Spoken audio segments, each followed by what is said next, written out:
I'm back to the business, back on the front line, gotta grind, it's time, let you be the witness. At the time, turn a repeat to a 3P, yeah. Got the franchise on me, you more like G Lee, yeah. 21st century, you all the way BC, yeah. Old boy been washed up, I'm nashed up in TTA. Came out the womb like this, hit the pedal and room right quick. Gotta get it, we going up, way up, might land on the moon. Who step in the room like this? We breaking the rules right quick. They're killing the mood and up in a few, might land in a tomb.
Let's do something crazy, get a bit wild today, 'cause we don't do this every day and we deserve it. Life is so amazing, nothing is in our way.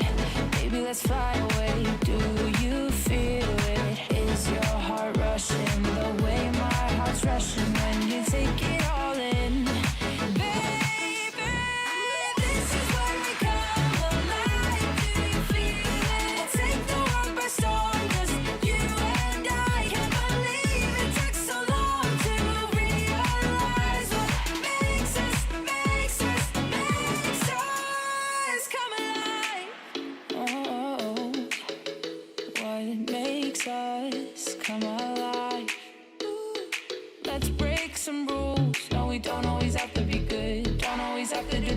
should. We'll feed the fire. Let's see it through and let go of what's holding us back. Just light it up and we'll burn through the past and take it higher. Is your heart rushing the way my heart's rushing when you take it all in? Baby,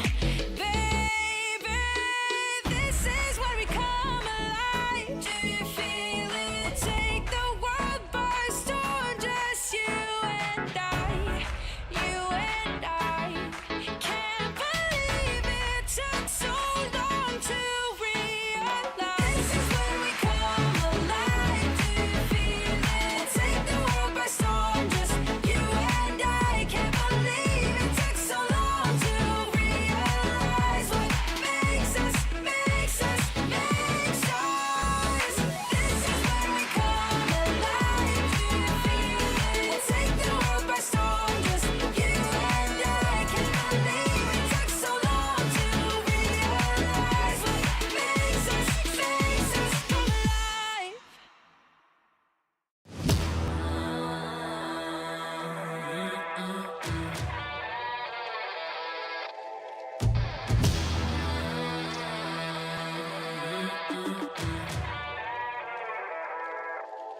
Yeah, motivated, I'm focused.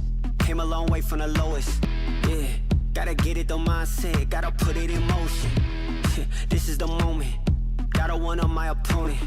Back then they ain't noticed me, now they know it's me. I'm the chosen. It's my time, yeah, I put that on Bible. No excuses, gotta get to the final. Take all of my idols and turn them to rivals. It's all or nothing, man, the trophy is vital. Game time, bet I'm coming in clutch. No hang time, man, they can't keep up. The game's on the line, seconds on the time. Who can't fight? It's gotta be us. Better under pressure, go ahead and let it fall on me. I'm destined for it all, you better call on me. They say what doesn't kill you make you stronger. All that pain, it done made me to a monster. They say what doesn't kill you make you stronger.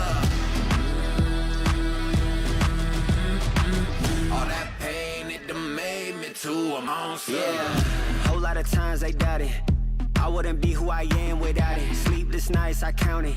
It all paid off, it's really astounding. I had to keep the faith to elevate. Hope for better days, they were coming. Now we can celebrate, knowing every day is abundant. Yeah, it's my time, yeah, I put that on Bible. No excuse, gotta get to the final. Take all of my idols and turn them to rivals. It's all or nothing, man, the trophy is vital. Game time, bet I'm coming in clutch. No hang time, man, they can't keep up. The game's on the line, seconds on the time. Who can't fight? It's gotta be us. Better under pressure, go ahead and let it fall on me. I'm destined for it all, you better call on me. They say what doesn't kill you make you stronger. All that pain, it done made me to a monster. They say what doesn't kill you make you stronger. All that pain, it done made me to a monster. All that pain, it done made me to a monster. All that pain, it done made me to a monster.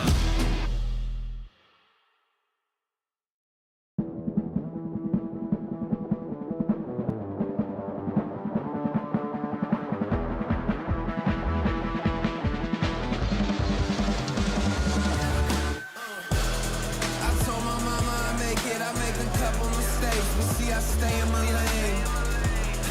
I keep my feet on the pavement, and don't you ever mistake it. No, this ain't never been a game. Tell me where the competition. Seem like they all been missing. Never made a wrong decision. It's got me walking different. I stay gassed up. Please point the opposition. No scope, it's no joke. Just know I aim with raw precision. I went and got my bid up quick, 100 figures. They once was competition, now ain't sitting with us. Been on a wave since we've been away. Snatch the game, now we here to stay. I told my mama I make it, I make a couple mistakes, but see I stay in my lane. I keep my feet on the pavement, and don't you ever mistake it. No, this ain't never been a game. I told my mama I make it, I made a couple mistakes, but see I stay in my lane. I keep my feet on the pavement, and don't you ever mistake it. No, this ain't never been a game. It's that you can't touch me. Things get ugly, they mad now. This all must be a whole new level to count. I'm packing on the pounds, pulled up with the dog hound, and I still had time to shut it down. Now you see them all screaming my name. See them trying to switch to my lane. They ain't never fit that frame. Only present when the cash came. Plenty days I've been on the road chasing. No legend ever said they was complacent. Nah. I told my mama I make it, I make a couple mistakes, but see I stay in my lane. I keep my feet on the pavement, and don't you ever mistake it. No, this ain't never been a game. I told my mama I make it, I made a couple mistakes, but see I stay in my lane. I keep my feet on the pavement, and don't you ever mistake it. No, this ain't never been a game.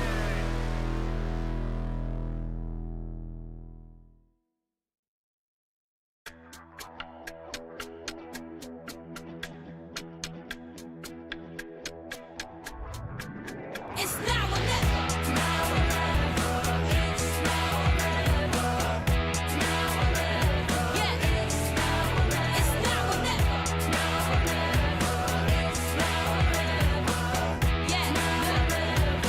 It's now or never. I'm in it to win it like Mike Jordan. Better run out for cover when I walk in. There are no limits to my calling. Going straight to the top like I've been boarding. Taking the title like there are no rivals. Doing the eyes closed, give me a blindfold. This shit is easy, like a recital. I'm taking my shot, like my hands on the rifle. Yeah. It's now or never. Yeah. It's now or never. Now or never. It's now or never. Woo. Now or never. It's now or never. It's now or never. Now or never. It's now or never. Yeah. Now or never. Yeah.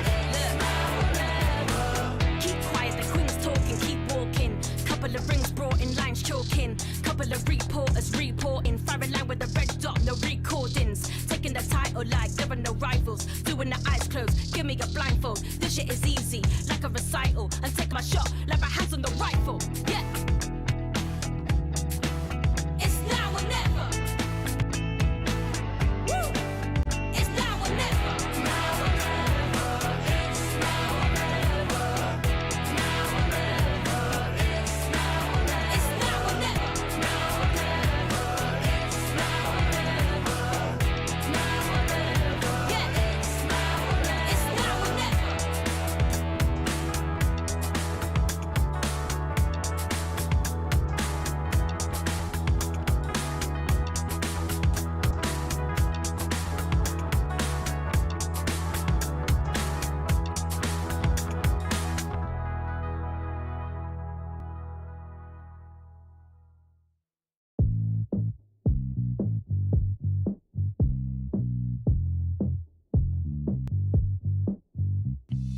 Ooh, you love the fame, you are not the same. Girl, when I was with you,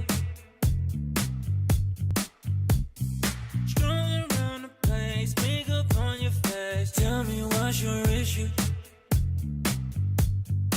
What did I do? What did I try to make you happy?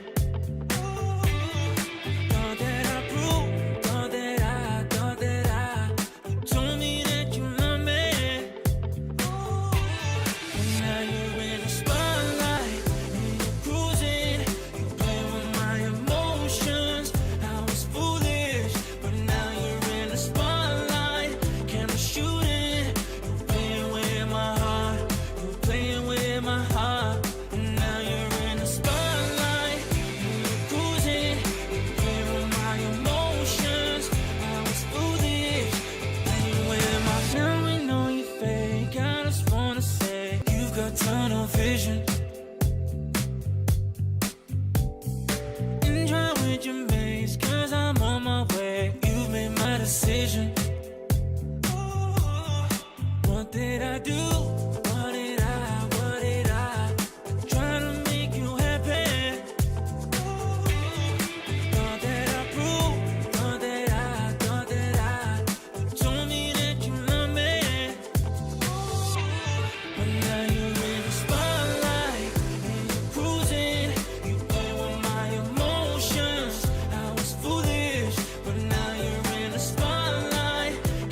Let's take it up a notch.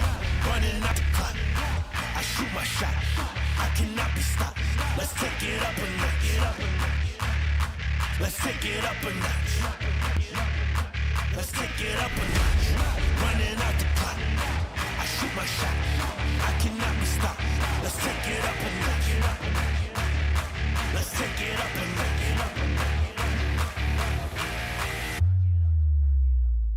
Let's take it up a notch.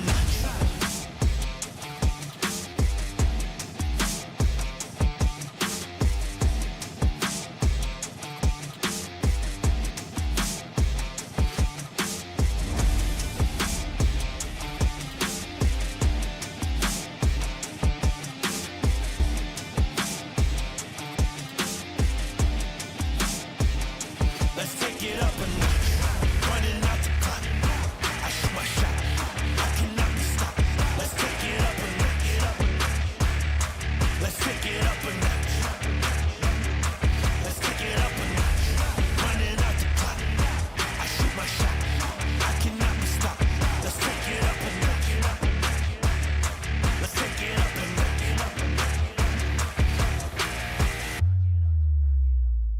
Let's take it up a notch.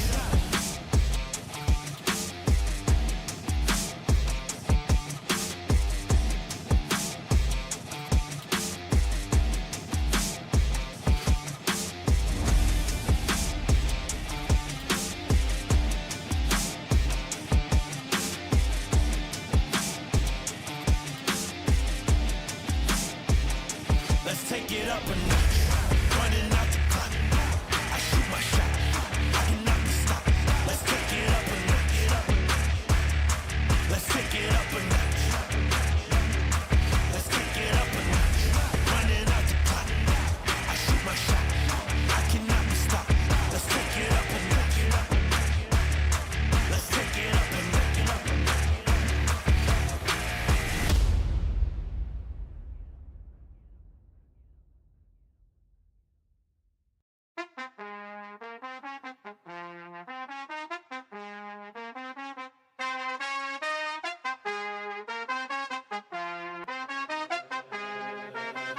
That's just the way it goes. That's just the way it goes. That's just the way it goes. The way it goes. That's just the way it goes. That's just the way it goes. That's just the way it goes. The way it goes. That's just the Ballin', spotting, ballin'.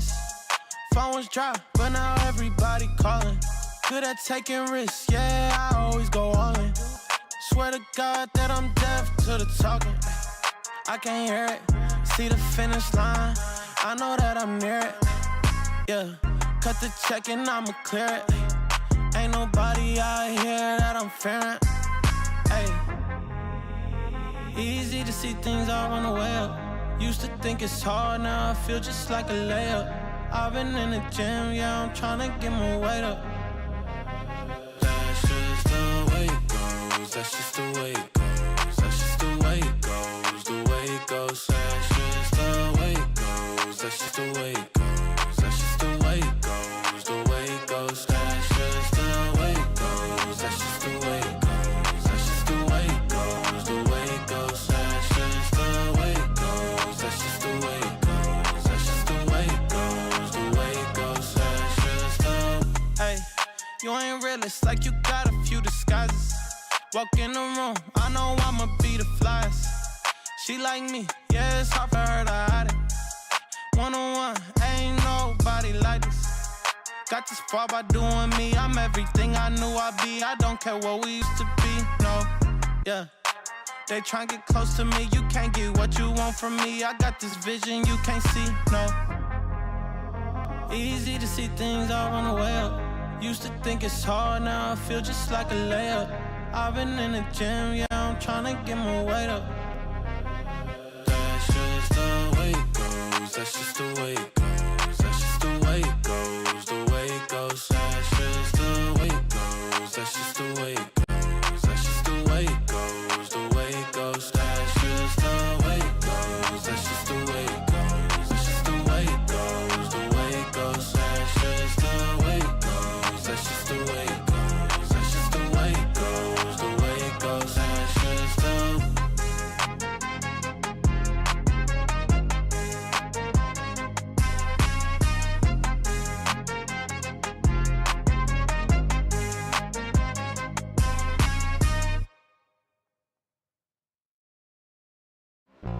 time for your mind, get rockin'. One time for your mind, we poppin'. One time for your mind, no maybes. Just yes, yo, release the stress. In a place to be, we rhyme. Getting down on the mic, no crime. Hip hop, everybody know it's time. Yeah, we're gonna rock like this.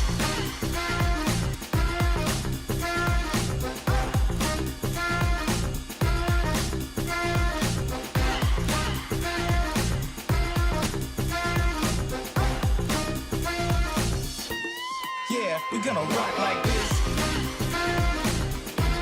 Yeah, we're gonna rock like this. We're gonna rock like this. Yeah, we're gonna rock like this. We're gonna rock like this. I just can't stop. No, no. Yeah, you got me, yeah. Ooh, no, I just can't stop. No, nothing you could do.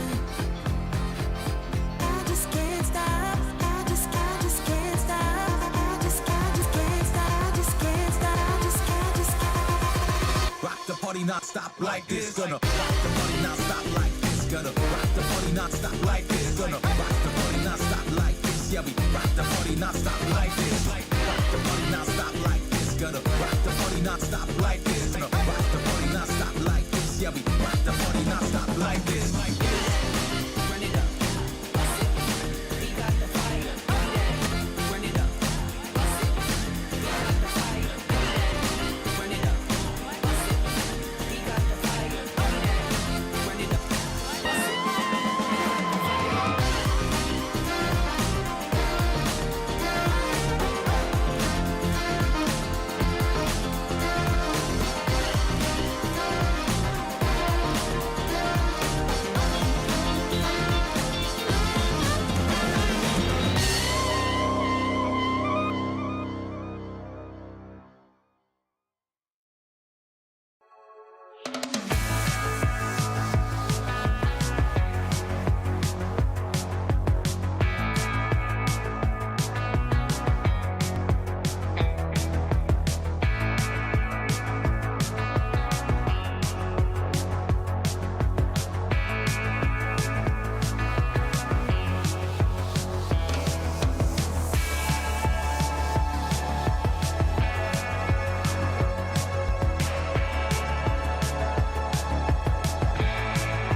stressing right. You need some meditation. Don't let them ruin your vibe. No time for rumination. Let's leave it all behind. Take a flight, aviation. Want you, girl, by my side. Let me show my appreciation. I want you here with me. I'll miss your body, baby. No, I cannot believe that you're still single, lady. Wishing I could retrieve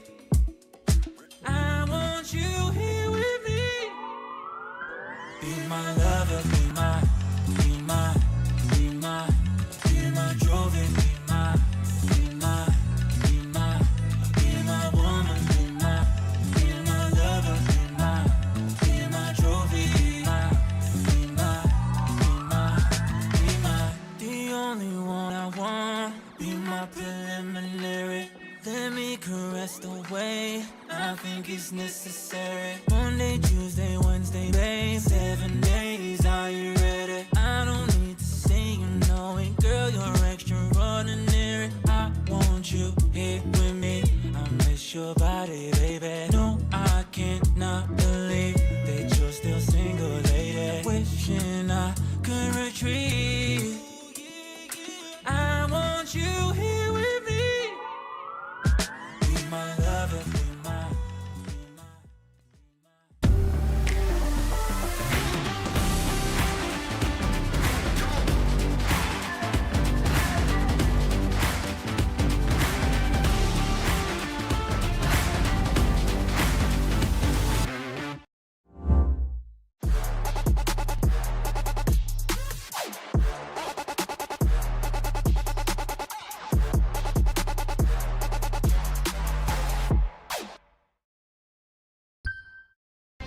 Just waiting for the defuse to come on through, the time ticking down. All you need to find is one headshot. Might just be able to clock this one out and send them to the grand final. It's all left on Vanya's shoulders.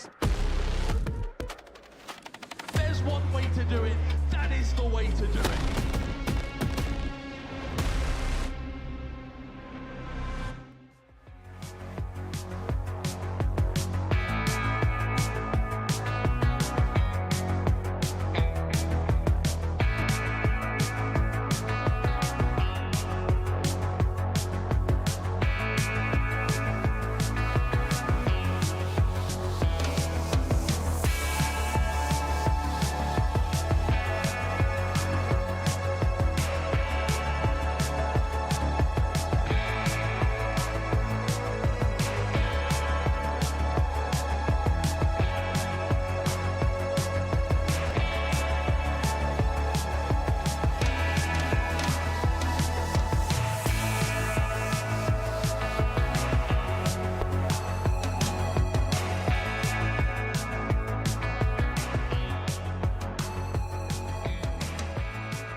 Yeah. Let me get a punch. Let me get a punch. Let you feel the punch. Let me get a punch. When a hook don't sleep, oh yeah, yeah, oh. When a hook don't sleep, oh yeah, yeah, oh. When a hook don't sleep, oh yeah, yeah, oh. When a hook don't sleep, oh, punch me. Don't keep getting me pissed before I make you bleed. Pray for your rest in peace. It's the only peace that you need, even a punch. This is the purge. Everybody please your perk. Your perma kick these people with my kitty pound. Play with the wrong gal pound. Put when they put get back pop on out. Pop on now. Yeah, I'm a kite ying my pound. Peg it out, back it out. กูสร้างมึงภาพลับ Yo how about now bruh จบบ้านนี้ไม่ต้องรอถึงหูพวกกูจัดมึงจุก now out. Be the pepper pick a pack of peppers. People like me pick a pack of breaths for a week per day per minute. Rapper like me ทำพวกมึง panic บอกเป็นผู้หญิงมีผลต่อ proof ไม่ควรได้ pride เข้าใจมึง lose อะไรไม่รู้พร้อมพวกขี้แพ้มาผ่านกูพูดไปก็ไร point เขาต่อยสักชุดดีกว่าว่าพวก When a hook don't sleep, oh yeah yeah oh. When a hook don't sleep, oh yeah yeah oh. When a hook don't sleep, oh yeah yeah oh. When a hook don't sleep, oh punch me.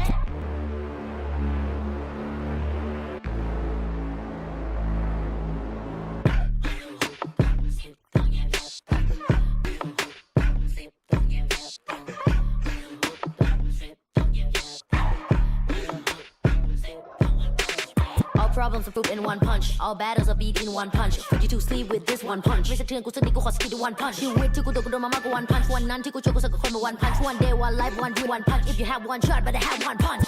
Eminem said, Millie Rabbit, I'm the world shark. You just catfish. Kevin said, เพราะแม่คือความจริง Separate from the competition. เพราะลับคือ I'm the best, bruh. When a hook don't sleep, oh yeah yeah oh. When a hook don't sleep, oh yeah yeah oh. When a hook don't sleep, oh yeah yeah oh. When a hook don't sleep, oh punch me.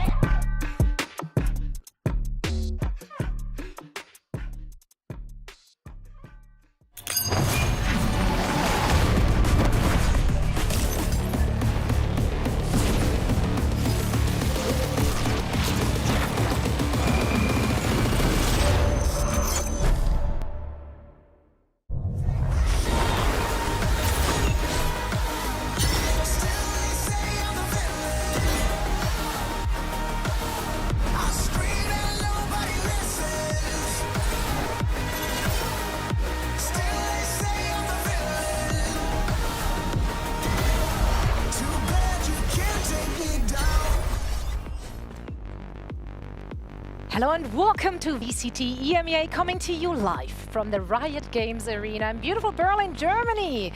This is week 3 of stage 1, so we are officially past the halfway point of action. I am Zoe, and with me to break it all down for you lovely people at home is the dynamic trio of Kukuka, of Mike, and Mac. Mac, you need some introduction.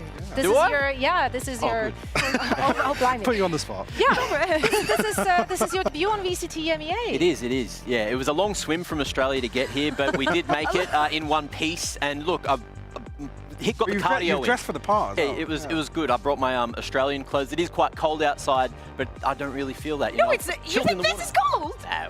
We have sun like summer. In Berlin. This is the hottest it gets in Berlin. It's been a nice week, actually. These are fraudulent weather It's my first experience. So I'm happy fraudulent weather I brought the sun with me, all right? So you guys thank me for that. You don't even live in Australia anymore right now.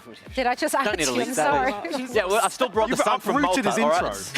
I ruined his intro. Sorry about that. We could just move on. How about that? Let's take a look at standings. Let's take a look at where we're currently at. As I said, we're almost past, or right now are past the halfway mark of stage 1. So things are starting to get really exciting and really iffy for some of our teams, as we now have a few on the board who are currently down 0-2. So it's rough out there. Yeah, exactly. I think that, as you're saying, for the teams that are 0-2, this is where things get extremely real. But for the teams that have that 2-0, of course, things are looking more bright. They have that room to make mistakes. It's more interesting to look at that group EMEA and having so many teams in a 1-1 situation. Yeah, there's things going everywhere there. We've got some crazy matchups this week as well, which could get some head-to-heads on the board going to one team and not the other. And that'll matter a lot going towards the end of the group stage.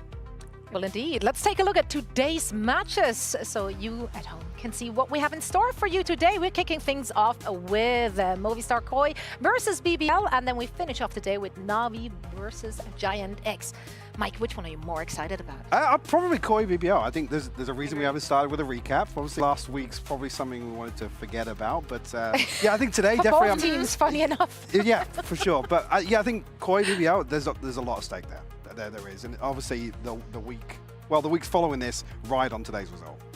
Okay, you know, as a defender. You say okay, what? I'm just looking at you, Mike. I'm just so happy to have you here. I'm like living a fever dream right now. I don't think you understand. But of course, especially we were just looking at the standings and the situation for the teams. As the Spanish defender, I have to say, it could be a very devastating day for us. But I'm going to say it's going to be a great one for us. Sure, let's speak that into existence. You know, you got to manifest that kind of stuff. You got to manifest it. And I mean, there is a lot at stake for a lot of those teams. Team Heretics will lock a playoffs slot if they win.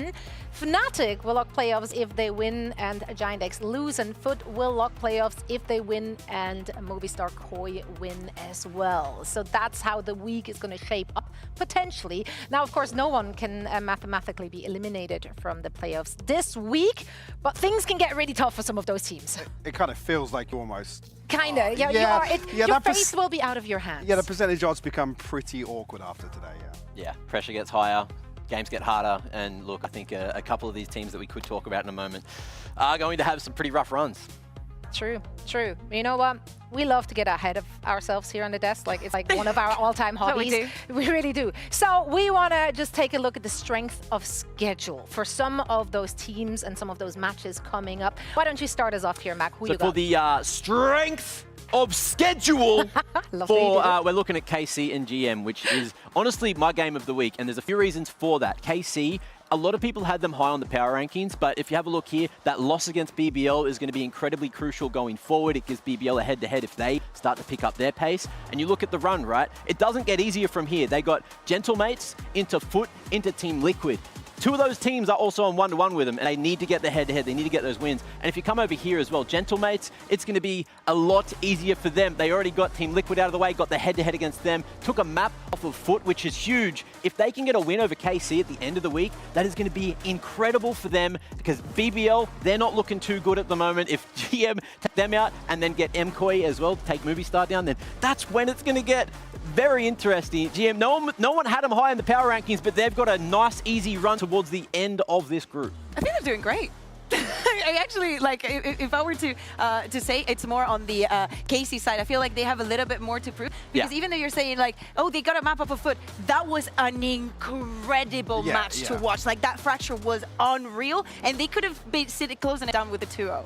But yeah, I'm going to take this one. Foot versus Team Liquid. As you said, Zoe, this week is extremely important for Foot because after the 2 showings that they've given us against both Movistar Koi and Gentlemates, they have the chance of locking the playoffs just off of a win of Team Liquid. But on the other side, we have a Team Liquid that started off with that loss and is now in a situation where, of course, they want to be a standout in their group. They were one of the teams that we sent to represent us in Bangkok. So I think that the Foot still has a little bit of room to work with, but of course, ending week 3, locking in already playoffs, it's like an early vacation. Yeah, for sure. I think as well there's a big sigh of relief for some of these teams that I don't want to say have struggled, but maybe haven't exactly matched up to expectations coming into the start of stage 1. I think actually, well, if we roll on to the next, obviously we've got, for me, again, match of the week. Heretics, Vitality. This is one that's, well, going to be a banger. Spicy, it's yes. going to be a spicy matchup Certified. regardless, but obviously Heretics sitting at a 2-0.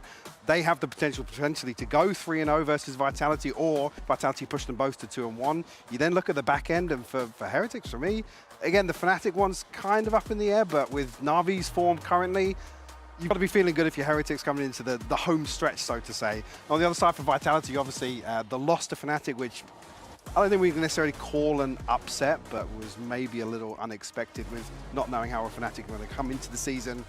Similar for them, they're playing against Apex and Na'Vi, which again, I think expected outcomes. They're going to be feeling good regardless coming out this week. Now, of course, we're making all of those assumptions based on the meta we've seen in the first 2 weeks.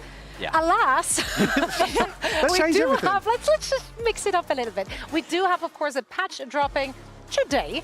So, Bayo, why don't you walk us through the changes? I'm literally going to walk you through. Literally because, walk us I feel through the like walking. changes. I'm not wearing heels today, so I'm gonna. You're doing great. Yeah, thank you. I was very scared, like tripping. But yes. This week, we are playing on a different patch. Of course, you at home have probably seen this and have already been playing on it. 10.06, if I'm not mistaken. Small nerf to Euro to fake out that clone is going to be a little bit more expensive, from 100 credits to 200 credits. But let's move on to the ones that are the most important.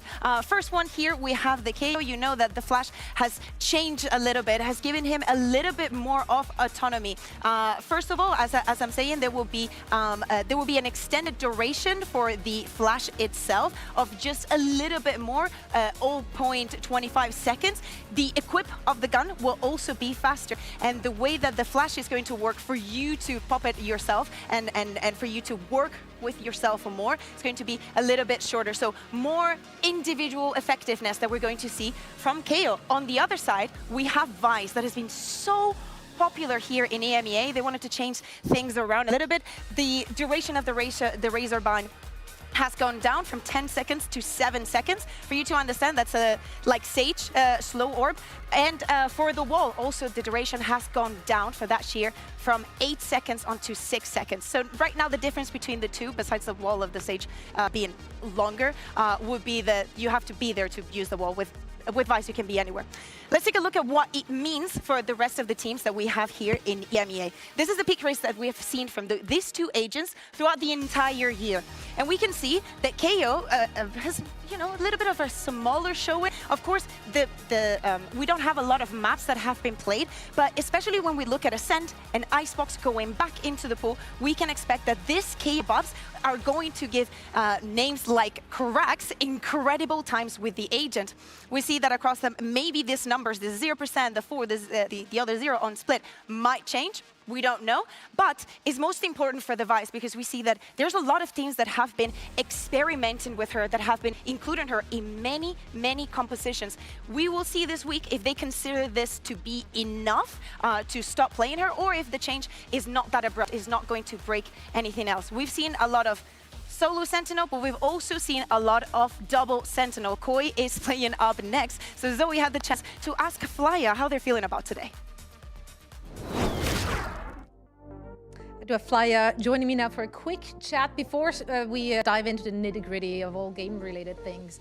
I just pointed out your shoes. You said those are your new lucky shoes. Can you walk me through this? So are you superstitious? I mean, I'm not superstitious, but I'll just a little bit. I mean, we lost 3 games in my other pair of Jordans, so this week I'm bringing out the Dunks, see if they're more lucky. Okay, how many games do you need to lose in order to change your shoes?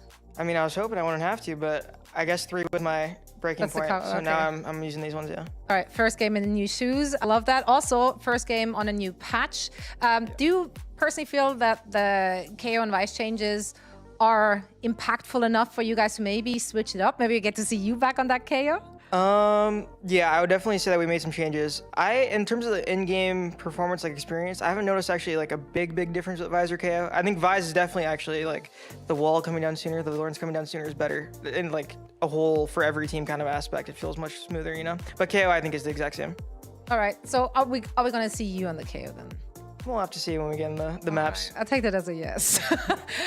Looking back at last week, I mean, obviously a heartbreaking loss. Yeah. Map 1, that one's gonna sting. Map Yeah. 2, you played it really close. How do you and the team recover from that? How do you, like, what's your headspace look like heading into the next week? I mean, it's a lot of stuff, to be honest. Like, you know, we had a long discussion about a lot of things. I mean, last week we picked Lotus going into it, but it was kind of a iffy pick. I mean, we didn't change anything, and we showed it the week prior and the week before that, so they just kind of like they had a VOD on us, and since we don't change anything, it's going to be easy for them to like counter us, so.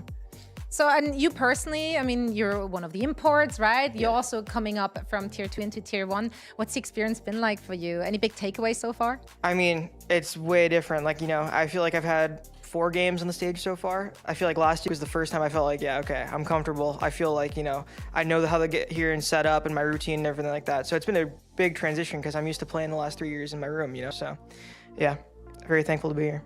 Yeah, well, we're grateful to have you here and seeing you in action. Hope the kicks work out for today. Thank you so much for joining me for a quick chat. Thank you. Well, definitely superstitious. Also, absolutely going to play KO. That's what I'm taking away from this one.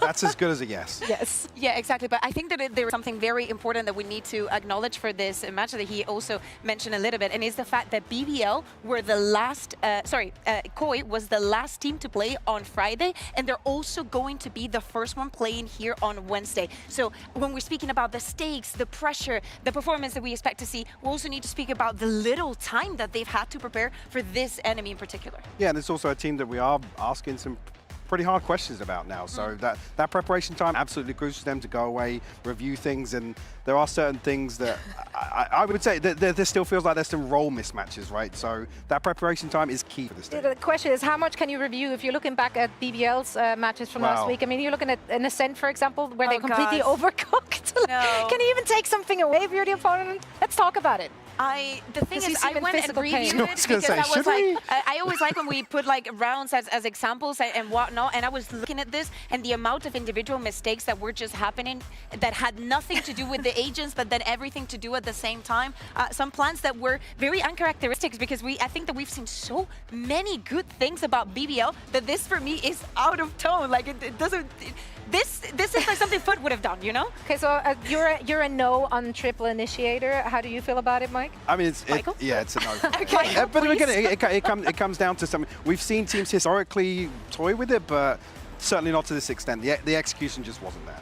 It wasn't there, so we're looking for both of these teams to maybe reinvent themselves a little bit heading into today's match, as there is a lot on the line. Koi being down currently 0-2 as they're taking to the stage. We hope to see some different look from them, and also looking, of course, at BBL there. We hope they make some changes. What are your expectations from either of those teams for today? I'm very excited to see where this map veto is going to go, because we've seen Koi obviously having some preferences for some maps, but the results have not been good. If we think about how their matches have gone, we see the first map is an absolute blowout.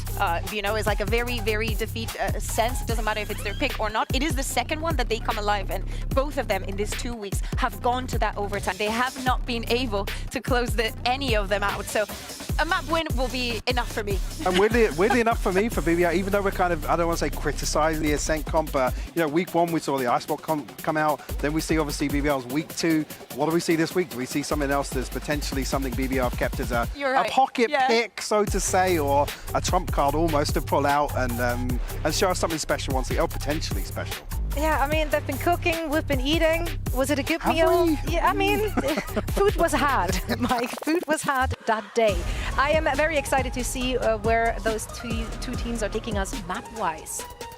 Yeah, as I'm saying, I think that it depends a lot where they want to go. For Koi, having less time, they have to be more specific. BBL, they repeat on that Lotus, and Movistar Koi is going to go back to that Haven. No surprise to me, BBL chooses a map that they've been not only successful in, but that Koi looked absolutely terrible against Foot. There is a lot that needs to be said about that Pearl and the way that Foot played it. So there's a lot of that footage that I think BBL are going to take into consideration. Mike, you mentioned in the Icebox. Yeah. And I think it's also the pick that everybody expected Movistar Koi for. I promised Pau I wouldn't mention certain things that we discussed about the Icebox comp, but well, it was to counter. Okay, if we see it again, maybe I'll talk about it. But it was actually a way to tease us. Hard counter. So I'm not sure if we will see it again this week. Sorry, was it to hard counter what they thought KC was going to run on Icebox? Yeah. In terms of a play style, I mean, there was also some other things they wanted to buy some times in potentially slowing down the retakes and opening up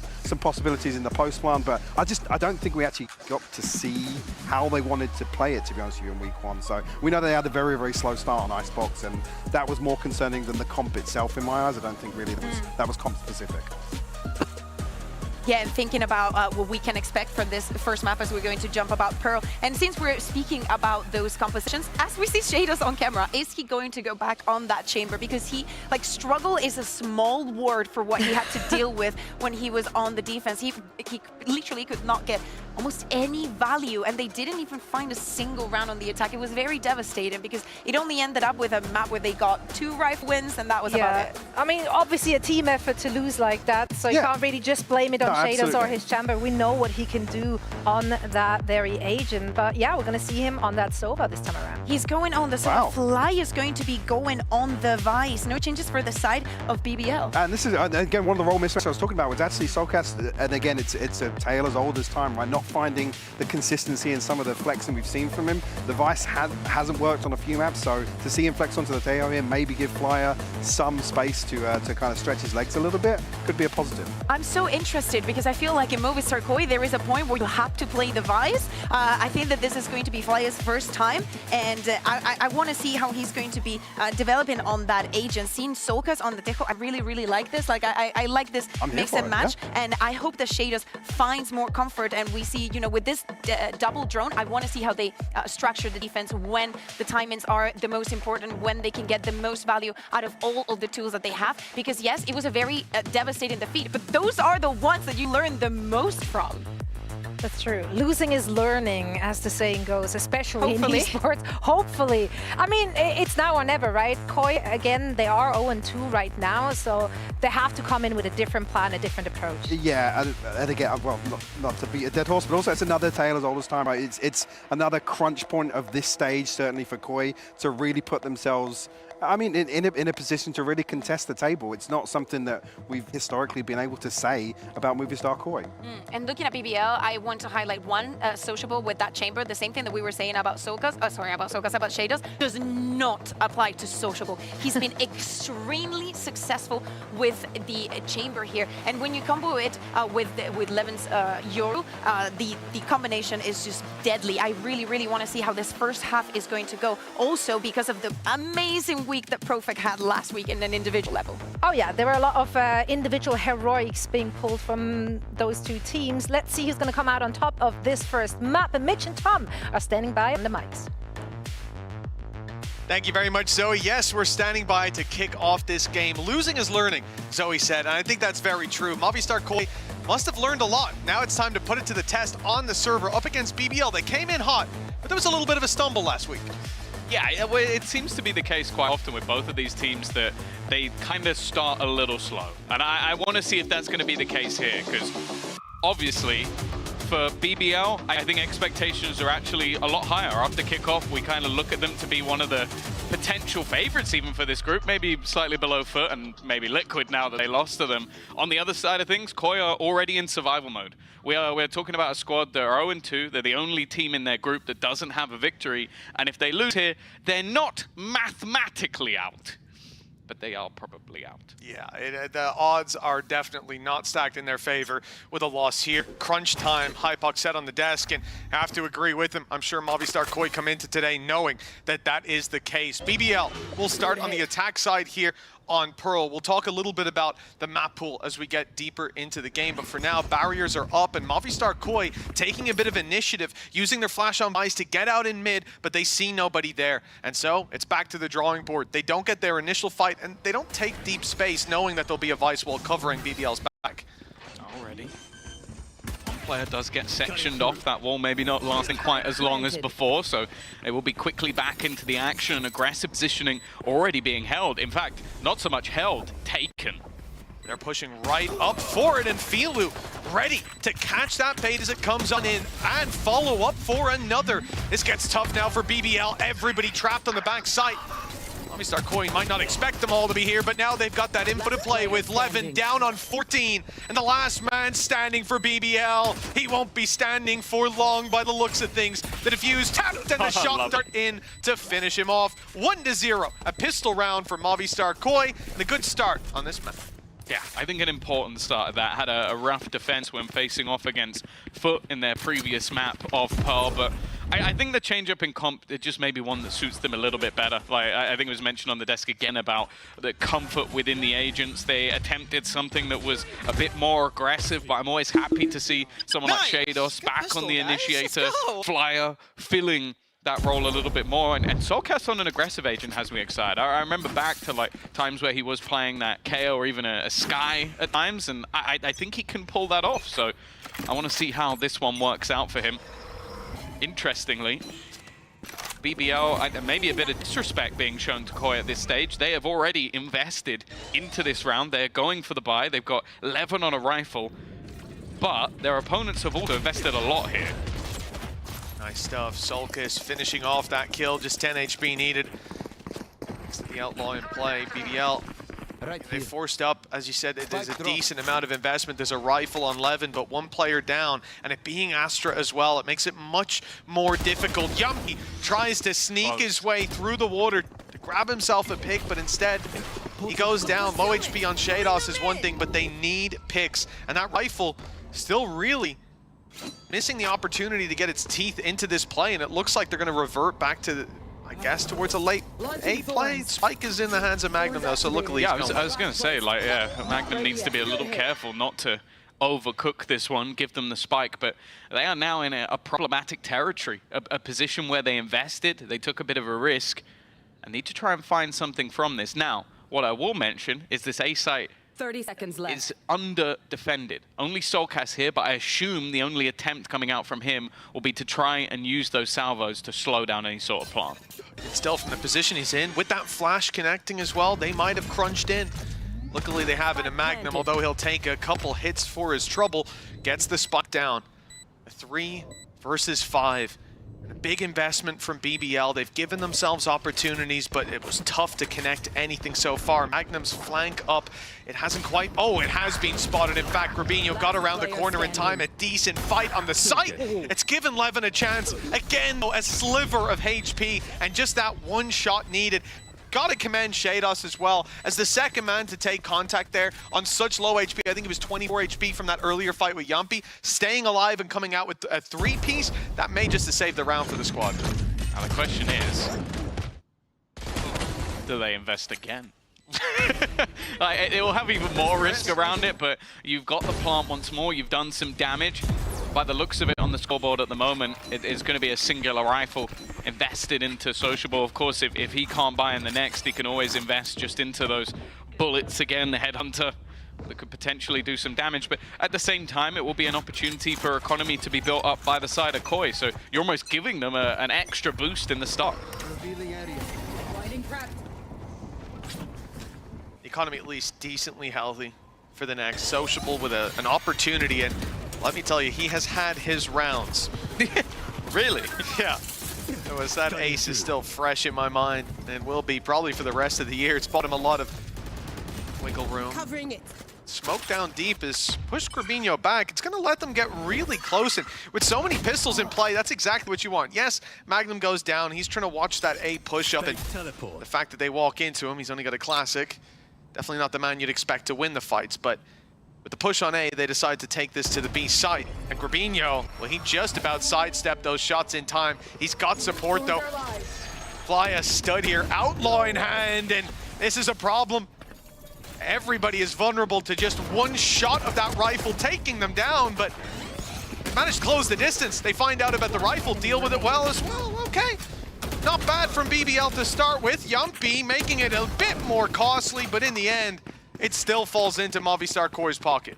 Yeah, they've made all of these rounds costly, but the problem is you've basically played yourself twice in terms of the bonuses. So I think if you said to Movistar Koi, okay, your economy will be decent and you'll have a 3-0 start, I think they would have taken that all day long. And now is where we almost need to see a response coming out of the side of BBL. But again, after they attempted to force in that second round, any damage they could do in round number 3 was going to be a benefit. I'm looking though at Filu already having that dimensional drift, the chance for aggression. You're seeing the consistent use of those salvos to garner him extra control. He's just going to hold on to it for now. Take flight. Sent in by Yumpy. And this is the spot they pushed up in last round, so you're expecting that same aggression. The smoke down just a moment ago. He's tempted in. He didn't know Filu was there. It's the drone coming back in the other direction. It's very smart by Shados, and Filu get a huge reward.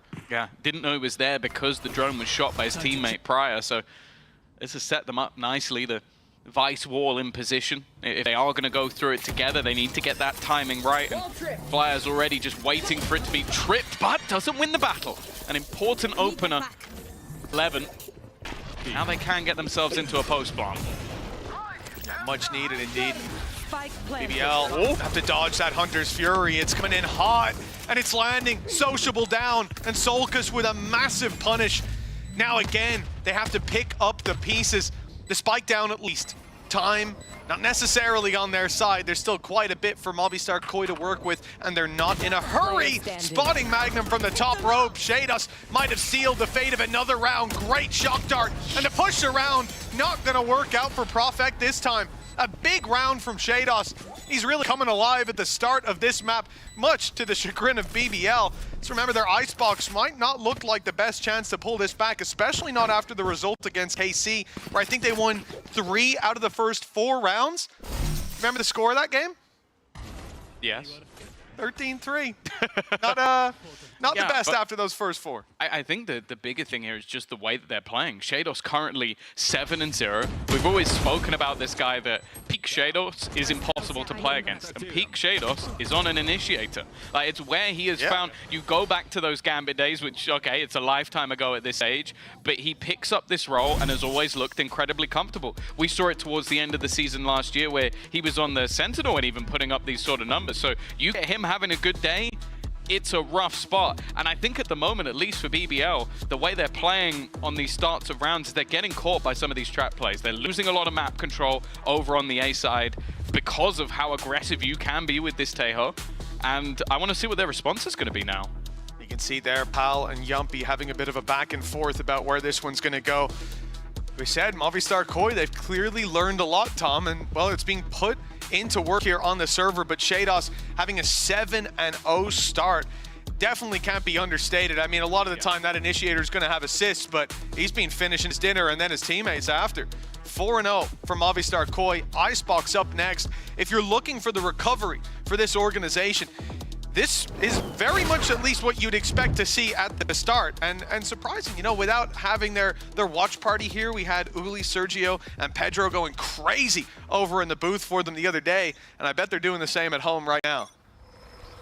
I think that's just a daily thing for Uli. Yeah. He comes those in, 3 especially, man. He comes in at 100% volume, and then somehow ups to 200%. Levin is going to be taking the charge, though.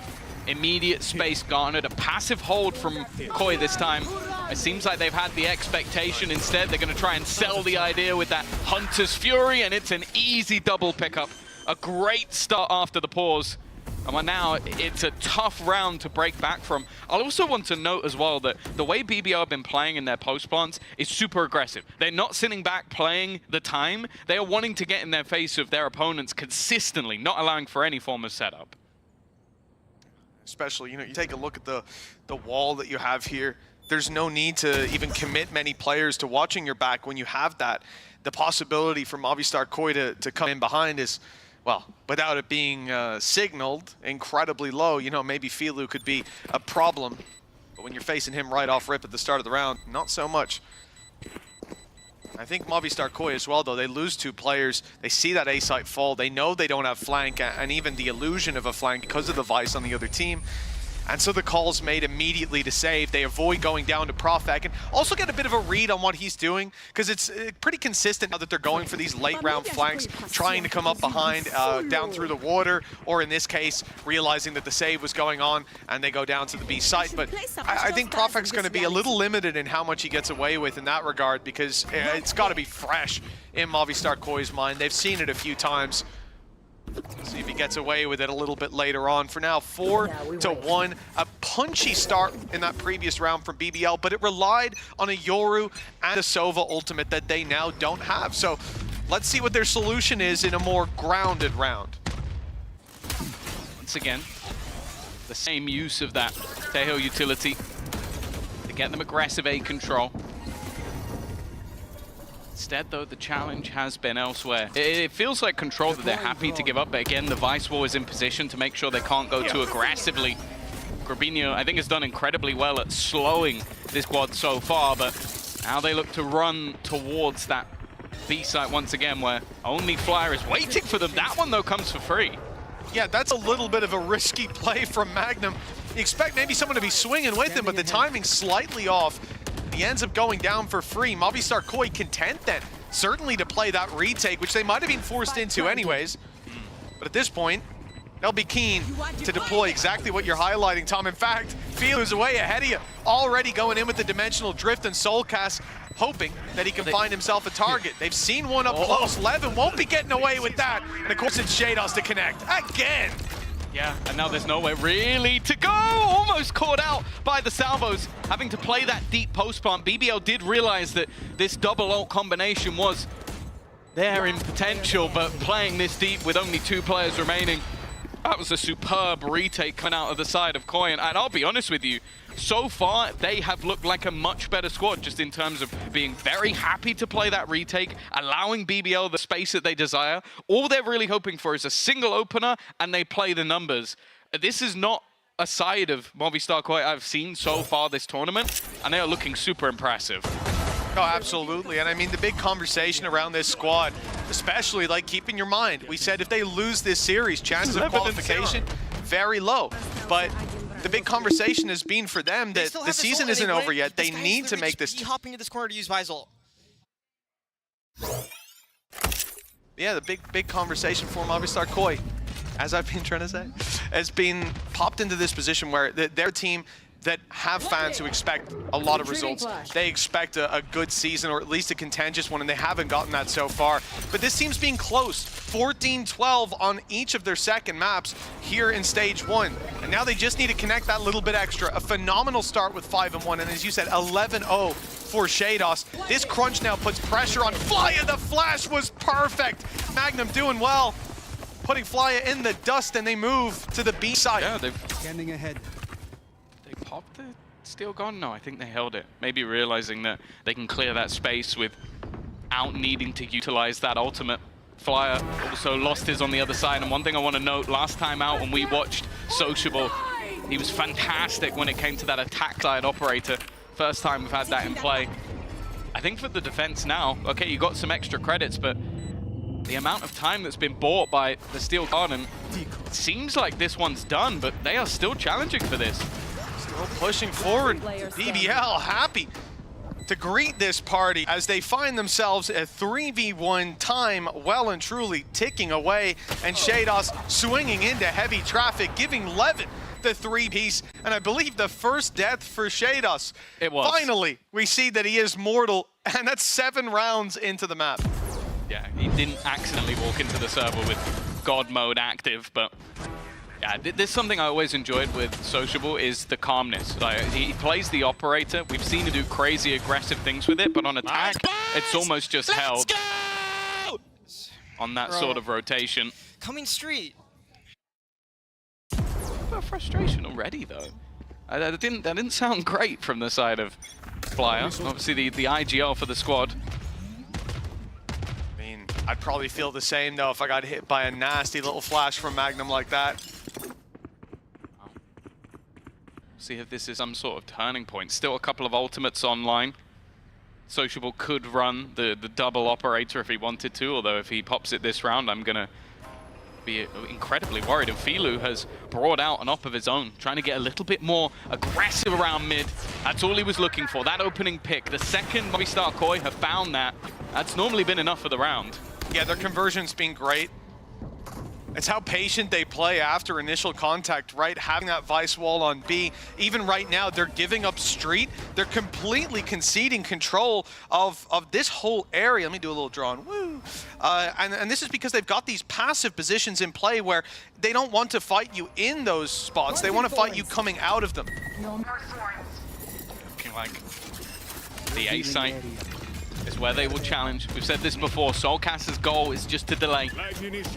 Slow them down as much as possible, but the re-swing doesn't find much. A Hunter's Fury, they've been investing orbs, and also Shados has been eliminating everybody, but this time it doesn't do the damage they were hoping for. An incredibly open plant as well, allowing for positioning towards Art, which is where the majority of this squad will lie, potentially to try and avoid that Steel Garden. It is a big area, though. Yeah, it's going to cover a lot of ground. Oh, the shot from Sociable doesn't land, and ult comes into play. Fires off one with great success. Shados down, and they're turning tail. They're running the other way, but Yumpy's got boxed in. He's going to make this beyond costly for Movistar Koi. And on your way back into the series, after being decimated to start this out, this is exactly what you want to see if you're a BBL fan. They might just leave Gorbinho to save the weapon, but that's 5-3, and BBL hot on Koi's heels. See, now the obvious value in this round from throwing out the Tour de Force was because of that Steel Garden. You get that pick, they see the Tour de Force online, they go, well, we can steal the weapons away, except for that one, the one that we have to run past. And that's where you see them just look to exit. There's no value in that ultimate, at least from the side of Sociable. 2 rounds in a row. BBL. It really does feel like the second that operator came online, they were back. Oh, yeah. Levin still can be the one at the top of the board. Obviously a slower start for Magnum, but expectation is still there that when he moves on to the defense is where he'll have his real value. Timeout, you're going to see Movistar Koi having some deep conversations. This round's going to be a mixed bag. Operator in play, as you can see down the bottom left of your screen. The credits are not healthy for the rest of the squad, so really trying to make the most of this is going to be difficult. Whether you leave Filu on a different side of the map to play his own life, use the gate crash to get out if things get nasty, and maybe late round look to save it, have the pistol stacked up elsewhere as a bit of a trap, it's something we'll see quite a lot. A lot of talking coming out of Gorilla as well. I think someone that in these sort of moments, incredibly analytically minded, and someone you want if it's coming out with a strat or an idea to maybe change that tide a little bit, because yeah, it is, you sort of said that they're in a bit of an awkward spot in this round. So what they do with it, you need a gimmick. You need an idea, you need a plan around that operator, and they have the players. Like, I think Filu's had a pretty decent start to this game. They've just got to try and put him into position here.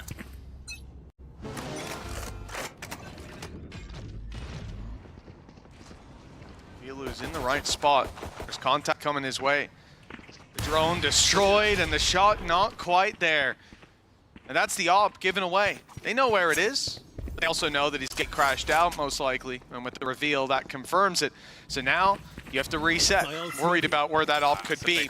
With Levin having the orb, that's going to make it a lot easier to punch through one of these sites and confirm that, well, there's not an op holding it, waiting to take your teammates down. Looks like they'll reset and just push into the A site. Also, the rotation, though, is already there. Like, the defensive rotation is making its way back to the A site. So this dimensional drift is going to be sent down middle.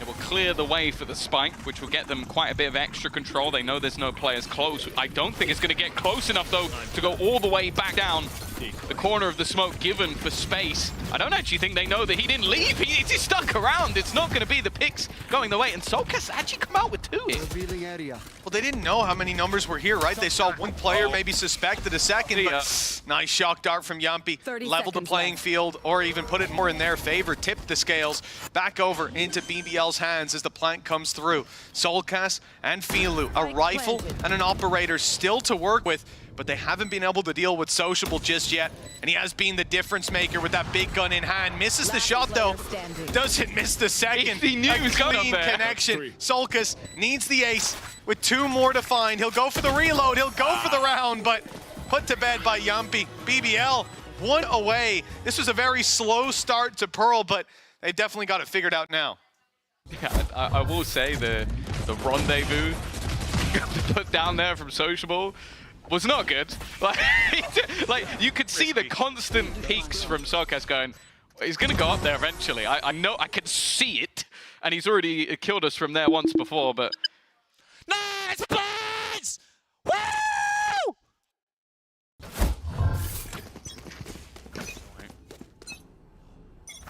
Blinding crack. Resurgence. Coming out from BBL. Again, we're seeing the same aggression. This is something that Koi have done pretty much all the way through. You know you have that Vice wall down on the B side of the map. You're going to get a trigger for when someone goes through. They got 2 players watching in mid, and then they're just trying to hold on to that A control. I think, though, BBL have slowly started to work out this setup. So they're just, as you can see, sending the fake out through the wall to set it off. Then they're not going in that direction. They're just trying to play now with what Koi are running. And when you haven't adapted massively throughout the rounds, it becomes quite a bit easier for them to make a read. And the push-up this time by Filu. We've seen him in this position before. There was a bait drone, but he is holding that part of the map by himself. Closest player will be over towards the connector, halfway across the map. They crunch into the A site. Watching the push out of Art, sure, can at least be contentious with Shada still holding it. But it'll put a lot of pressure on Filu with his back and his front wide open for a push. Maybe it even benefits him. Still being in this position, Salvo's buying him away back the smoke. He's now on back site, 20 seconds left. They're gonna have a lot to contend with. They're forced forward into Filu's hands. One found as Solkas backs him up at the trades. They're still going back and forth. The spike on the ground with 12 seconds left. BBL need to pick up the pace here. Yumpy wants a safe spot to plant from. Sociable needs to hit this shot, but his arsenal, the arsenal of BBL taken away. The shorty good for 1. Sociable escaped just about. And the ult comes down, a shot needed here, and it's clean! The conversion to the pistol, the headhunter not finding its mark, but the up comes back to finish it off. A Red Bull clutch for Sociable, and a 5th round for BBL. He just pulls out the spiciest rounds on this map. I feel like he's so comfortable as well. Like, you look at that moment, is Yumpy within the site, planting, just sticking it, just taking the risk, immediately removes one with a shorty. But it's that split-second decision to teleport out. Because in your mind, there's always going to be the moment where you go, okay, well, if my teammate falls here while planting, that's round over. I'm already screwed. So he had to try and almost just stick around, go back, and then play back with the AWP, and, well, that was perfectly played. From a huge advantage to level once again. Once more, we're seeing this aggression. Information will be garnered by the Flash, so already, Magnum knows they're here. Oh, we saw Yumpy certainly get excited. The operator play has been huge so far from Sociable. And for Movistar Koi, and we've seen their setup baited out towards the B site. That led them to get aggressive on A main, and what should have been quite a difficult hold, they reset nicely into, but Sociable recovering on all the disadvantages that may have been thrown their way. Again, that wall will be baited out, but when it goes down, look who's sitting here waiting. Last time they backed up, they gave the space away. Look how deep he is in this position. Like, look at the rest of the team are as well. Like, you're talking about a squad that's on the other side of the map, pushing into the spawn, and he is on the site. Sociable is taking absolute liberties. They're going to sell the idea. He got you with the shot. beauty. This guy's playing ranked. He's playing ranked. He's sort of fake, just trying to do that. But the spike was actually going back in his direction. So now with 25 seconds left, they're walking into an A site that still has 2 players within it. Perfect. That's a misread. That's a big misread. Yeah, of course, the big rotation hadn't come off the B site. There were still 3 players close, and now 12 seconds. Spike needs to go on the site. There's no time to stop. Just run forward, and they'll win the fights. No way they've managed to recover this with a plant going down. It's not even needed. They beat the clock. They beat the plant out with just dominant duels. And the lead is now in the hands of BBL. I did not think they were going to recover on that round. They looked lost, but I guess they found their way in the end. That's just, they had 12 seconds to clear 2. I think even a 3rd player rotating in. Like, this was dumb. I don't know how he gets that far with nobody knowing, but then to turn this back around is absurd. Like, what happened to the previous ones?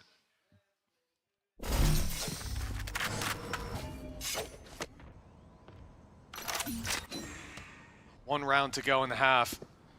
Movistar Koi, they bought what they can, and a Guardian seems to be enough. Sociable. He's had so many high-impact rounds, but they got sick of him on B. Pushed up, took him out, and now we see what the rest of the squad can do without that huge operator play. 11, good for 1, but Filu's matching a 3-piece. 11's only got 2, but the plant, well, that might give them a chance with 11 creeping up inside the smokes. He wants to take the fight to them, and he has matched the performance on the other side, gotten his ult as a result, but Movistar Koi also have the info. Can they deal with Levin? No flashes to work with, but just baits for his teammate. Wonderful stuff, leaving Grabinho alone. This is not the gun you want in this moment. And there you go, a rifle found at least. Can at least smoke things off and try and just stick this under their noses. He's going for it. Halfway done, tries to bait the remaining players in, but has already left the smoke. First shot lands. A little bit of extra damage, all he needs, but it will be the shorty of Levin to close things out from a huge starting point. Movistar Koi have crumbled, and BBO have bounced back. 7-5, a gap of 2 rounds. Well, if you pause this at round 6, I wouldn't be guessing BBL would leave with the lead, but they have done that. Let's see if they can make the comeback all the way to a 1-0 start after the break.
Seven rounds on the board for BBL. A shaky start, but now it looks like it'll be a shaky finish for Koi. They were, what, 5-1 in the lead? But it's been a streak of rounds for BBL to bring them back into it and back into the lead, as we said. Now, a pistol.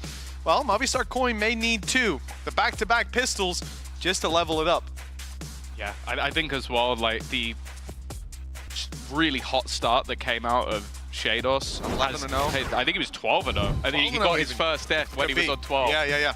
And since then he's cooled down. Now you can't expect a guy to just go like 20-0 and a half, but it seemed like once he cooled off and once their setup was figured out by BBL, well, let's say after a pause or two, it seemed like they were in the driver's seat. Still, some huge clutches needed, some magic being thrown out. And well, Levin, see, I want to say in danger, he could leave, and he will.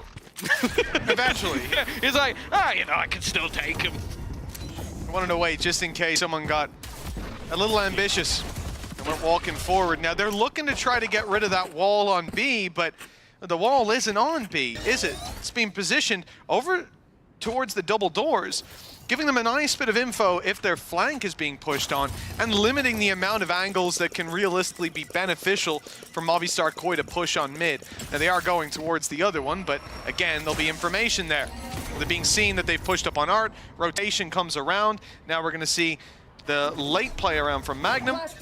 And the A side a little bit more reinforced if needed. He's staying in the wall spawn will now give it away. That's the great thing about it, is you have the trap if they go one way and the wall if they go the other, but they're all going to step over it at once. Good timing from the side of Movistar Koi, but it will allow for the rotation to come back in. An aggressive potential spot from Levin, but he will be overwhelmed. Profek now in horrible position. They know he's here too. Just looking to push together, jumping through the smoke as 3. They will easily deal with Profek. Movistar Koi, they had a great start. 5-1 in the previous map, and looking to repeat that here with another pistol. Shock darts go through, time quite low, and the plant needed right now. No time. If that plant is stopped, then Yumpy at least has it boxed in! With a phenomenal play! A 3-piece from Yumpy! And no doubt taking his time to celebrate down on the stage before the defuse. That is reckon phenomenal. I have a replay of him screaming? You know, I'm sensing it. I'm sensing that there might be a replay after the If he's actually clutch. calm now, I will be yeah, he's just sitting there so like, surprised. That was a delectable clutch, lads. Splendid play, gentlemen. He's been listening too much to Pal. Understandable. I do that all the time. Yes! Whoa, whoa, whoa, whoa, whoa, whoa, whoa, What was that? All right, well, Yumpy's feeling it. He's fired up. Go on, Pal, do the same. Oh, no barks out of Pal. It's disappointment from the fans. Right here. We'll get it. It's weird because like off cam, he's always barking. Like, that's where Yumpy actually gets it from. It's called the Pal bark. Oh. Well, see you later. Well, they might not have. That's not the start that they were looking for. No. They may not have had the bark in the last round, but Movistar Koi certainly come into this one with a bite. Already picking off one. And you know, for a second I thought it was an outlaw they got. It being a Mercel, it's not so great. You know, I've realized. What's that? So we are joking about Pal. Yes. But on Friday, he's going to be stood here. And I will request that he barks or imitates Yumpy as best he can. Yeah, but he's also, well, he's got more muscle than both of us combined. So I'm starting to question if this is a good idea. Yes, I am curious if he can lift both of us at the same time, one arm each. We'll see. We'll see what we can get done. Hey, the BBL fans will enjoy that. I'd enjoy that. Anyways, round 14. And a lot of pistols in play for Koi. Not a lot anymore, as Levin is just shredding through them. The recovered Marshall on the floor. A flash well placed and well timed. Oh no! Filu's had a bit of a whiff with a weaker weapon. It's a classic. The classic is mean. That's what it is. Like the fate of the classic is chosen by the gods. Maybe you'll two-tap someone. Maybe you'll right-click and get 2 people in one burst. Oh yeah. Or you'll do that. Well, that's the thing. You got to pray to Leo before you go for that swing, and he didn't do it here. Didn't get the ritual right. Maybe they will next time. An opening pick from the side of Movistar Koi, but an immediate response from BBL. Damage control, and off to a fantastic start in this half, a 2-0. And indeed, this puts them up to, what, 8 rounds in a row? Movistar Koi, 5-1. And they've been left in the dust. It's time to pick up the pieces, try to reassemble what was that good start. They have to win this round as well. Like it is almost as much of a bonus as you're going to see nowadays. You got two Bulldogs, some Spectres, and then obviously the Headhunter. It's not a particularly pretty buy, so I look at this one from the attack side and go, okay, if you're getting back on the horse, if you're going to challenge in this map at least, I want to see this clean. The same old wall, you would think, but this time it's a little bit more passive, I suppose. Yeah, allowing them to push up through this archway, and they're going to take advantage of that potentially. No, they're not. But the wall split them in two. Levin has a real chance. If he was full HP, I'd be confident he'd connect it. Instead, ends up baiting out some of those Razor Vines, taking the TP back to spawn. A passive hold from BBL, and it might just be that they're forced to play the retake. I see them step forward.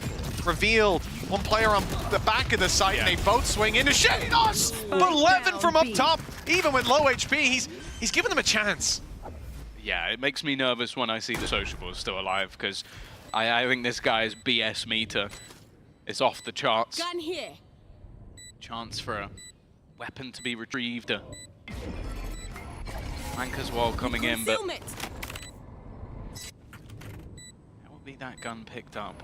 Sociable ready getting maybe a little bit further, but eventually Soulcast in position. And now the question is, just Profit does hold onto the gun. I think, yeah, walking back into 3 players doesn't really have the same amount of value as just holding on to that additional rifle, and that'll be at least something from their bonus round for BBL. But for Movistar Koi, they managed to get past the majority of the trap plays, and I think they're going to learn from this round that, okay, that wall is going to be particularly placed to basically just confuse us, because that was placed deeper to give a gap for Levin to play around, but also you could see it in the moment. They were like, why was that there? The immediate Vine usage was just flying going, that was here before, that's moved forward. I'm going to Vine this because he's probably there. I think you have to look at how Profect plays on BBL's own attack side to sort of realize what they're trying to bait them into there. Often it's going to be that one player coming through double doors, at least from BBL's playbook. And if that's the case, well, you have a choice. Trip the wall and give away where you are, or maybe they've given you a gap. Maybe you can catch the timing, and that's when the round before they didn't give you the gap, you exactly. know that You're like, why is there a gap now? Look at this aggressive push, though, coming up from the defense. 3 players making their way through arc, looking to try and challenge. Already a little bit of extra information and a passive start from this attack. And my main worry is where the spike is. It's currently left completely on its lonesome. Shados seemingly aware of the potential, but he's got to be careful, because if he goes down, that's not worth it. That spike in the spawn, the entire play with the majority of players heading towards that A site, now has to stop and go back and clear every single angle. And the rotations that they can play here, having one covering off Art and then 3 on A site, this is because of the wall and how it's changed. Now it's not even on B conventionally, where usually you would see it as a little bit more of like a line here. Instead, it's put even deeper to get you that early info, and then you can immediately activate those vines to stop them getting to site. So huge delay there. That's why they're stacked up on A, and Movistar Koi about to learn a lesson about the setup that's in play, about the numbers they'll run into. They take out Levin, that will spur them forward, but Tom, still 3 players here. Filu already gone, the stuns are nice, but even still Sociable can play ahead of them and escape without too many issues. The gap wasn't seen though, and actually they've managed to trade this back. Make it look doable for Grabinho. Someone who's always been solid in these sort of scenarios, has found the space, but still doesn't know where Yumpy's coming from. Had a decent idea, but the timing couldn't be any worse. And you put this man in the clutch situations, he'll take them home for you, it seems. He's hyped up about that as well. The timing, though. Grabinho had an idea. He was looking the right way, and if he just waited, of course, how could he know? If he waited, maybe he came behind him. Exactly. You know, he had to make a move, but he made the wrong one, unbeknownst to him. And as we said, really this is just like the combo for the backside, though. I think they're using the pulse out from Astra in combination with, I believe it was the thorns thrown in as well, or the vines, and then having those salvos. So it's like if you're stood on that backside, you are dead, and so they had to push forward. That's a really nice little bit that was thrown in by Movistar Koi. Unfortunately, it doesn't get them the round. And again, the changeup coming into play. The wall, we've seen it absolutely everywhere at this point. It's right on your screen. They'll use the decoy again to bait that out, so no information to be held early by BBL, bar what they've claimed themselves. Boots on the ground, pushed up B long, and an early fight that leaves Grabinho clinging on for dear life. Well, this is the tough prospect, because most rounds, as you said, B has been given up, be it a stack or a wall, or anything of the sort. And on the other side of things, they've now gone aggressive on that side of the map. Sociable still in position. Drone coming his way, but you know that he's going to be tempted to stick around, and they don't even wait for the drone to actually clear off this angle. He's been able to hold on, gets 2 for his money. And well, the drone attempted to clear him. Shados has done well though, at least bringing things again back into contention. And because he killed off Sociable, you now don't have the trap here on mid. 30 seconds left. The wall was triggered on A as well.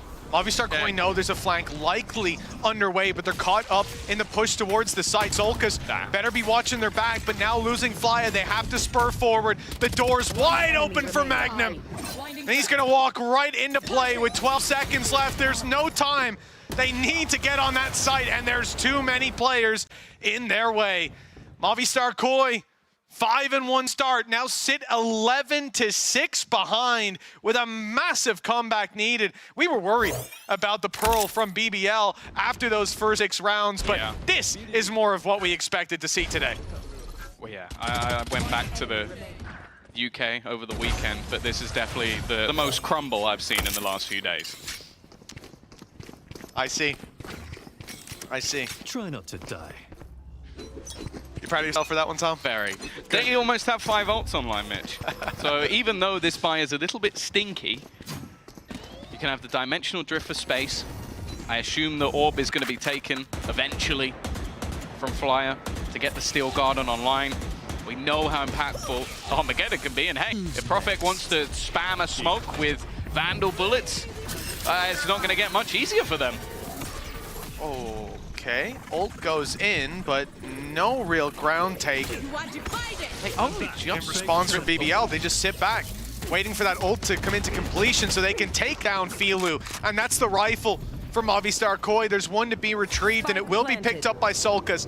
Post-planned ultimates, Shados and Solkas can do a lot, but Magnum's coming in, and he's managed to find Solkas, somehow leaving Grabinho alive, but not for long. He's got Stinger. Flya's got it all to do, on range, Stinger to Spectre, he's playing gun game. But his opponents got there first. Yeah, he needed a few more kills before he get to a rifle. The judge next, I suppose. Oh, 12-6, 6 in a row needed, and it's been a struggle to even find one for Koi.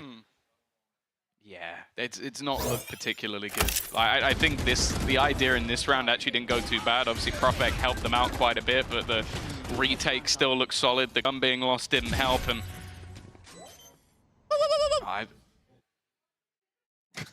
he's now intimidating, or no, sorry, he is copying a little alarm. There you go. Imitating. Yeah, that's a little beep, beep, beep. He heard it earlier somehow. Well, we need to get the league officials to investigate if that's the case.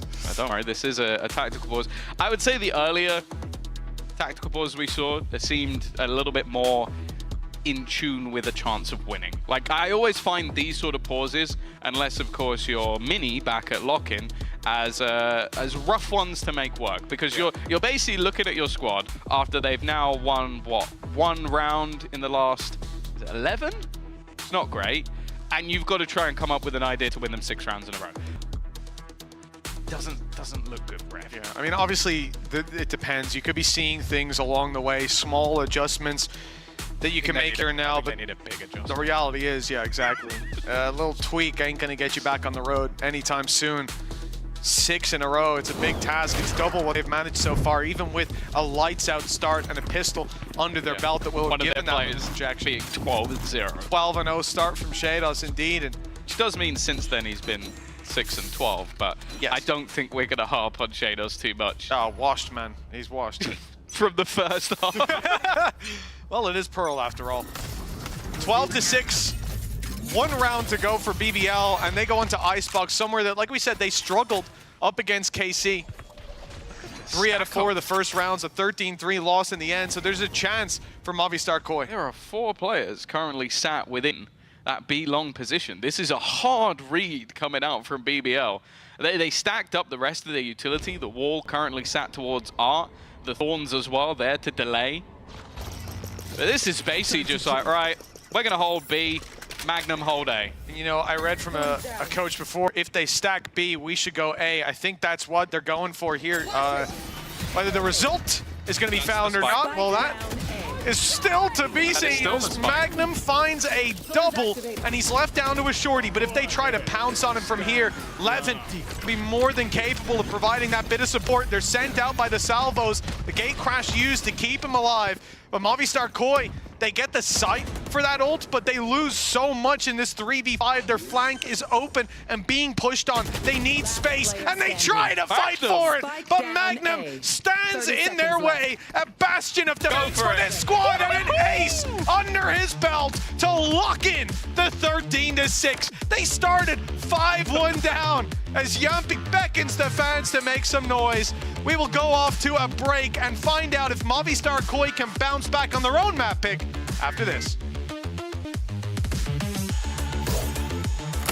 I'm shooting, okay, so previously we've had 4 rounds and 2 rounds map one. Let's get maybe 6 this one. I'm happy with 6. 6 for the other team. Let's go.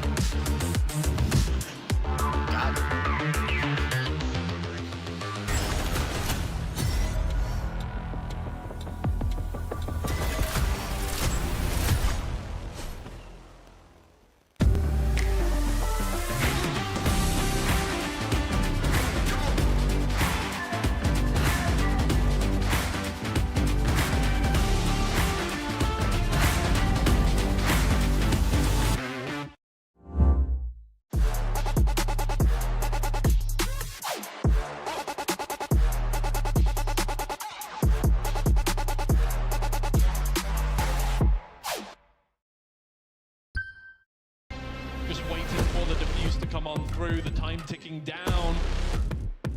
All you need to find is one headshot. Might just be able to clock this one out and send them to the grand final. It's all left on Vanya's shoulders. There's one way to do it. That is the way to do it.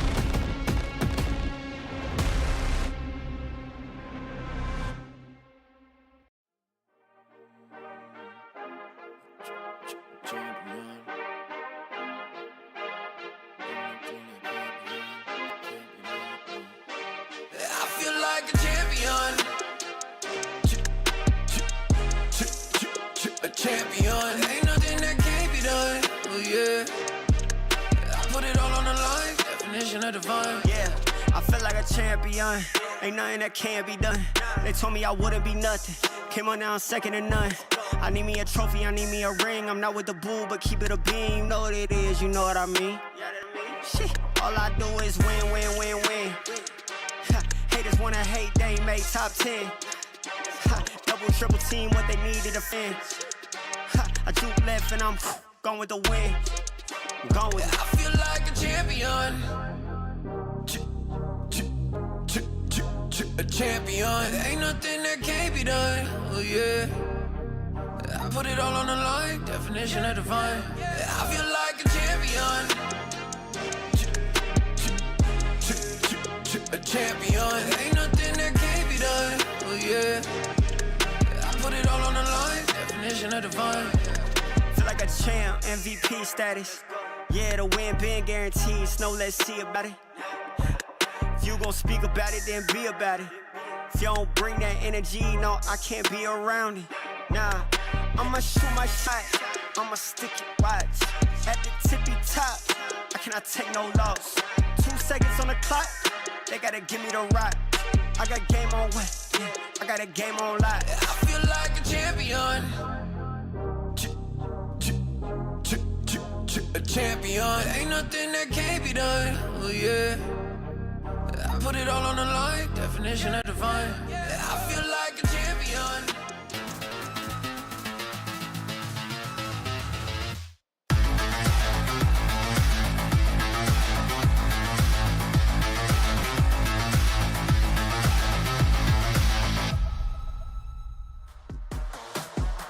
Nice boys! Let's go! Nice boys! Woo! Nice for the team! Woo!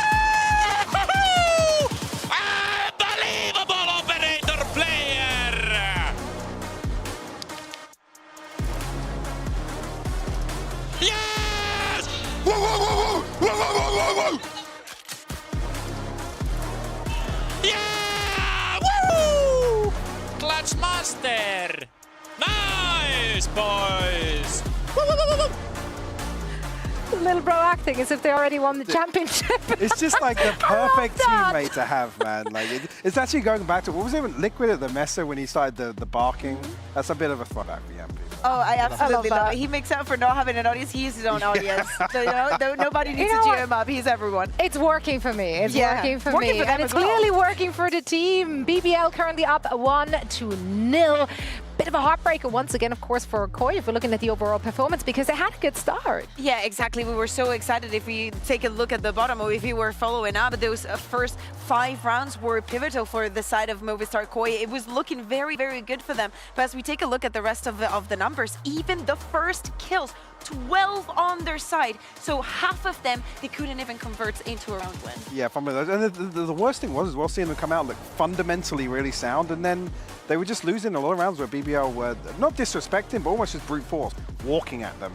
And they're getting caught off guard by it, which was some of the positives we were seeing early on in the half. Just seemed really, really uncharacteristic. Yeah, there were a lot of moments where I mean, you have to say it like that. They threw away advantages. Oh, yeah. In so many of these post plans by BBL, you would see Movistar Koi being up in numbers even before that post plan even happened. But then we have individual moments like this.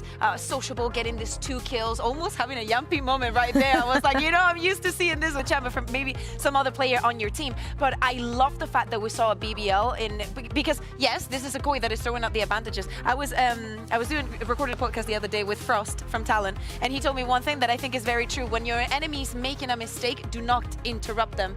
Let them go. Yeah, just let them carry on. Let them carry on, yeah. And in so many of these occasions, BBL, just by waiting and standing still and trusting the plan, Movistar Koi was just making all the mistakes. I think as well, that's also a byproduct of the sort of thing. This was ridiculous, by the way. Again, Yampi absolutely finding the time on the second, but that second half pistol round started off so well. Movistar Koi, they looked so well composed. There was like 3 or 4 people swinging out of a smoke to clear somebody from, I think from Elbow or something like that. And you're like, brilliant. They're back on the same page in the second half. And then it starts with Yampi clutching a 1v2.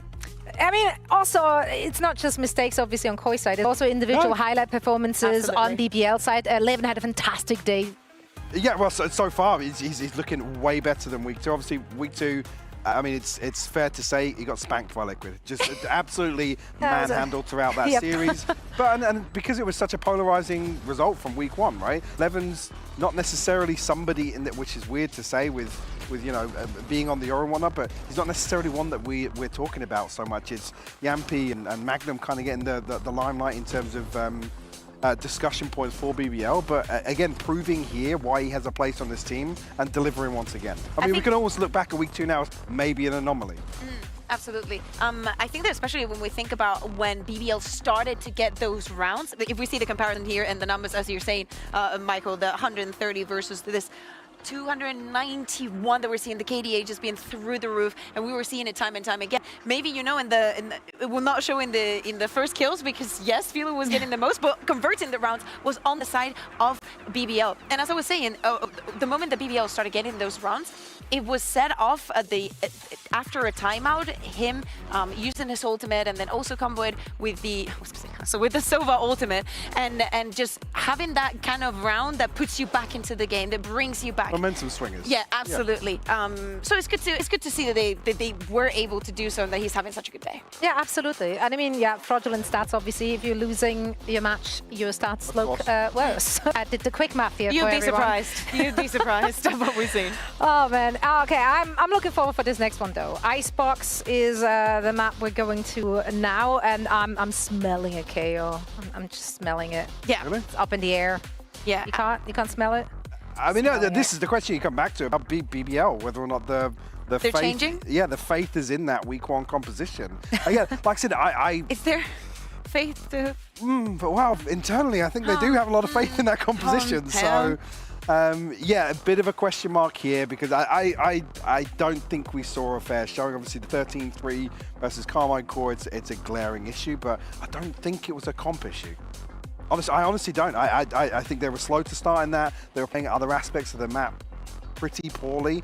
I don't think we actually saw them employ the composition that the way they wanted to play it. Yeah, but that's the thing. The other team is not going to let you. No. Take nothing away from that, yeah. Yeah, but that's what I mean. Like, I wonder what the preparation for Koi, we were speaking about that small window that they had to prep for this. Icebox, again, last week, that second map, they go to a T, but they're not able to close that one out either. Let's see if today they can have a different show, and let's see if I don't expect changes in the composition from them, but I would expect it from the side of BBL, maybe going back into, maybe moving into more comfortable roles and see something like we just saw on Pearl. I mean, we know, of course, that Koi is comfortable on that map, and we do see BBL actually picking up the KO, and it's not to be seen on Koi's side. Well, actually, yeah, a total overhaul, actually, yeah. for BBL, because we've got the Jet coming back in, obviously now with the Levin previously on the chamber as well. So this actually is, maybe they have thrown in week one completely out the window in terms of the composition. Yeah, there's not, I mean, the differences will be in the information. We were speaking about Movistar Koi. They were also using the Sova and the Tejo, that double drone, to go with it and follow up on this attack. Let's see if they can have the same performance. Love to see the Sociable is moving on to the Tejo Magnum in a very, very, very comfortable kill. Yeah, the iconic from Magnum, again, not as much of a surprise previously on the Viper, but this is almost cooked around putting Levin back at, the tip of the spear for BBL, which after map one, made quite promising. All right, we're seeing some new looks from both of these teams. What are our casters making of this? Let's hear it from Mitch and Tom. Thank you, Zoe. Yes, a big challenge for Movistar Koi, but a better map for them to try to best BBL on at least. You want to know that last map? Movistar Koi went 12 versus 7 in opening duels. They had the vast majority of early fights, and yet they walked out with 6 rounds. That's got to weigh heavy on you. Let's hope it's not the same on more comfortable ground like Icebox. Like this. Making our way there. Nice and slow. In towards. Beautiful, isn't that? That's what we like to see. No, I like this composition a lot more from BBL. Like, I think that, again, I agree with what Hypox said. I think conceptually the other comp can work. I do just think that on the day it went horrifically and they've decided to scrap it and go back to a much more aggressive, fast-paced sort of comp. Already, though, the initial fight will go the way of BBL, and we'll continue in that direction. Levin up top. The Turkish Jet in the server is enough for me to be convinced, but we'll see how this one goes. It's a firefight into middle. And Shados, well, I don't think he's starting this one off 12-0. No. Maybe 0-12. Not. Oh. No, it won't happen. There was no need for that, was there? It's well, more if it likely does now, there's going to be some very angry people coming after you. BBL 1-0 starting this one off, and obviously the desk touched on those or expanded on those compositional changes, Tom, but something we were talking about before the game is coming into a map like this. I mean, obviously for Movistar Koi, they've got that entry to be able to punch through with the ISO, but a lot of the time, we look at more recently the Waylay being picked in on Icebox. Like ISO. It often relies on you taking these movement abilities, these dive early fights to seize space, and that's something that I think Koi will struggle with here, especially now that BBL are back in more reasonable territory in terms of the agents they're playing. Pretty Yumpy getting aggressive, but I agree. I think having elevation on this map has always been a factor. You talk about when Chamber was in fashion, it still gave you that avenue. Waylay does, and of course, the old classic is the Jet. Something that we'll be missing here. I've enjoyed seeing the Tejo more, though. The ability to clear those angles, but well, Yumpy just farming things up on the KO. He can get you the information, but with those new look flashes, can even set himself up a little bit more. I think that's something we're excited to see going forward. Of course, Cracks will be the man to watch tomorrow. You buff the KO. Yes, of course, as Baki says, but for now, yeah, I think real potential for people to have more star performances on that agent, but I don't think Yumpy ever needed the agent to be good for him to be good. No, that's not exactly his limitation. A 2-0 start for BBL, but here is the real meat of the pie. Movistar Koi in with rifles. BBL look to try to upset them, an outlaw that's going to throw a lot of damage into the mix.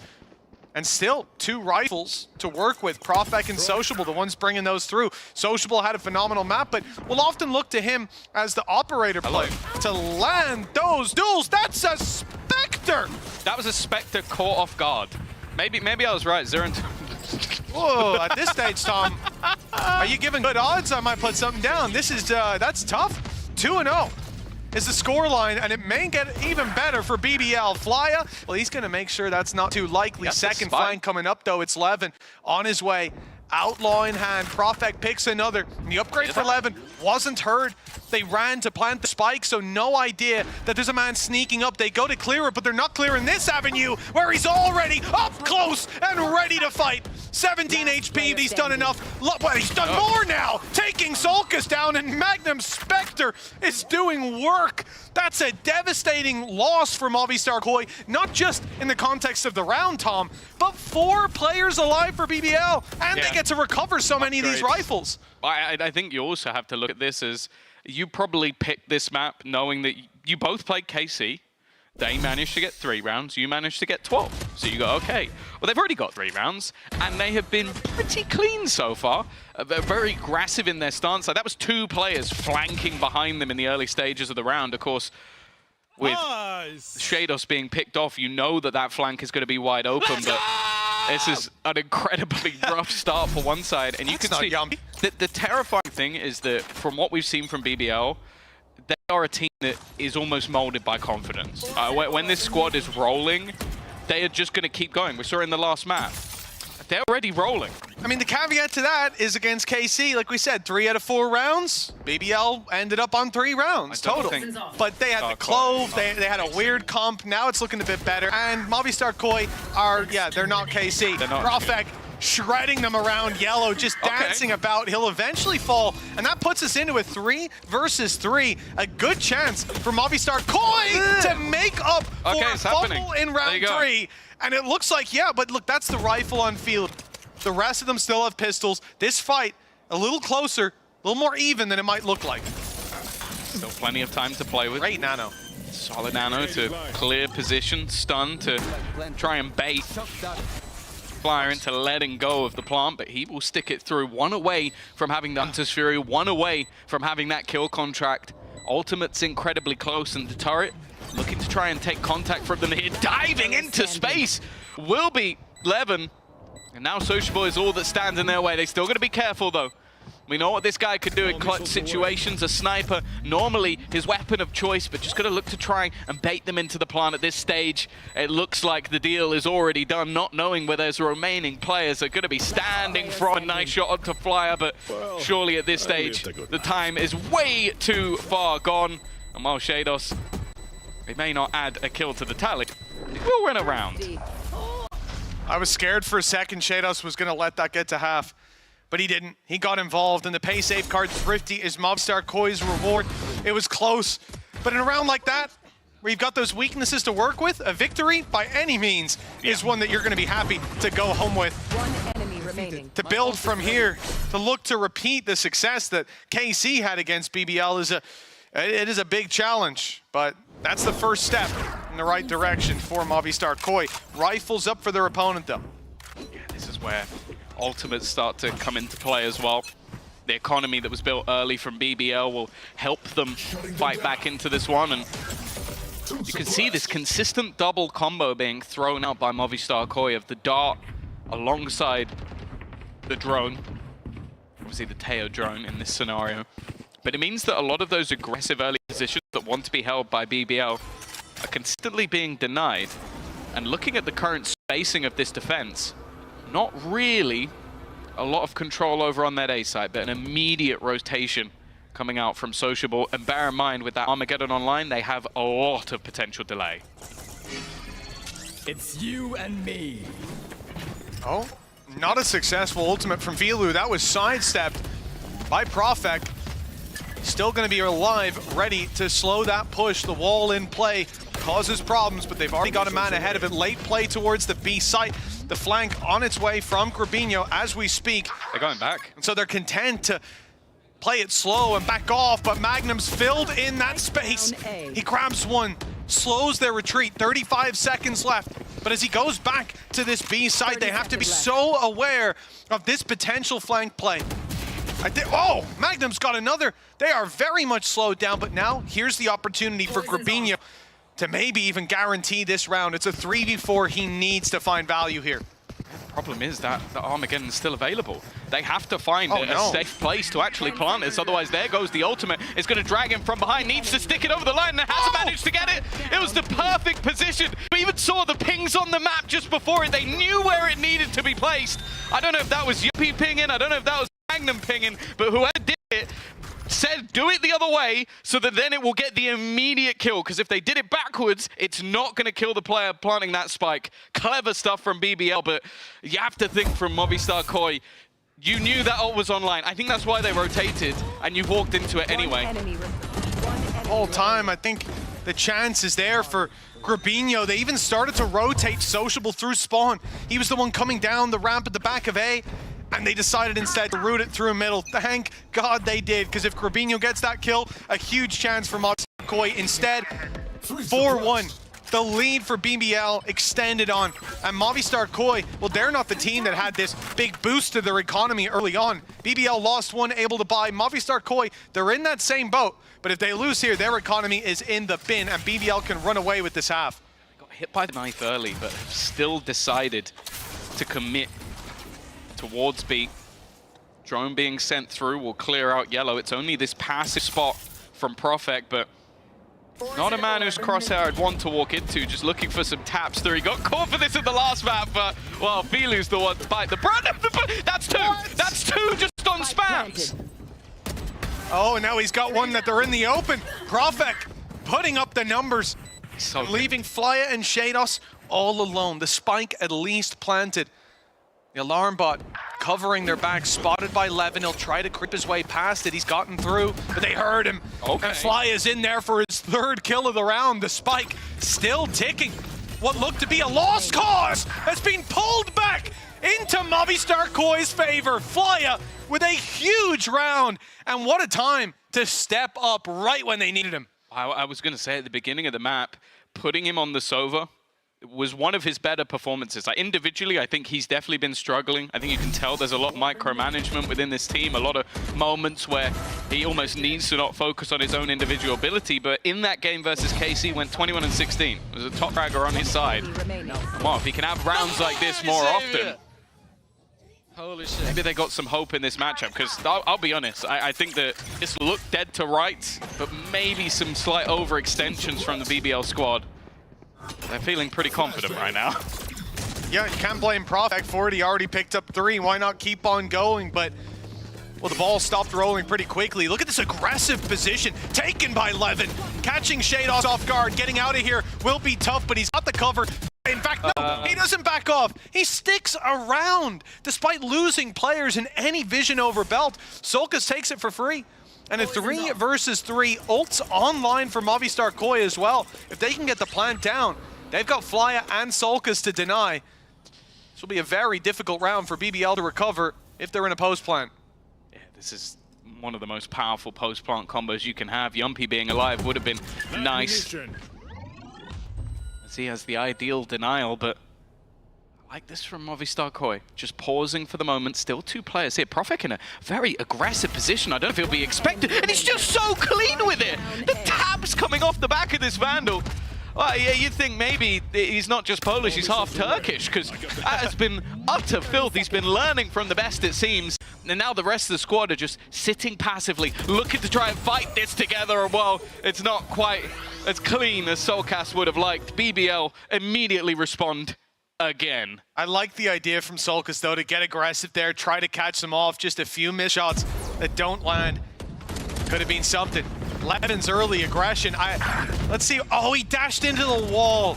Yeah. And that makes a lot of sense, because I saw him activate the dash, and I was very confused to see him still up close. But yeah, a little bit unfortunate for him. In the end, though, BBL able to convert 5-2. Profek's aim training score must be like top 0.001%. Like, it genuinely is absurd how clean he has looked when anybody walks into his crosshair. This map. Last map was a little shakier, but it finished 7-11. Yeah, when you're winning 13-6 and the rounds that you won were... Oh, yeah. Like, you have to bear in mind, who's top of the board, Mitch, in that game?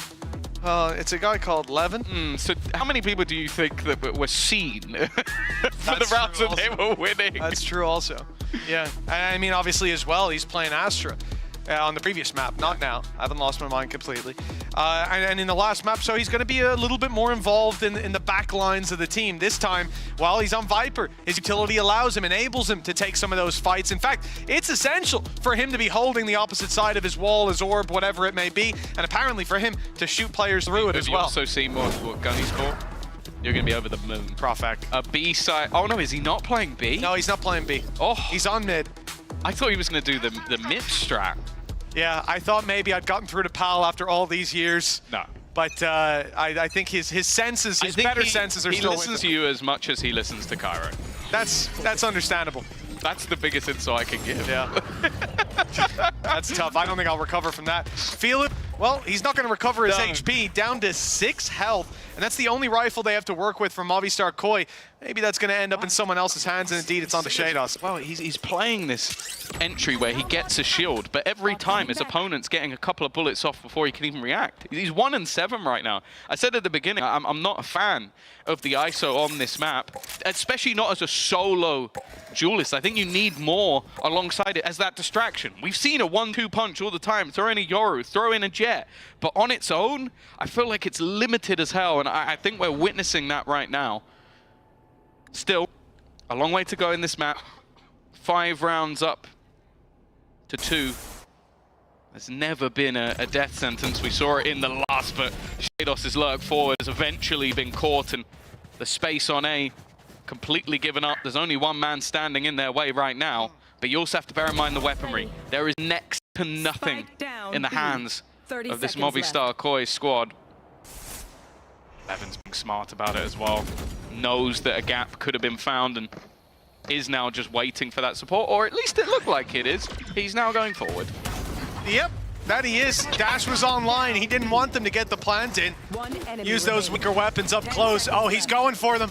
He wants the kill, and he'll get it as well. Levin with a 3-piece, and BBL with an in-zone flawless 6-2 in the lead, and it looks like not a lot has changed since we finished out that last map. The momentum still very much with BBL. Yeah, this round you can't really have too much blame to be placed over on Movistar Koi. They had nothing to play with, but this guy seems to be having a field day, and when you look at Sociable 10-2, Profek 9-4, like it was mentioned on the desk as well that, oh yeah, we've talked a lot about Yumpy and Magnum, but I feel like these 3 individually, if they're online, it's GG. Like I don't know if anyone on Movistar Koi can stand up to that, at least right now. But Mitch, they got a hell of a lot of ults. So do their opponents though. True. BBL have everything to work with in that regard. An Outlaw in the hands of Yumpy this time to the B site, which leaves Profek, understandably, playing with a Phantom. But a silencer inside this ult, and the ult is safe. He's nice and high up. They'll run back in. At this point, it's going to cause problems if they don't get back in the pit on time, and it looks like just about getting there. Okay. Filu grabs one, but they know where he is! Diving down, Levin falls, but Profek converts. And the problem is, they've got to stick inside that pit. Have one of their own down at least, so those players will start to decay. Look how deep the positioning as well from Grubinho. Like, clearing him out is almost going to be impossible. He's just not facing any of these angles. This post plant is nasty. The knife has been utilized, and I believe will have connected onto him. But I think that's irrelevant at this stage. Profek just trying to bait someone in, but well, with how close Shados is sitting, it's all too easy. Solcas with that final elimination and a wonderful post plant from Movistar Koi. Yeah, I mean, that's the downside, right? When you play on the defense, that Heaven ultimate from Viper, you're going to cut off a lot of the site, but there's that small gap, and with them having their own pit to play around, Shados is able to look at the spike. He waits. Oh, they're just tapping it, no problem. If they're sticking it, he counts to 2 and then shoots. The guy's on 1 HP. Yeah. 1 shot, gonna finish him off. So there was no moment there where they're really feeling like they're in danger. And just a great counter pick coming in. All right, great counter pick coming in from Grubinho that gets them that round. Now BBL immediately call a timeout, seeing ultimates committed, but not the round conversion. And with Movistar Koi still having a deep arsenal of ultimates to fall back onto, it's definitely the right time to take stock of where we're at. 6-3, plenty of time for Movistar Koi to climb back into this, and that's exactly what BBL are calling this timeout to avoid. Yeah, we've already seen it before that versus their opponents of KC, they had some struggles on the attack. Now, it's a completely different composition and a completely different style of play, so I don't think we can take too much stock in how that went, but you still want to make sure you capitalize on your advantages, and that's where BBR are at right now. Of course, for the opposing side, you got things over the line with, I say, one of the most classic combinations of ultimates ever. You get the lockdown to get you into sight, you get the Viper's Pit to keep you in the sight. So I think that obviously that has worked out for them. I think Filu as well, waking up a little bit. Those 2 kills at the back of sight made it much more disruptive. Can they now build off the back of that? And by the looks of things, there may still be further pressure put forward. Now, this is a spot Levin's already played, Mitch. He has. Grabinho only getting his weapon out now. I was worried he was coming around that corner with a knife. He's in a drone. Up goes the drone, and an opportunity Levin will not let slip. Taking down Flya, but he loses his life in the process from Movistar Koi. Hunter's Fury gone. This could be ideal. Yes, Hunter's Fury gone, but with Filu having the ult online, if they can pick one player out, the advantage is theirs to play around. Yumpy, the man with the operator, and he's pulled into the ult. The classic needed to break shield, and he's not going to find the kill. Filu, wonderful ultimate used, and Movistar Koi with the advantage as a result. Careful. We've seen Profek popping off. Sociable down, and eventually on the edge of that Viper screen. Shados should have put this one to bed. We've already had a huge round or 2 from Magnum in the last map, but this would likely be the best of them. And with their economy low, yeah, I was going to say, is it worth just holding onto the gun? Another solid round from the side of Movistar Koi, and a lot of it coming off the back of Filu. We've seen the Sova-Yoru combo where the Yoru says, just shoot me, shoot me. Bait me was the call from Sova this time. He pops out the drone, and definitely. They end up with the early We're going to cut to that voice comm right now. Bait me. See, I'm not sure who said that, but it definitely happened. Damn, the one time we didn't have any video. That's crazy. But no, I think as well, though, Filu popping the ultimate, taking down the player with the op, first of all, and then Sociable, what does he do? Well, after a great map with the op, he goes, oh, an op on the floor. I'll have that. Who peeks him? Filu with the shield up. So he hits his shot, but Filu hits his. And unfortunately for Sociable, he didn't have a shield. Still, a couple of those ults remain. Drone going out. Movistar Koi have done well. Attempted denial with the salvos, and more importantly, the Blade Storm available for Levin. They might have a few vulnerabilities in terms of the weapons, but this deadly Turkish duo is not just looking to hold down the B site, they're looking to take further ground. They've pushed all the way up, and with weaker weapons, you expect this kind of a risk. Sociable picking off Flya, and I don't think he's going to take that drone out for the rest of the half. Only 1 round left. Lockdown comes into play. BBL send, Movistar Koi scrambling backwards, and the Blade Storm eagerly awaiting them. A double pickup, and then Sociable swings in to finish the job. Pay safe card thrifty for BBL, and way to make the best of a bad situation. This is sort of where we talk about different types of economy. The economy in terms of money was low. Economy in terms of ultimates was very high. And that's what this round was. You had the aggressive push down. Again, I think Flya being completely alone using a drone, I understand the concept was to sell a fake, but it's just such an easy pickoff. And then, Nico too. because of that, Sociable ends up getting his ult. That's the Armageddon that traps them in at the back of the end. The lockdown which forced them forward. Perfectly telegraphed round from BBL, but I think Movistar Koi will be frustrated they fell for everything there. I think a lot of the time you'll see those weaker buys centered around the A site with an anchor on B, the utility, and that's what he's hoping, right? You're going to see the drone as the solo player call like, oh, they're on their way, I need help. And then those rotations come out, your team takes A easily. But what a disaster for Flya. 2 rounds in a row. This time he uses it, his drone from way, way back. Doesn't clear fully around the corner, but they've got plenty to do that, looking for the close player that isn't actually there. For Movistar Koi, a lot of this round is going to be down to the freeze play. They take space, they wait, and hope to find either a rotation on mid or late walk up with their orb underneath and split the B site. So a lot of pressure either way put on Magnum. Okay, yeah, they're going to try and force him out with the Armageddon. I think a bit of an unorthodox position, though. You're not normally going to try and clear that ground a little bit early. Will get caught out and take quite a bit of damage. And now saving that Hunter's Fury for the post. They're in a very good spot here, Movistar Koi. Yeah, it's a double flank on mid. Even if Shados goes down, expecting Grabinho to be there is unlikely, and he's covering his back the whole time, so they've got extra security. But BBL have retaken this all through spawn. They're here as 5. Sending one out, Magnum, to look for that lurk through middle. They know that it's a possibility, if not a probability, and Magnum's got his timing. But he's not landed the shots to fight towards the alleyway. Good to start with. Profek doubling up on his duels. And a little more needed, but Solkis the only one standing in their way. He's got the first, the second even! And Grabinho with the from the grave snake bite has landed a kill. What a play by Solkis, by Movistar Koi. And they'll be within punching distance of BBL in the second half. Red Bull clutch to close it, and a big round for them to take home with a resurgence that was impressive. The fact is, though, they're going to need a little bit more, and we'll see if they can get it in the second half.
Welcome back, folks. 7-5 to BBL. Getting deja vu up here, Tom. A slight lead for the Turkish squad, and now moving into the second half, this is the real test. This is where they struggled up against KC. They did well in the first 4 rounds and nothing afterwards, but they've changed their comp, and no doubt they've looked back on the mistakes made there. For Movistar Koi, well, it's been tragic when it comes to map 2 so far in stage 1. 14-12 in both of their second maps, of denied at map 3 in the series. They want to change that here today. This is the map they chose to fight on, Tom. Have you got hope for their defense? Yeah, I think they had a decent resurgence in the last half, like building a little bit of confidence, because it was looking a bit rough at one point, like a 6-2 scoreline, but I think they've shown stellar usage of their ults, managing to sort of cycle them quite nicely. And again, like going back into how they started out the last defensive half, I think there's some opportunities here, but mostly I want to see what Shados and Filu can do, because I think Shados a bit of a quieter map than what we saw in the last, and I think Filu, it took some time for him to get into the map, with him going to have to be relatively aggressive to make this ISO work. I think he needs to pop off a little bit.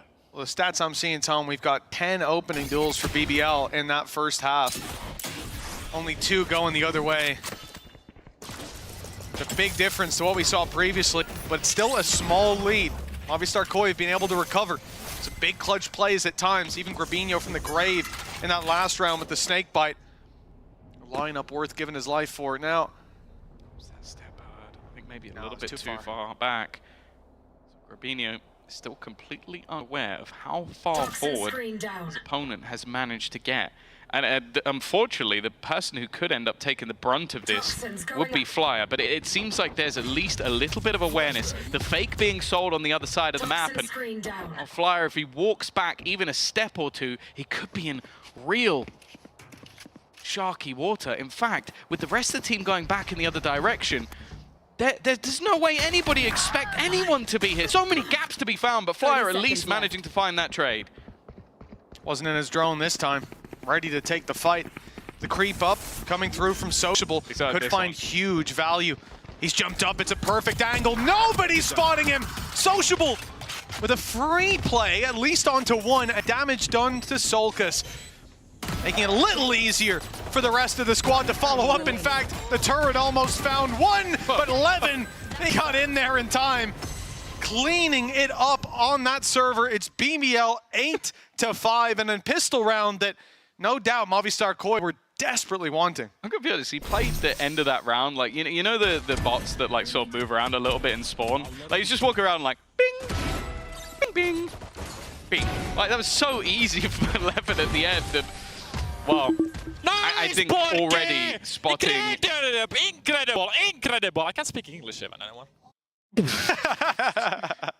But I think as well that this is a dangerous start because there was so many gaps in that defense.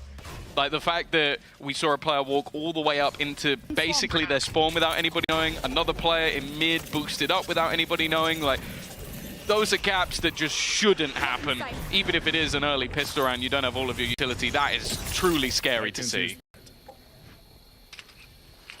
Well, all classics from Movistar Koi, but good read. 4 players on the A site. Magnum with the challenge. But he's got his trusty Spectre out. Yeah. I shouldn't doubt him for a the solid moment. long-range weapon, the Spectre. Well, yeah, it's certainly when he's got his Levin out as well, it's a different story altogether. Quick little double pickup for them both. A plant for Levin, which will get him just one away from the Blade Storm. And information on where Grobinho is. The question is, who wants that orb? It's time to go and earn it, and it's Magnums for the taking. It's Spectre with a 3-piece and an in-zone flawless to put 9-5 on the score line for BBL. To say early doors, we already have the Blade Storm available for Levin. They gave him the Spectre in case he could get that final kill, but then realized, actually, we could just give the Spike instead and plant it after the round.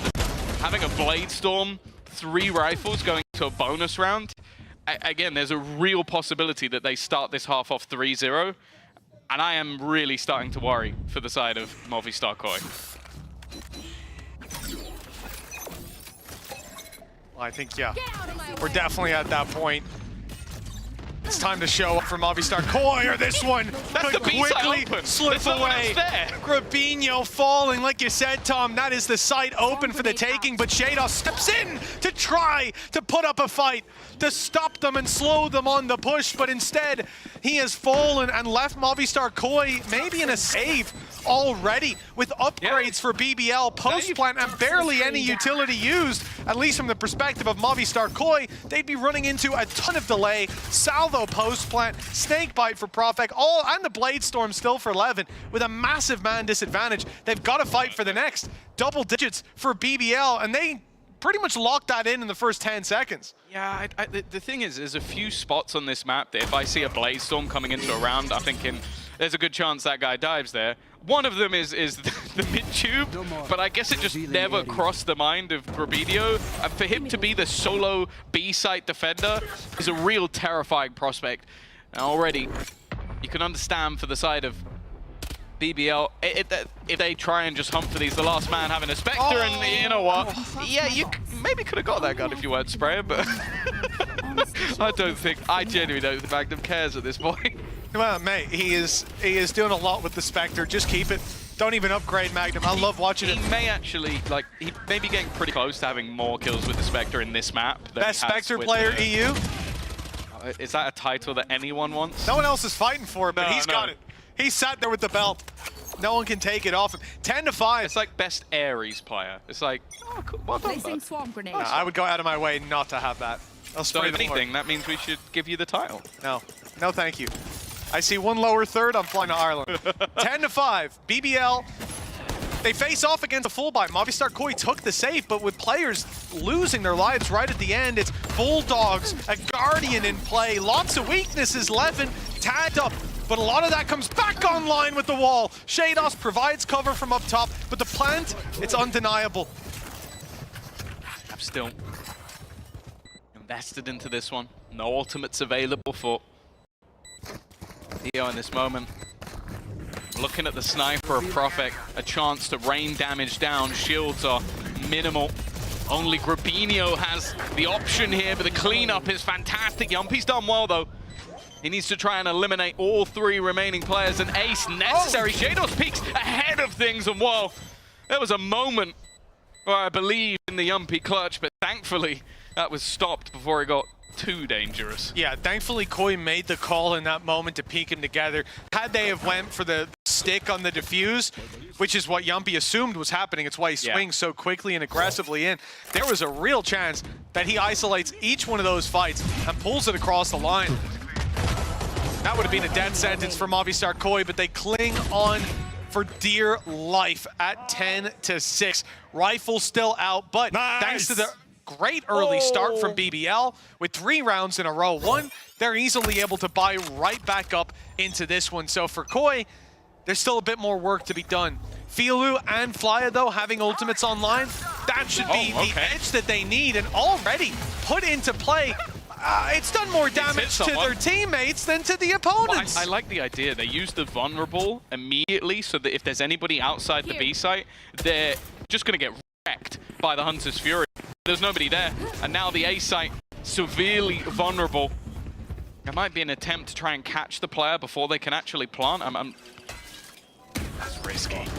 Just the jump up, but they're going to try and isolate Sociable, but that's easier said than done. Flyer literally flying through the air to try and get rid of him, and they're all looking to just fight Sociable right now. Almost the entirety of the squad are battling one guy. The rest of the team have taken the site, but that's a big kill to find. Being able to remove one, now gets into a 1v1 battle versus Magnum. This time has a rifle to hand, but won't be able to hold on to things. Clearing this back angle onto Profek and leaving just Yumpy remaining. Diffuser's already started. The wall's going to give perfect cover. It's almost fully diffused, and indeed, before Yumpy can swing, it's already in Movistar Koi's hands. Luckily, as Yumpy cleans up those last fights, 10-7. It came close, and with Sociable buying so much time in middle and even opening the avenue for that deep site push, it's a miracle that they end up walking out with that. Movistar Koi this pick did phenomenally well, and indeed, yeah, rooting Levin out of that position. The perfectly timed salvos from Solkas as well, trading out that kill and leaving it into the 1v2 that with the wall was easy to win. Puts them in an awkward position again on BBL's side, but as we've seen, a lot more impact, I would say, than usual from ultimates, even with low purchases. Seems like the ults have made all the difference. Magnum is looking the other way, and nobody else currently holding the angle. Bit of an early slip up, and V-Loop under pressure, going to take a lot of damage. Giving Levin that extra space, stun thrown through the spam on either side. Not quite finishing the job, but in fact, this Profek on the pistol. Flyer that goes running in. Just looks to try a brawl with the pistols. It seemed like a mistake, and well, it was. You do that against rifles, it's a risk. You do it against pistols, and it is definitively, and Profek even worse. A big mistake.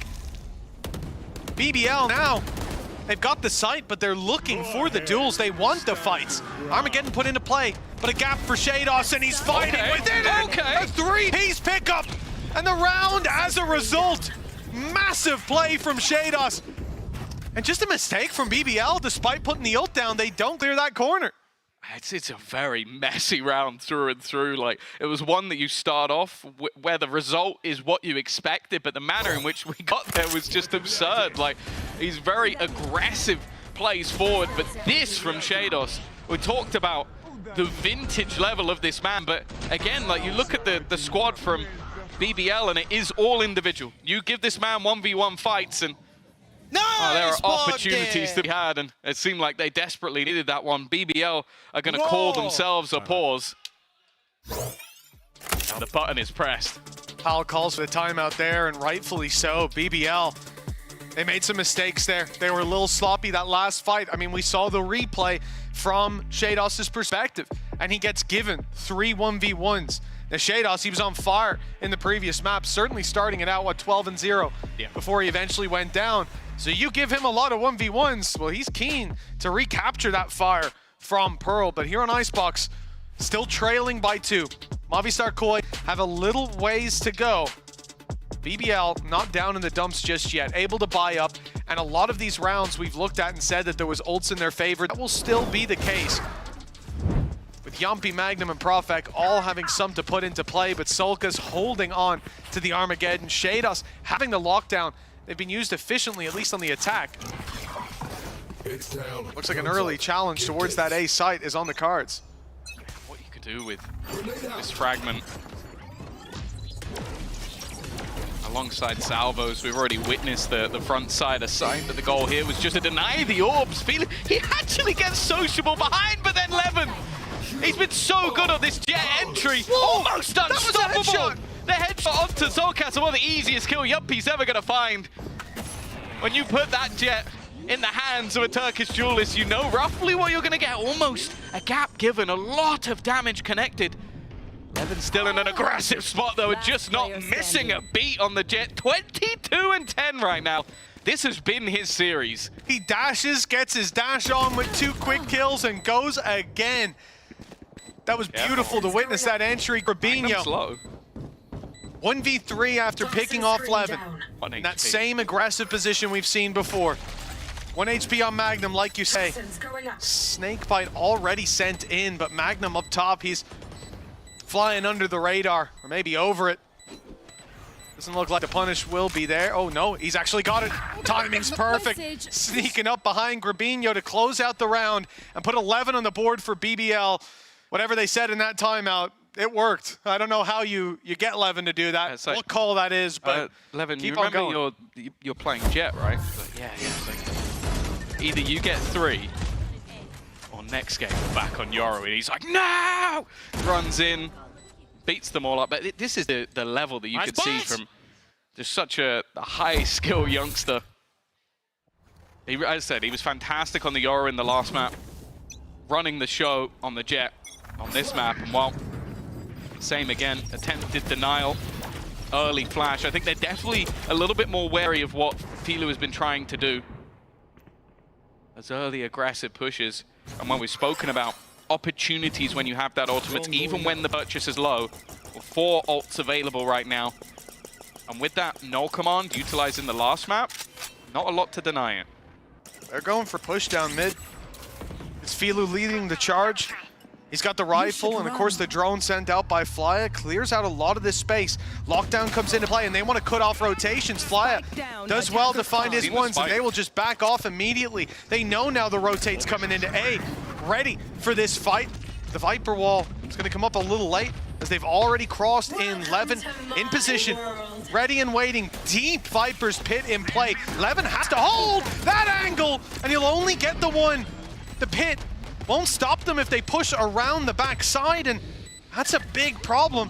Only one player making his way through. It's Grabinho that could definitely be in trouble, but the ult used. Oh, it actually catches the player closer.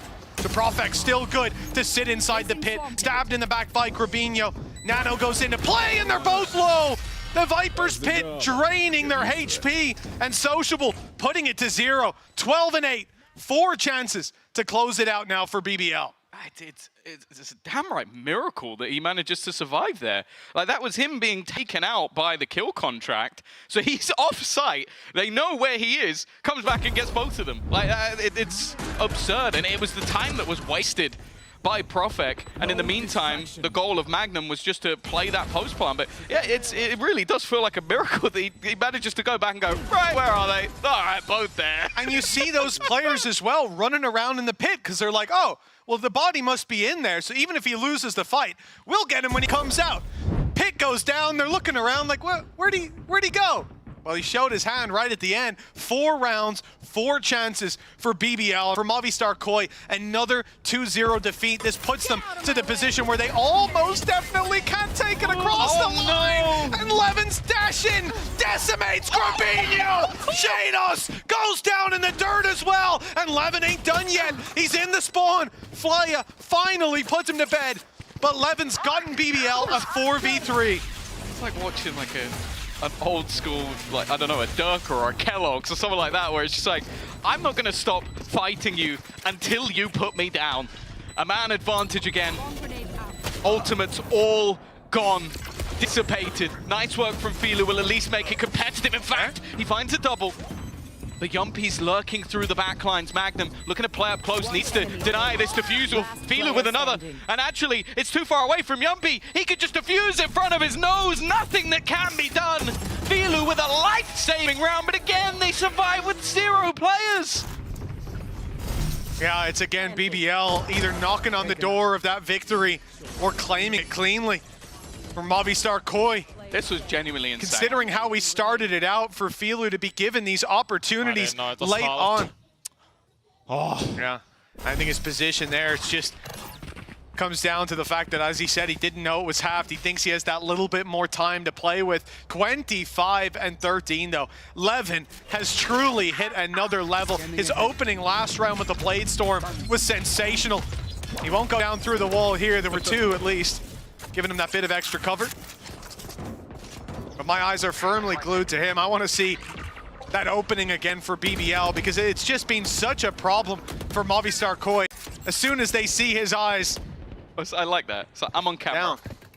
Yeah, you can see me. Come on. I'm waiting. Levin's here. I think he genuinely didn't shoot that because he was fully expecting Filu to swing. He was waiting for the swing. Exactly. He just didn't even care. It's like, okay, you can know I'm here, but I'm not going to aim up just in case. Now again, mentioned it before, all those ults have been expended. Filu and Sociable on the other side are closest to having something in this round. The A-Site simulator, the icebox of old. They look to fight this again, and Wildflyer stuck in no man's land, but Filu has dealt with Levin and gets his ult online. Yeah, the ult though, whether it's going to be used or not, they're already close. He's got to clear them out first. Damn good try of it so far. Down goes the shield. 3 versus 3. For Movistar Koi, all players on site. They don't know if they've gone back at this point.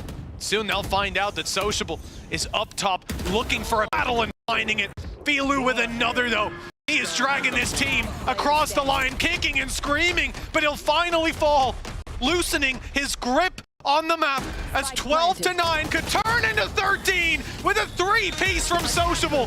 It's BBL series 2-0, recovery on the last week, and what could be the final dagger in Movistar Koi's back. Their chances of playoffs thinning out game on game, and they need perfection from this point forward to even have a chance. Yeah, it doesn't look like their time is going to get any easier, but a solid bounce back from last week. Obviously, the last map before this that was played by BBL was a 12-0 loss in a half.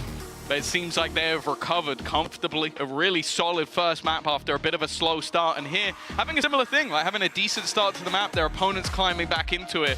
But I think the real star of the show was Levin.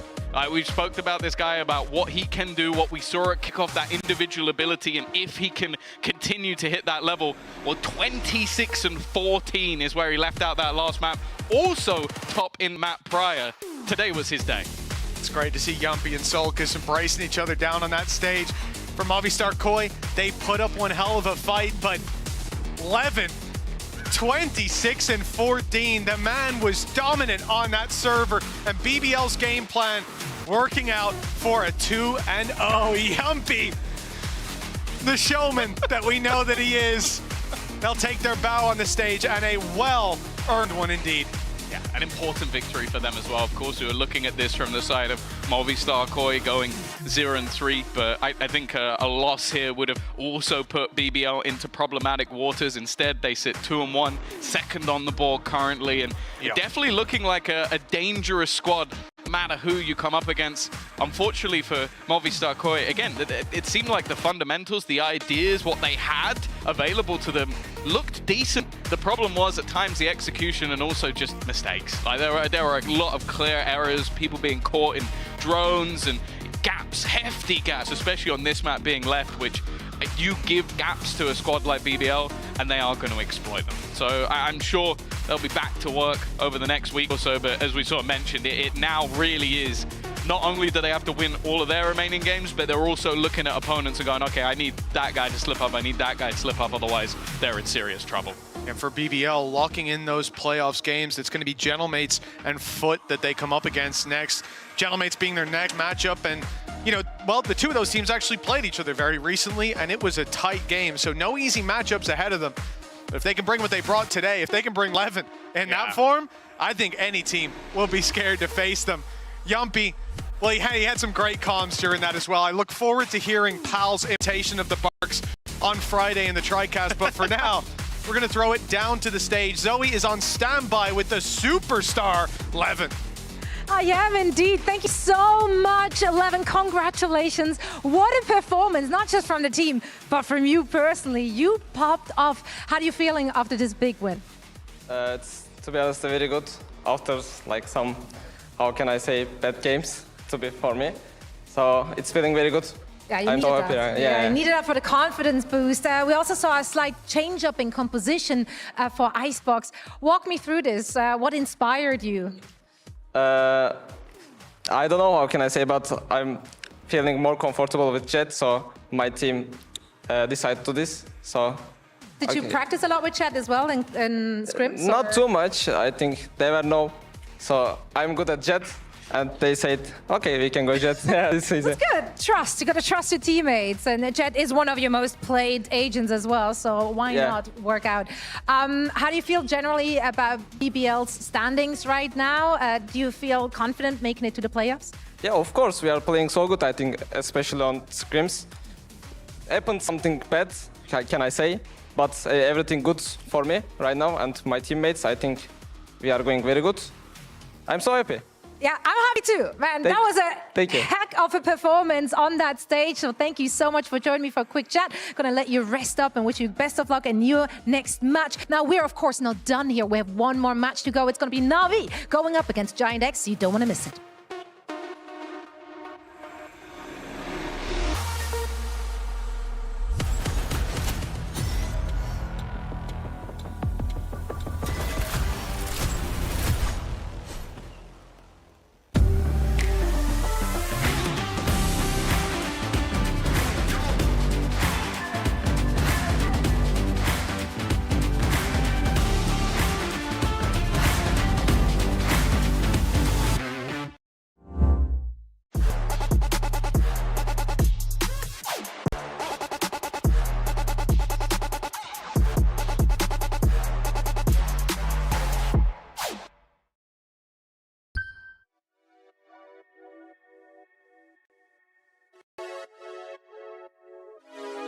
Friday night in them blazing, but it feel like a special occasion.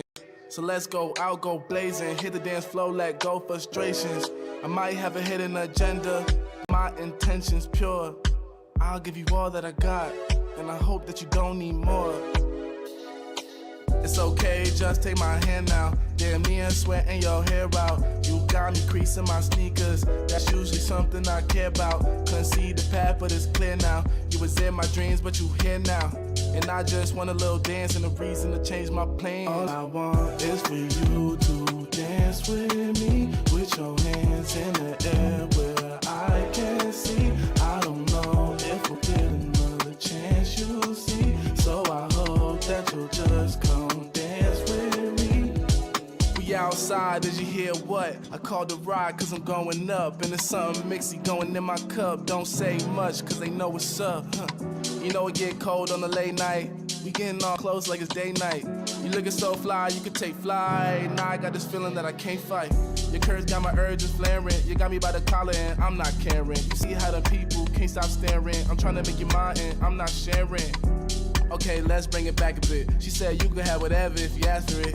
Well, I just want to have a little dance and a reason to change my plans. All I want is for you to dance with me, with your hands in the air where I can see. I don't know if we'll get another chance, you'll see. So I hope that you'll just come dance with me.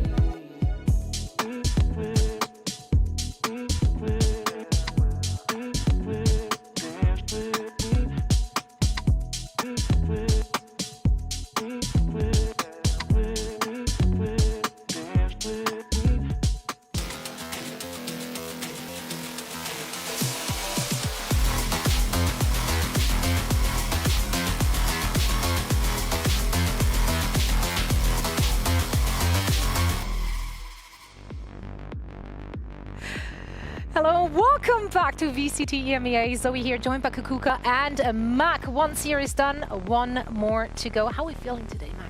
I'm feeling great. I don't know if, BBL are feeling too good after all that screaming. Yeah, in particular. Well, I think they're feeling great. He was going crazy. He was going off after map 1. That was some of the best highlights I'd seen, and then after they won as well. But that's a big win for BBL. Absolutely, they needed it. Yeah. We needed it too. Yeah, don't we all need it? You know who else needs it? Our upcoming two teams. They also need the dubs on the board because, you know what, the stage is actually quite short. So those matches all very much count and are very, very crucial. Na'Vi got a very crucial win against Apex, which I'm sure is a confidence booster, but quite frankly, watching it, Apex played it close. Like, I don't know if I would be super confident as Na'Vi now because that went all the way in map 3. Every year we come and speak about Na'Vi. We speak about the players that have been here for a very long time. We highlight also the new incorporation, and we're excited to see where Na'Vi is going to take us in this year. Is it going to be the crazy compositions? Yes, it's still Na'Vi, but I think that they really, really needed last week's win, and not only for the sake of getting the points, it's because of how tricky it was for them. The ending of 2024, the beginning of this year, they still had to find themselves in the stage, and I hope that after that win we see a different face of Na'Vi. Yeah, it just brings out the confidence, right? And the fact that when Flow was going so crazy last week as well, winning against that has to instill some kind of confidence. Absolutely. Now, if we're looking at what kind of, how do you say that, personality Na'Vi has currently. We're seeing role swaps again, obviously, like they're going off with their comms here and there. How do we feel about the role swaps, though, from last week? I don't like it. You don't like it? I don't like some of it. I do like some of it. You know, I did like when we had like Hero jumping onto the Rays, getting on that again. But when I think of Xiao, I think of Xiao on the Fade. And we see an Angel take that away from you multiple times. It irks me a little bit. But look, it worked last week. So if they just keep the role swaps up and it keeps the opponents guessing, look, element of surprise goes a long way. You know what? I think you're the only person in this entire studio, maybe City, that wasn't excited to see Xiao on Sova. Yes. People were popping off about it. It's such a stable. I agree with you. Like, if I would put him in initiator in every single map if I can. Also, the Astra, I think it's good, but I feel like this is where he excels the most. We see him the most comfortable. We know that he doesn't need any other rep, even if he hasn't played it in X amount of time. Doesn't matter. It is Xiao. It's the Xiao show that you're going to get on the Sova. Something that, of course, I think for him, when we're speaking about a team finding themselves on the stage, it also comes down to having a good performance and feeling comfortable on it. Yeah, comfortability on agents is absolutely crucial, and that's why I'm worried about some of the players on the team. But yeah, if we're highlighting Xiao, like that performance on Haven was huge. If we can get that again, if we can get Haven again in the veto, that'd be lovely. But are we going to get it? Who knows? Well, we'll find out very soon, Mac. I'm here for the Shova. Maybe a bit of a stretch. All right. We also got to see Hero back on Duelist. Obviously, we know that Hero is a very competent Duelist player. Haven't seen that yet in VCT. Now we finally see it. How do we feel about it? I like it. I think that it gives Na'Vi that dimension, especially when you combo it up with Koala Noob also playing an aggressive role. It's not that it's the chamber. We know that we take that as a duelist because we have seen a lot of double duelists being played not only in the region but all across the globe. If again we're speaking about a team finding themselves, working with this to implement in them, not being scared. Well, they're never going to be scared to try something new. Trying to surprise their opponent. This is a Na'Vi that could get scary, and a Hero that in an individual level is always going to surprise us. Yeah, and look, if there's a team that just brings surprises week after week, and Na'Vi are able to do that again today, like GX have been struggling. They've also shown some great things, but if you've got Na'Vi just throwing out like random comp after random comp like GX, they don't really have the greatest adaptability from what we've seen from them so far, and that's where things could go south for them. You know what, though? They showed grit and tenacity in their match just last week. I mean, they came back from a 10-0 deficit in the first half on Split, their second map. That was after they had a brutal loss on Haven. So, like, to have the mental fortitude to come back and stern parents who talk to you like this, I mean, that says a lot about the team and what they can do. Well, look, it worked. It kicked them back into gear, right? He's so upset. Are you okay? I look at this. And it just doesn't get old. I've been seeing Vixen in the coach cam for freaking years, but it just doesn't get old because he's extremely expressive with his eyes and the way that he just barely even moves. But after saying yes, it was a 10-0, and very, very quickly we saw a Giant X that even with that scoreline was not defeated, was able to bring things back onto the board and move on to that third map. Yes, at the end, Team Heretics was able to bounce back and close that out, but it just proves to you that you can never count a team like Giant X out. Yeah, look, and for me as well, there's just so much going on with Giant X. We see glimpses of hope, like great comebacks like we did on Split, but then there's other moments as well where things just go so wrong and people are just, putting them bottom of the power rankings, not quite really rating them in a way that instills hope in their fan base. And you really want to have some hope as a fan, don't you? Dude, we're on that hopium and copium, like we're getting the 50-50 mix of everything for most of those teams. But quite frankly, if you looked at the region as a whole, I'm looking at all those teams. I don't feel like there is a clear, like, oh, you can count them out. Like Apex, we thought like that's the easy win. Didn't make it look so easy against Na'Vi, you know? Not. Like they're all being very competitive in their matches. Yeah, well, individually, they are all very good Valorant players. That's why they're here in the top league, right? But sometimes it's just if the cogs work together or if they don't work together. And if they're not working together, then you might go 0-2, you might end up 0-3 if that happens, say. But there's different ways that you can play the game, right? Yeah, and you know what? I want to see some ways that the game has been played. And you have some illustration to show us, educate us. I do. So for a bit of education... Is it educational? Because I don't know what you have in store for us. It's mostly educational. I think the best way to put it is Mini, on the cast last week, said that Giant X are finally finding their identity. And it's kind of working, but then sometimes it's not working. So we're going to have a look at their identity, mainly their... Working or not working? Yeah, it works for the first part, then doesn't work. It and works I've also until it doesn't work. I have some examples of when it gets counted and counted hard. So we're going to be watching round 6 here. Obviously, they're on an eco. But what I want you to look at as well is what we're going to do, break the trip over here at the top left of the screen. That's going to bait the full push out from Giant X. This is up against Team Heretics last week. They're going to go for Paranoia over towards lobby, split 2 up long, 2 up short, and then go for the dark cover on that entrance to lobby where the gate currently is. So if we roll this forward, you'll see off screen that this is going to happen. Dark cover there. Everyone's ready. Everyone's rolling forward. They're going to get full map control, and they're happy just to keep on going forward. But because that trap gets broken, and over on the C site, they're just calling, oh, look, it's going to be C. We will end up going back to this situation, and Boo knows exactly what's happening. He's thinking, there was a Paranoia. There's a dark cover. There's a lot going on here. I'm just going to, tuck my way into the corner and hopefully get a free couple of kills, which he does. They have a perfect anti-eco. Old mate Benji Fishy's there as well, manages to get a free one through the dark cover, and yeah, it ends up going well in their favor. So if we we'll look at that in a little bit. That's one way that it gets counted, but they have different variables of this strategy. Later, like 4 rounds later on round 10, you can see as well, they're just going to be running it down long again. This time dark cover comes from C just to go for that change up, and they're also going to use the undercut for ISO as well just to make this happen. So Purpo manages to love getting the short control, and Long's right up here as well. But the thing is, what I want to talk about is after something goes right, they do get a pick, they overstay, they overcommit to the bit, right? And that's when things go wrong. So if we keep rolling forward, you'll see Team Heretics, they already saw this the other round, but this time, if you look here, they brought the whole team to the party. So they're going to be able to just smoke off the pipes area, so sewer area rather, and then retake long, and then it goes completely wrong very quickly for Giant X. So their identity of, showing that they want to be that early aggressive round goes well sometimes, but look, as soon as Cloud hits the ground, you're going to get runner, go up on the short side of long, just try to be in a similar position. But Team Heretics, the way that they've countered this is with pure patience. They're just, staying together, slowly re-clearing the map in specific positions. And what we're going to do as well, see, look, runner goes down and Purpo's like, you know what, I'm out of here. That was a bad idea. But then it also gets countered by aggression, not just patience. So this is against BBL over in Kickoff.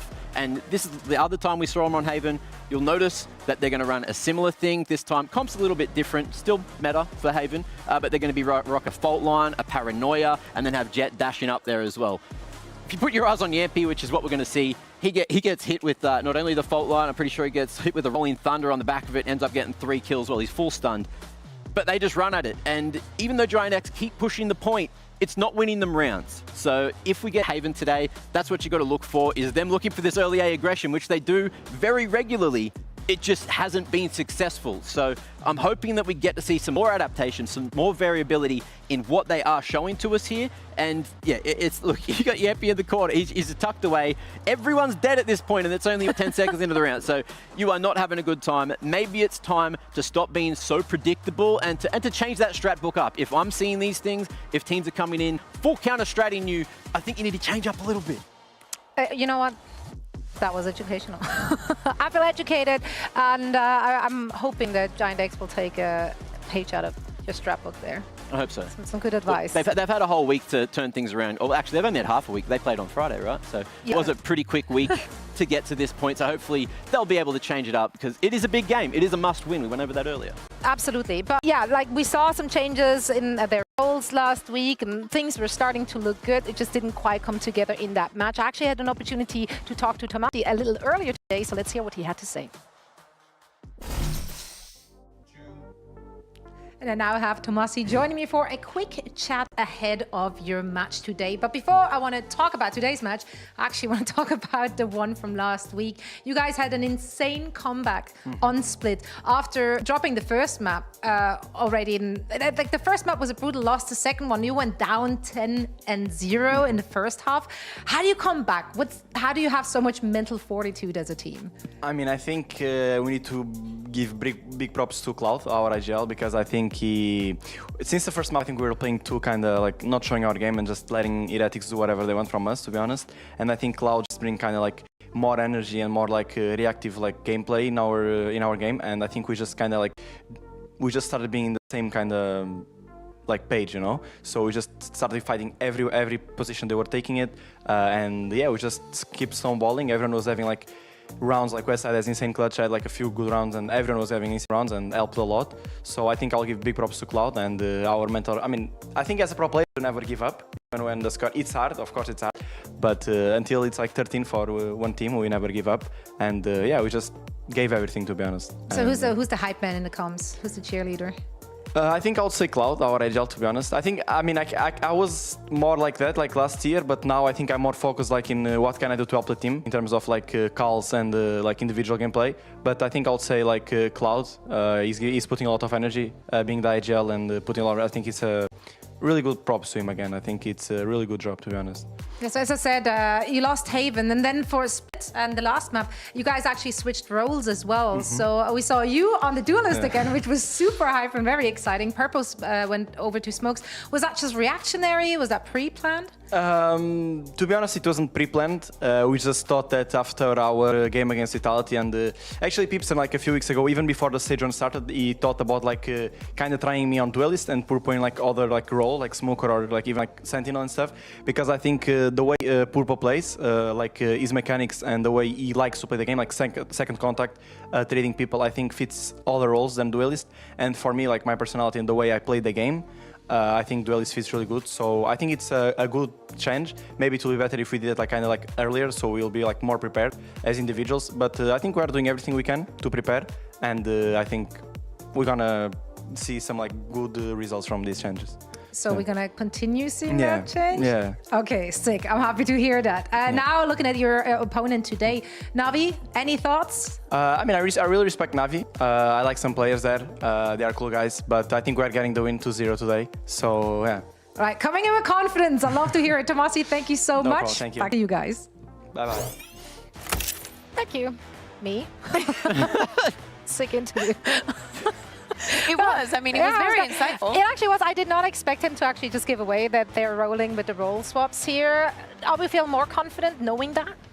I mean, I like the fact that he's not. He's like, we have explored many different options. We have explored me on the Duelist, Purpo not only on the controller. I love the fact that he also mentioned the Sentinel, because maybe we keep seeing these changes. He does have some experience already playing the Sentinel, but we still haven't seen it this year, and I would be very down to see it. Yeah, I'd be down to see it as well. Look, you got Navi rock and roll swaps, you got Giant X, one of the rock roll swaps, and look, there's specific maps where it works really well, right? And in particular, look, Tomasi's been doing incredibly well when he does rock on things like Grimmy, like the Omen, but then when he gets on Duelist as well, still pumping up numbers.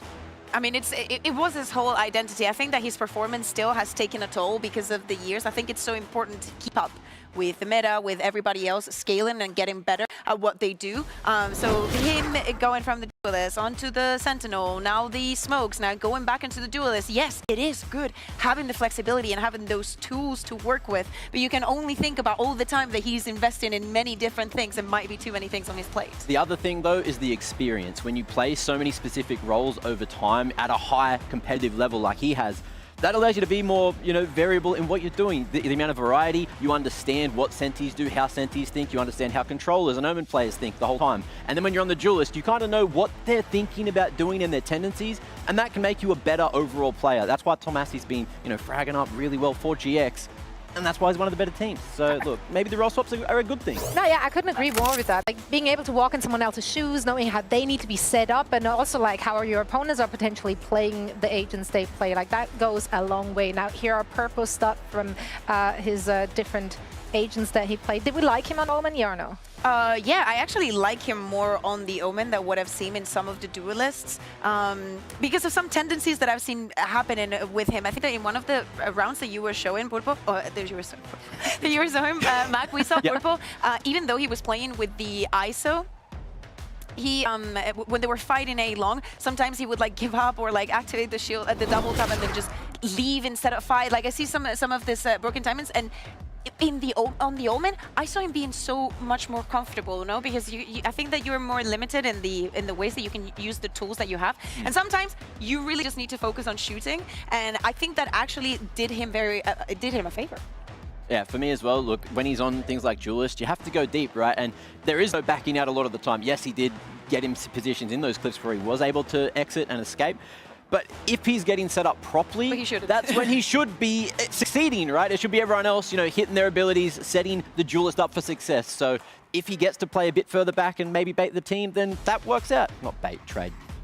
Same thing, different letters. It's all good. And now the teams are, of course, taking to the stage. Giant X, they're desperate for a victory on the board. They're currently down 0-3, 0-2. Sorry, I'm not speaking that one into existence. They're currently down 0-2. Let's not make it 0-3, please. It's not that grim, guys. They still have a chance. That's right. I mean, even if they were to go 0-3, there is still a small world of possibilities, but it will be perhaps out of their own hands, their faith, that is. So, of course, they're coming into this confident. He said in the interview he expects to 2-0 Na'Vi, in fact. Yeah, I mean, I love the confidence. We have been seeing it from Giant X time and time again. It doesn't matter if they were winning, if they were losing. Yeah. But on the other side, when we speak about being unpredictable, changing things, Na'Vi is the perfect opponent to be going up against. I think that there is going to be absolute chaos potentially. Yeah, well, there's going to be a lot of individuals that love to do some creative plays, to put it in a particular way.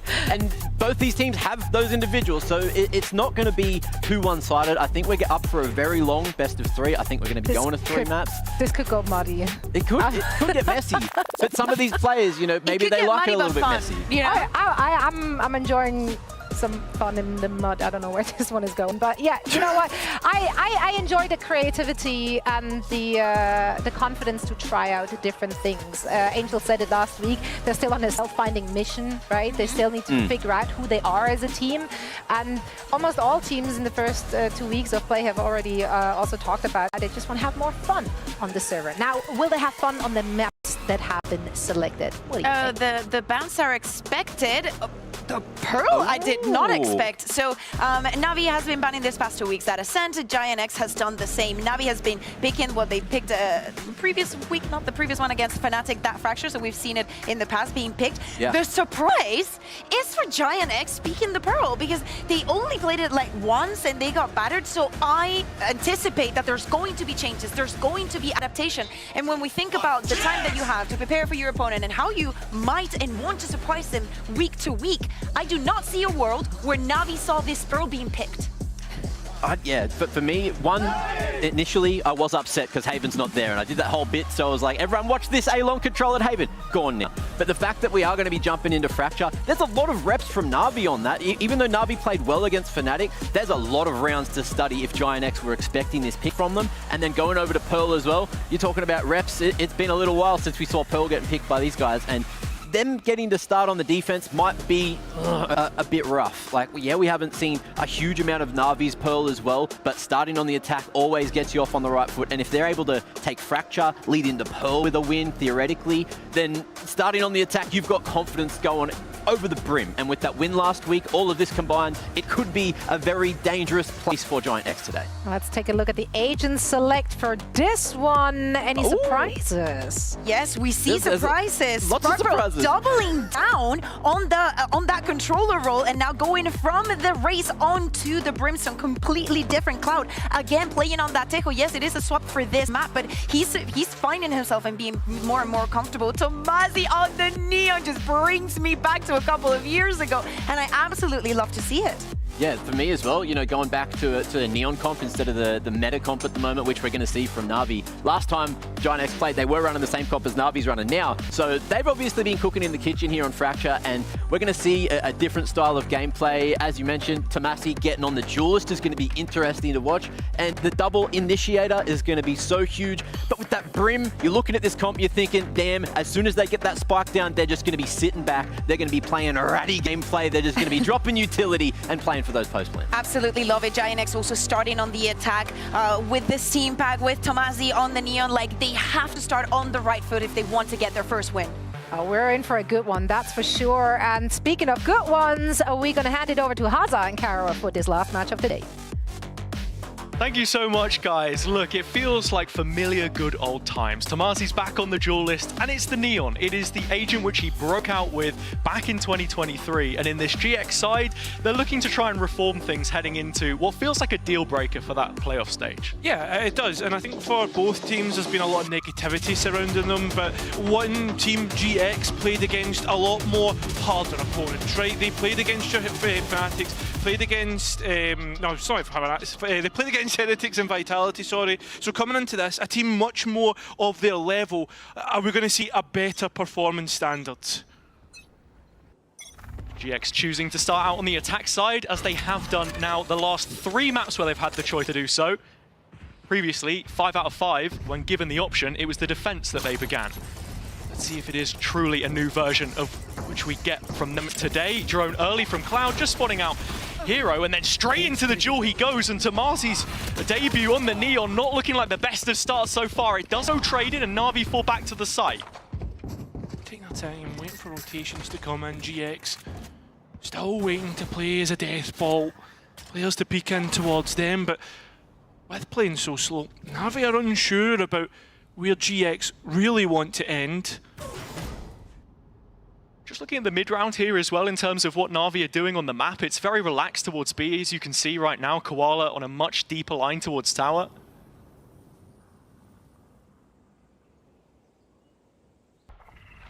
That's the thing though, Na'Vi starting to get a read, moving back towards that B site. 7 players in the server towards this side of the map, Haza. To burst out of the B smoke, and you look at the utility on GX, some of that signature has come back up. The stun and the salvos dropping at the feet of Ruxic. Quick double kill, and still supported by that Sky smoke. He's going to follow it up with Xiao's double. Na'Vi getting the pistol round on the board. It's the perfect start to their Fractured Defender side. Yeah, and I mean, we saw the toast, and as we went into the map, we saw that GX only have a 29% win rate on their attack, and I think in that pistol round we can see it, right? It looked a little bit directionless at times. They go out and, or they try and attack in towards A main, and then from there go out in towards Sand, and then go back towards B main, and nothing really comes of it. Walking around like headless chickens. To this round, there is no investment from GX either, so just trying to min-max things a little bit, see if they can pick up an orb. It's damage onto Angel, but not enough to put him in harm's way. So objective secured already from GX. Now they'll head back to Arcade, where Ruxic is playing solo on a committed angle. Needs to be careful. All alone, Drone will catch out, has to try and swing and get something, but all he gets is given away a stinger towards the opposing team. At the same time though, you've got to be looking at West side in his position, still underneath this B site.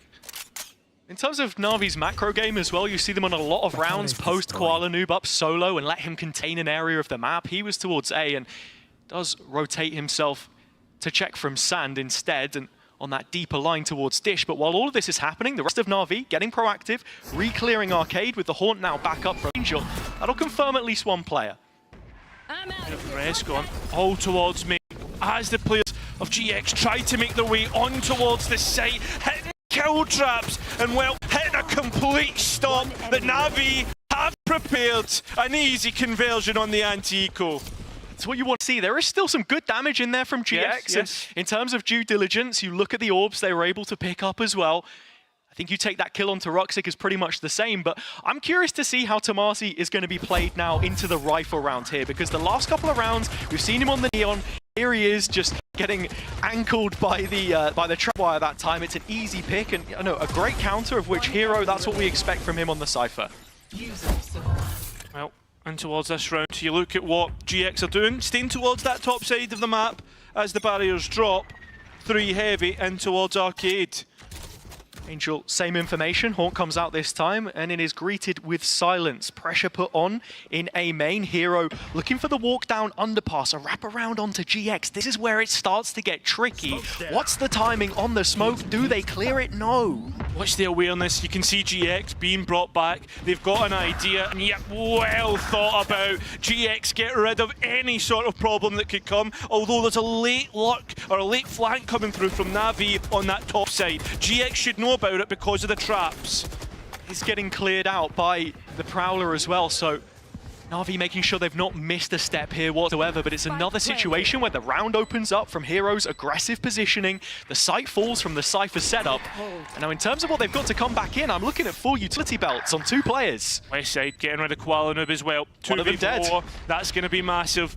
GX in prime position to convert, but oh no, there was just a slight chance if Tamazi was to miss out on that duel, it could have went awry, but instead no, GX, they'll get the conversion.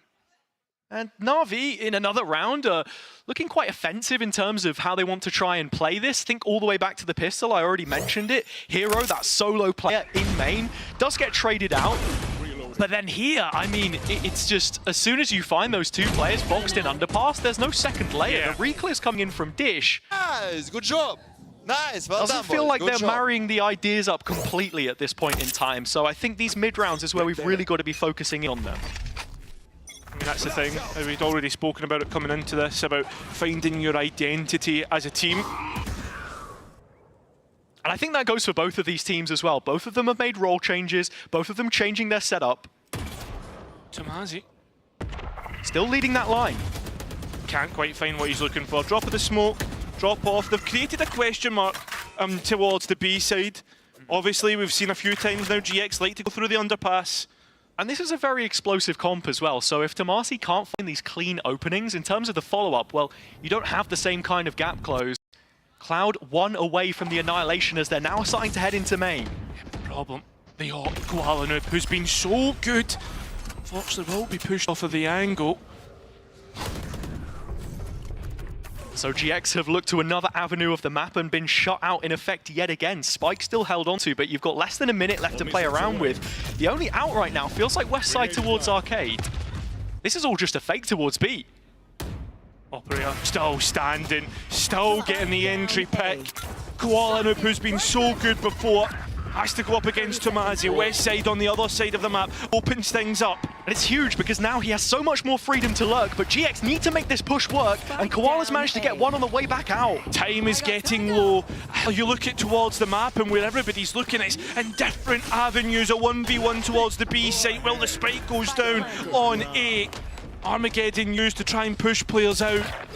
It's a brilliant clear from Roxic though, he hung around long enough. Na'Vi now have an advantage coming back into the retake. GX are playing from sight. Yeah, both players stuck. No means of escape. You look at Roxic holding on towards CT as Cloud tries to go exploring. Tamazi left all alone and needs to stand tall. You can see him peeking with the idea and instead gets caught. Now a 1 versus 3 for Cloud to try and clutch. Has salvos if he can try and waste the time, but it isn't a clean fight, not whatsoever. Na'Vi, they'll find the third.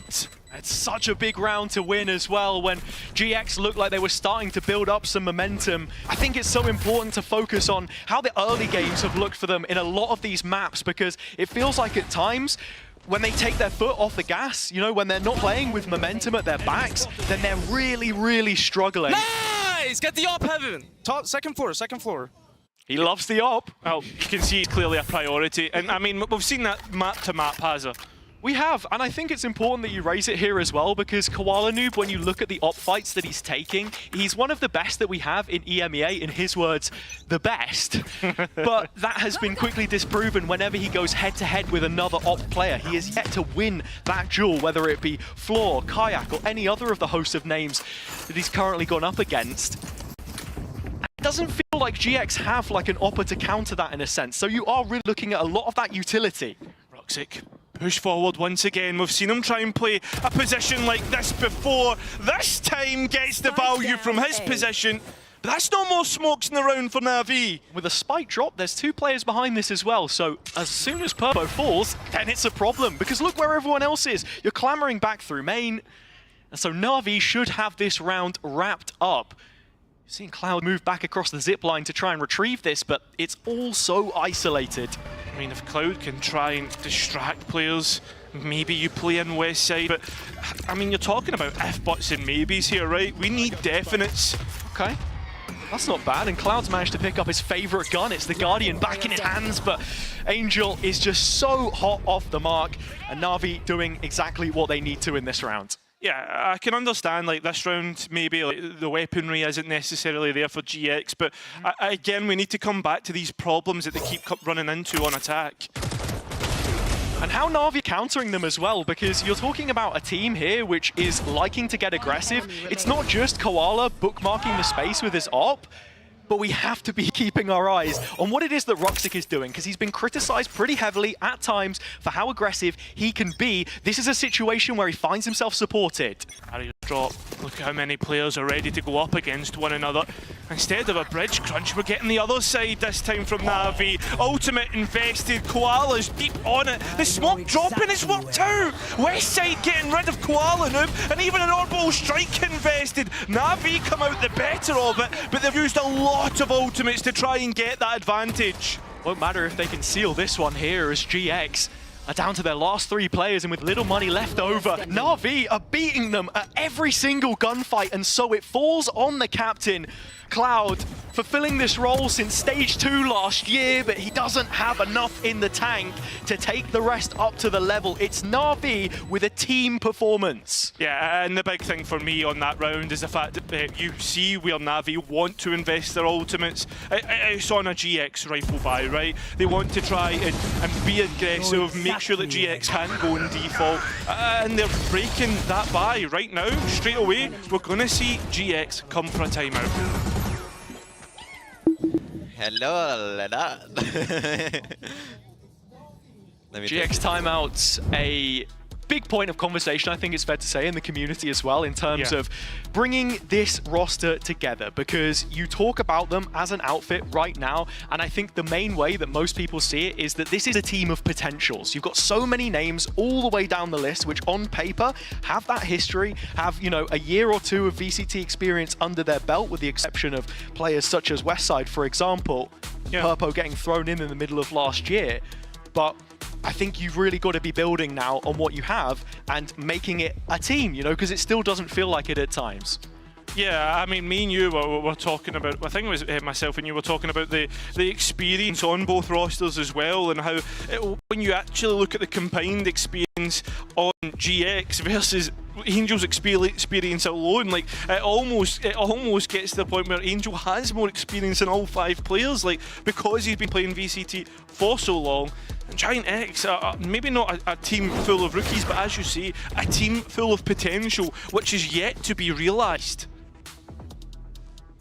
Team which can be dangerous on their day. First signs of something more cohesive against Heretics, but that's all very quickly forgotten. If you can't start finding some wins here, especially against a Na'Vi side, which you expect to find in those positions, as the stage does drag on.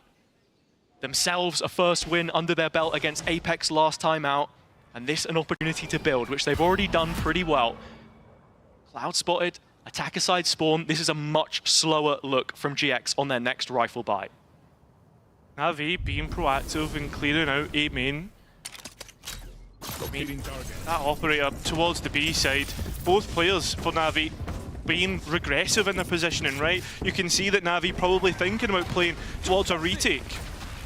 Side can have huge value coming in here late as well, but Na'Vi have already grouped up 4 players strong to try and fight this position. Blind is Angel, he walks away with the first of those kills.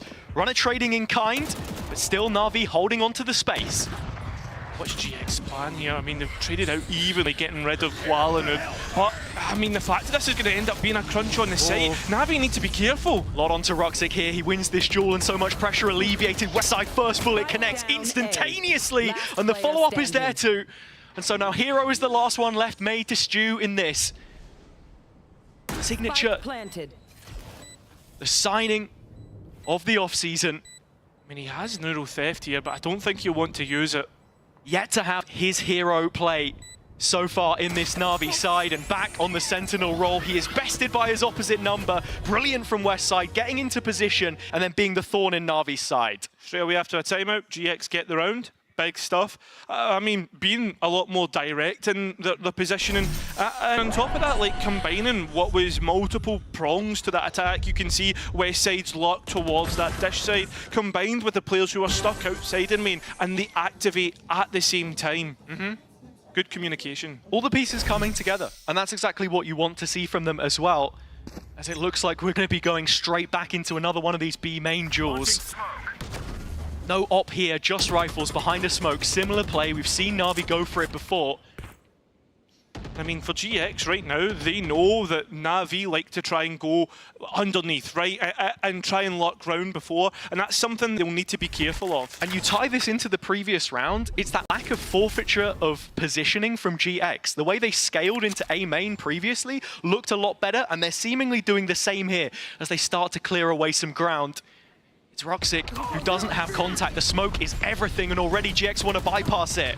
Oh, Tomazi managing to get Angel, who was playing around the smoke. Roxic on site, unfortunately, will not get what he's looking for.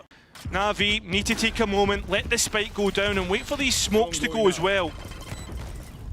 There is a showstopper to come back into the retake with, and Cloud is just trying to spot this out, see if he can land a suppress. But as soon as that goes, it should be the green light for Na'Vi to make this retake happen. Runner still holding on to 2 flashes. They can engage when GX need to. At the same time, look at Na'Vi, where they're going. They're pathing towards Arcade, trying to create another avenue in which GX need to be careful of. In the positioning of tower, you can see them just worried about the players coming out. It's a slow creep away as Na'Vi throw the towel in. GX doubling up for rounds here with another site execution. Looking a lot better from them in terms of how they're setting up, what the game plan is coming into the round. I think we saw the bad end of that against Heretics when they weren't really aware of what the opponent was doing, how they were so prepared for a lot of the setups that they were trying to make. I think for me as well, like in the early start of the, part of this half, you could see like GX, well, we'll go to A, we'll go to B, we'll create question marks and force Na'Vi to re-clear them, but they weren't doing it effectively. And now we're just getting to a point where it's like, we're going B and we're going B. You know what I mean? Like, it's very messy as well, I think. And when you then translate that back to Na'Vi as well, as we come into yet another gun round, is that it's these high-stress situations that they've been constantly mentioning, even in their most recent podcast episode they posted, that they were just struggling to convert from. So after building up an early lead, it's slowly stripped back by GX. And they've hit a gear change here as well. They're not trying to immediately assault. Again, West side is the cornerstone of this play. You've got 4 players South side, and West side is North side. But that's been a good look for him so far. It has. I mean, he's been probably one of the best on this roster consistently. Koala, I mean, he's going to get hunted down. Whether he can try and stick around and get something, it doesn't look to be the case. Although the players of GX are looking to explode and they're straight onto the A side. In terms of what you have to set up for post here, Purpo still holding on to the Incendiary. Do you have a util combo to come in and try and deny the plant from Runner, but he hangs on for long enough, and with 30 seconds left to spare, the spike goes in, but Na'Vi are up close, and here's the showstopper. And it goes, Tomazi gone, players out up from drop West side. He gets one, but can't quite get the second. And now Runner looking to be burned on site. Neural theft to tee him up.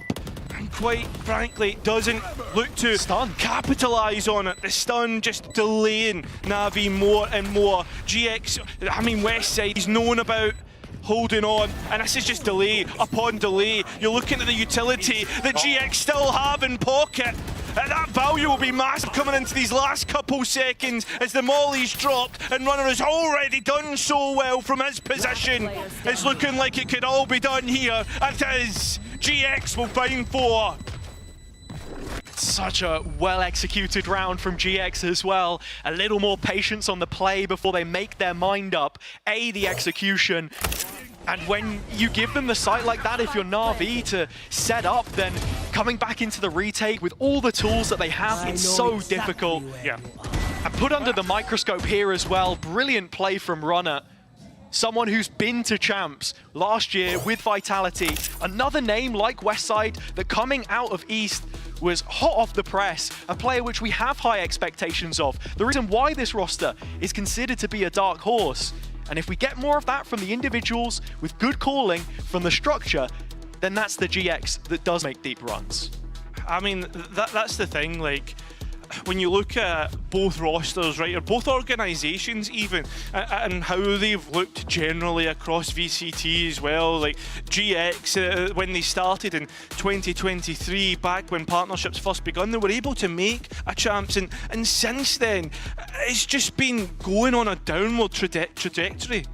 Well, I mean, I think that one for GX in comparison now feels sort of like 1 in a million, right? Yeah, You're looking back at the old system, both teams with ambitions to return to the international stage for the first time since they met in the final of EMEA's last ever Last Chance qualifier, which sent each to Champions 2023. So there's a bit of history there in terms of how they're constantly chasing to try and get back to that holy grail. Na'Vi, of course, with a complete rebuild of their own. Yeah, it feels like ages and years away since we've been near that FPX iteration, you know, that eventually Na'Vi picked up now towards this round. And what's going on? Hon will identify players towards the north side. It does still feel like the same engine under the hood with Angel and Shao retained. It's a new identity which they've got to try and build, and you are starting to see that with Koala in the side as well, the AWP, how reliant on it they seem to be. He is on the A main angle, but yet to clear out the deep one. Now he finally has, with this embed, Na'Vi still resolute in positioning, yet to rotate a player, happy to rely on the Cypher setup B as well. I mean, being quiet towards the B side while they try and create as much noise as possible towards A, faking it out, and well, the smokes drop, locking out GX goal. West side needs to be careful of the angles, and he'll be able to get rid of Hero. The opposite number. The whole B site was set up for kill traps, and with Hero gone, there won't be any capitalization. Such a frustrating death as well, because the rest of Na'Vi had the read. They were ready for rotation as soon as that util came out to clear the op, so they go a player short-handed into the B retake, and we already know how strong GX look from these positions. Yeah, I mean, post-plants, the utility there is absolutely sublime. Nice combination of utility, and Na'Vi suddenly open up the site. Chaos ensues, a classic right click, and now Cloud from main, trying to play in West side, who's still in towards Arcade. You're waiting for that activation as Na'Vi get on towards the spike, playing for the salvos first, the delay being worked for, with West side once again providing value and providing GX with the round. So much strength from Westside on his positioning alone, but it's the kills on top that make him a player to watch in VCT EMEA right now. He doesn't just shoot his gun, but there's a smart head on those shoulders as well. So disciplined in the position, and as nice as this retake attempt from Na'Vi was, with the utility to come back through and the movement from Koala here as well, they still feel so thinly spread when it gets to that late stage of the round, and you feel as if they do need to be holding on to these sites, and that's where Hero's first death feels that much more pain. Yeah, 100%. I mean, as you said, when it comes down to it, the chaos didn't stop working out. This buy, not so great for Na'Vi. Being pretty aggressive, looking for something in which they can work with on this B side, but they didn't take a step further, and that's where the isolated West side was. I highlighted the pistols, but really it's Koala's rifle that you've got to be worried about here, because that is all that Na'Vi have going for them into this one. Doesn't really feel like that buy's been broken all too much. They found 5 rounds, and well, here we are, 5-5. I'll find you. GX resetting mentally. As much as we said that's important to Na'Vi, you come back from 10 rounds down against some of the region's best. It says a lot. Now into this execute, well, feels like more of the same from Na'Vi. Players stuck on an island, it's Ruxic that's got to hold the line. And he just can't quite get it to work. Yeah, players facing up, trying to stand up and be counted. And I mean, they're only being counted in the kill feed at this moment in time. I mean, yeah, Koala still has this rifle, but he's not being put onto an angle that he'll find any value from it. This is looking like another GX round, unless there's to be something magic. Koala already has first, but plenty more to be done in that regard. Runner's already spotted out the position with stun prepared. He's forced to disengage. Further ground lost by Na'Vi, as the weight carried by their feet is swallowed whole from underneath. Purpo landing a killing blow, which sets up the 6 as Na'Vi finally fall behind in this map. 5 rounds in a row so far. This GX attack starting to look that much better, and we brought the stat right. The production put it up for us. 30% win rate on the attack. They're doing so much better right now. And again, that could be brought down to actually being comfortable with the opponent that they're playing. Confidence, such a big thing. As much as I was talking about the mental just then and what Cloud provides, you even look at Purpo in the team and how he changed completely as a player as soon as, you know, you changed the leadership with Redgar gone and Cloud coming in. It felt like he was supportive of him as an individual, and already, look, Na'Vi are fighting multiple fronts here early doors. Yeah, they're being proactive, looking to try and get something. Angel playing on the front foot, gets rid to Mazzy, but realistically, the utility trade-off is so much better for GX. And they're preparing the Rolling Thunder. There's nobody in the site, so do all too much. The orbital strike does take players off the line where the trap was set up, but Hero still able to walk away with one, so advantage restored for Na'Vi. Flank coming in late, stun slightly missing, but the orbital strike moving players out position. So much invested by both teams at this point in time, yet still it doesn't feel like GX have an advantage. While Noob is starting to clear out towards Dish. This has been an issue every single time GX have executed on towards A, and West Side could easily be caught. Now, look at this, the player's close by. There is a slight adaptation from Westside because he's just dropped into the corner here and actually completely overlooked his chance to get the first. He'll find it onto Ruxic. One more required of him, but it's Hero this time that will win out between Cyphers. A duel which had been going the opposite way time after time, but Na'Vi get it when they need it most. Yeah, now we go in towards the next half all even. It's been a half of 2 halves if you think about it. Na'Vi started very well, GX improved, and now we've got to look towards that second half to see if GX's defense can be that much better. One enemy remaining.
Welcome back. So, coming into the second half on Na'Vi's pick of Fracture, things not looking so good for them thus far. If you're just tuning in, they went up by 5 rounds to 1. Yet we find ourselves at an even half outside of the opening 12. GX responding, as we know they're able to. The previous series they played, a demonstration of that. But can they translate it into yet another map win? Yeah, again, something to talk about was the fact that we spoke about GX being bad on the attack. Now we've ended up coming into the half at 6-6, a much better improvement. And it feels like so long since we've seen GX in a position to actually go and take an advantage into the second half.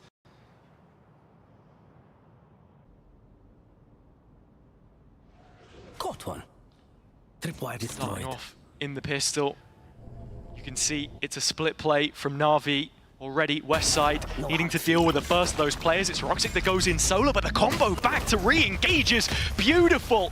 Simply sublime. West Side already with 2 kills picked up, and he's made it a third before the round has even come to a conclusion, which feels slightly foregone. Hero does respond and has chance now to pick the spike back up and reposition himself. GX are getting active and starting to reclear some of this themselves. This is good, although Hero is standing waiting, but he's thinking they're coming through. Door doesn't look the right way.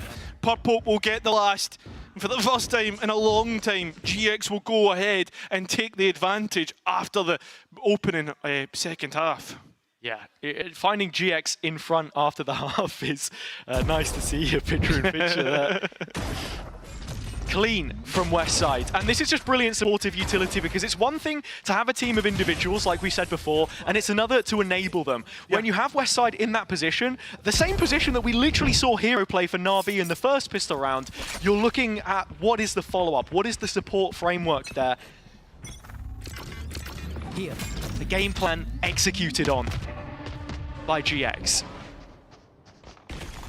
Tamazi has not had a good first half, but looks to do better on the second. GX opening things up with the better weaponry that they currently have. Very clean start to the round, and with Tomasi picking up the Outlaw as well, that's exactly what you expect from this gun. Anti-eco frags, keeping it simple. Na'Vi are a team which, in these ecos, can be a little bit problematic. GX, the previous game against Heretics, you're not going to win many of those, you know, bonus rounds, for example. But with the weapons that they've got now, if you continue to keep that clean, then it opens the door for opportunity. Look at Tamazi though, already explode. That's full top side. He's on his hollybobs.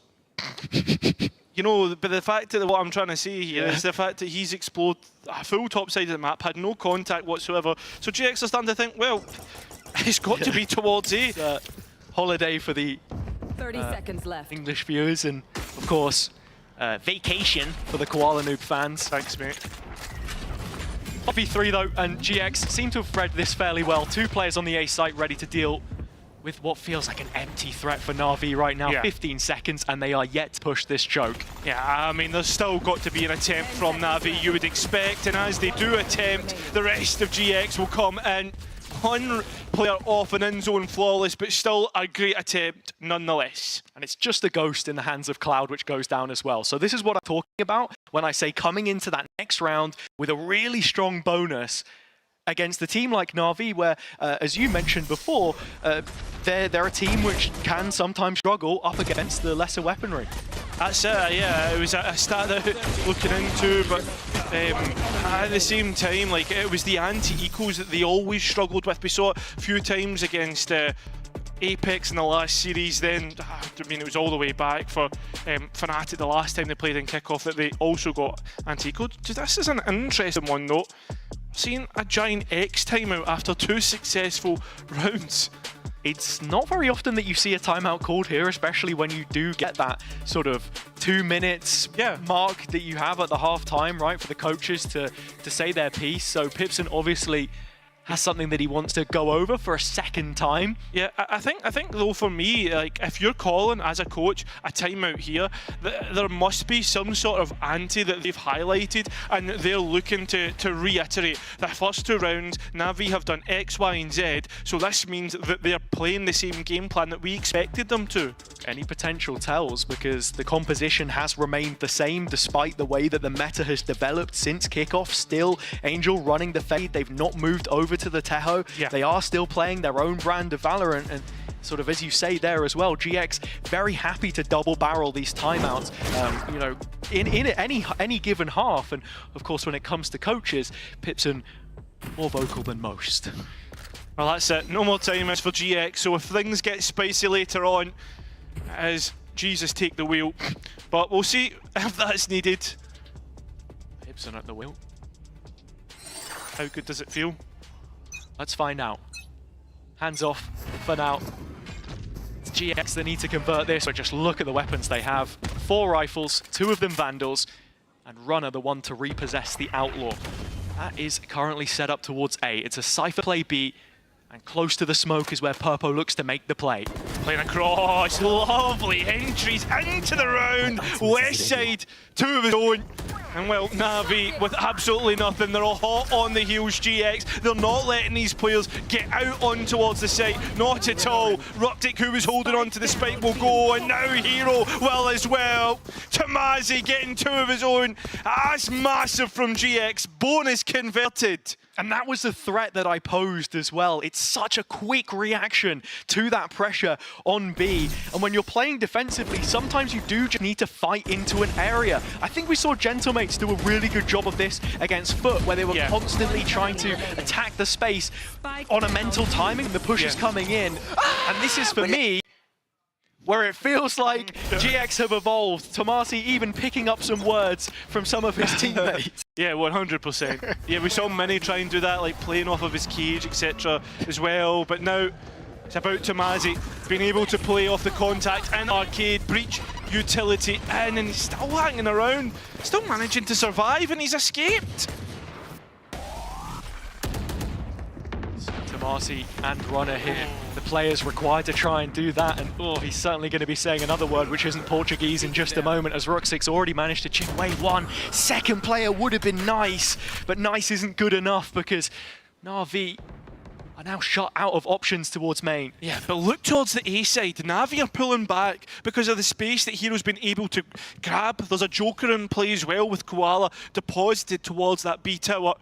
Hero just seeing what he can find on this A side, while not trying to give away his position through any of the Cypher utility. GX have an idea though. Tripwire destroyed. And the question has to be for Na'Vi, what do they do when this trap is broken? Is it the A site which they look to take? As Angel is jumping back up into Dish, and yeah, they want to follow through on the position of Koala Noob. He's calling to the rest of his team. B is as open as it gets, and in fact, I've got a Vandal in my hands now as well to reinforce it. Hero falls, and that's just going to buy a little bit more time and attention from GX.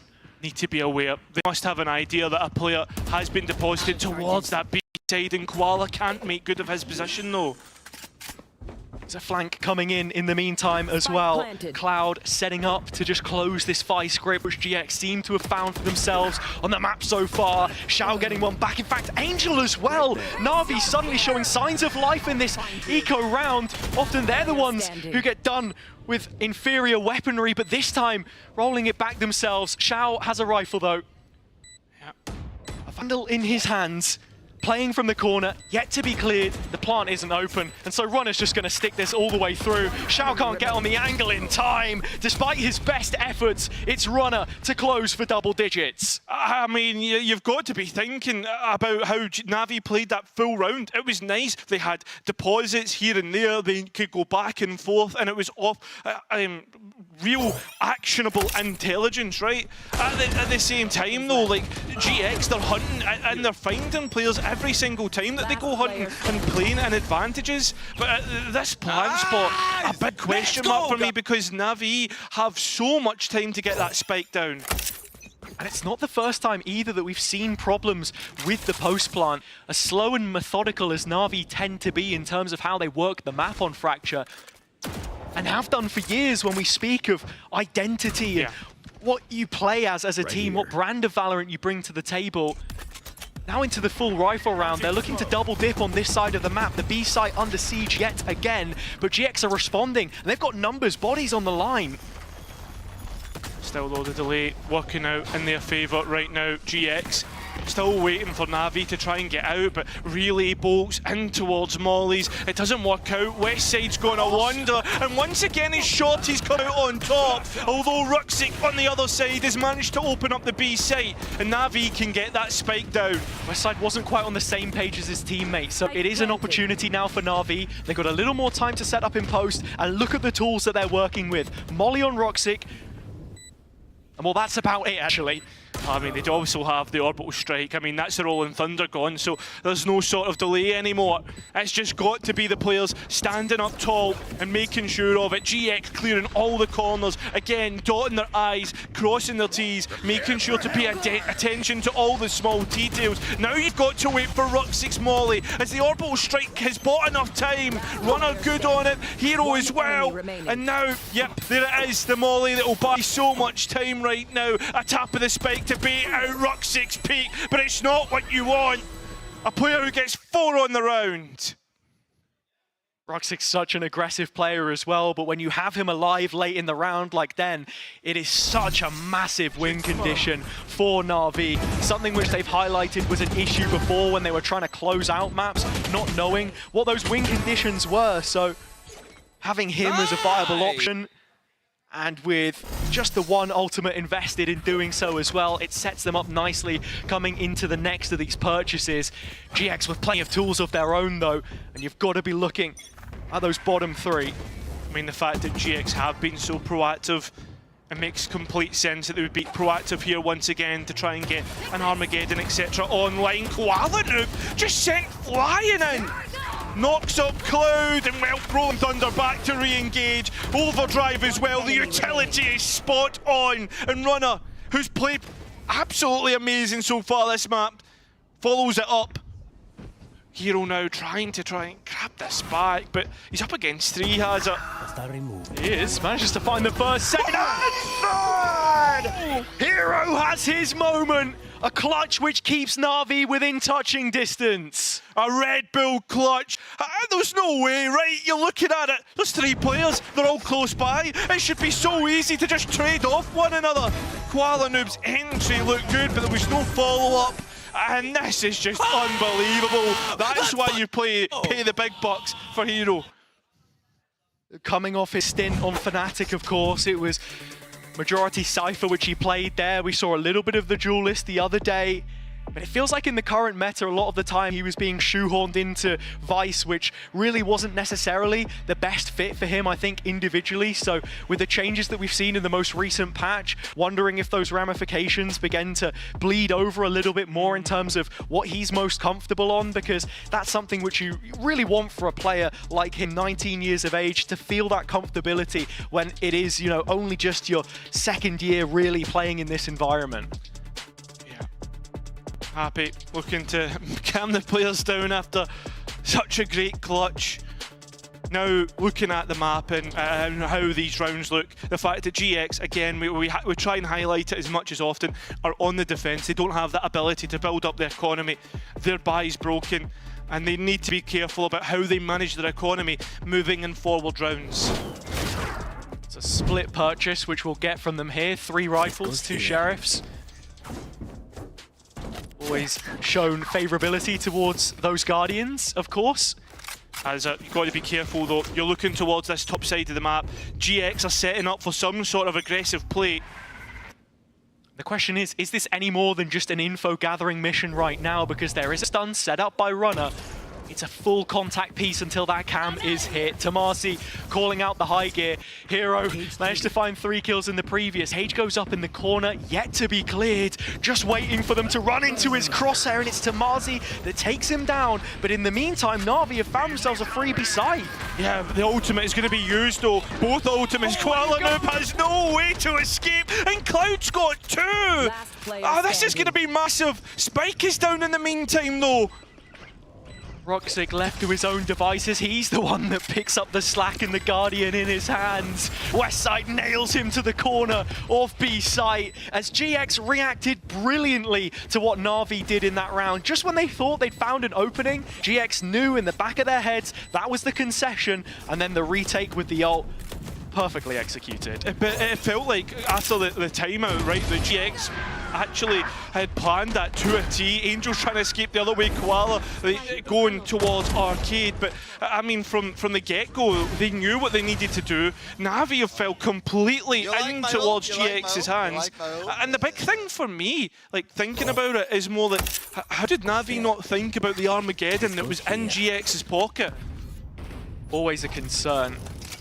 It does feel like Cloud as an IGL in the way that he calls likes to be on Initiator, where some other players would prefer to be a little more hands-off, as straight in to the A main fight. Tomasi's racked up yet another, continually building confidence as you can feel the electricity flowing through his veins.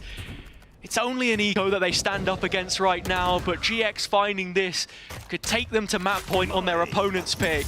At the same time, you look towards the space that Navi's been able to grab towards that top side and finding the entry as well. This A side of the map is going to be a lot more interesting for Na'Vi. Thunder queued up. Xiao is just ready to respond to any play from Sand. Hero continuing to backpedal as it's a double tap on the spike plant from Dish. In he goes with the Sheriff, and it's not the kind of thing that you want to take a second look at. But very soon we could be sent to the VOD review screen as GX are closing in on this map now. No Molly either, there's no sort of delay. Na'Vi have to just win out the gunfights. Hands on deck on the site. Roxix found the first of those jewels. He's been mechanically sharp so far, but needs to continue to hone that blade. 3 already picked up on the round, needs Xiao to save him, and to save Na'Vi he will. Ever dependent is his play in those late round situations, and so they cling on a little longer.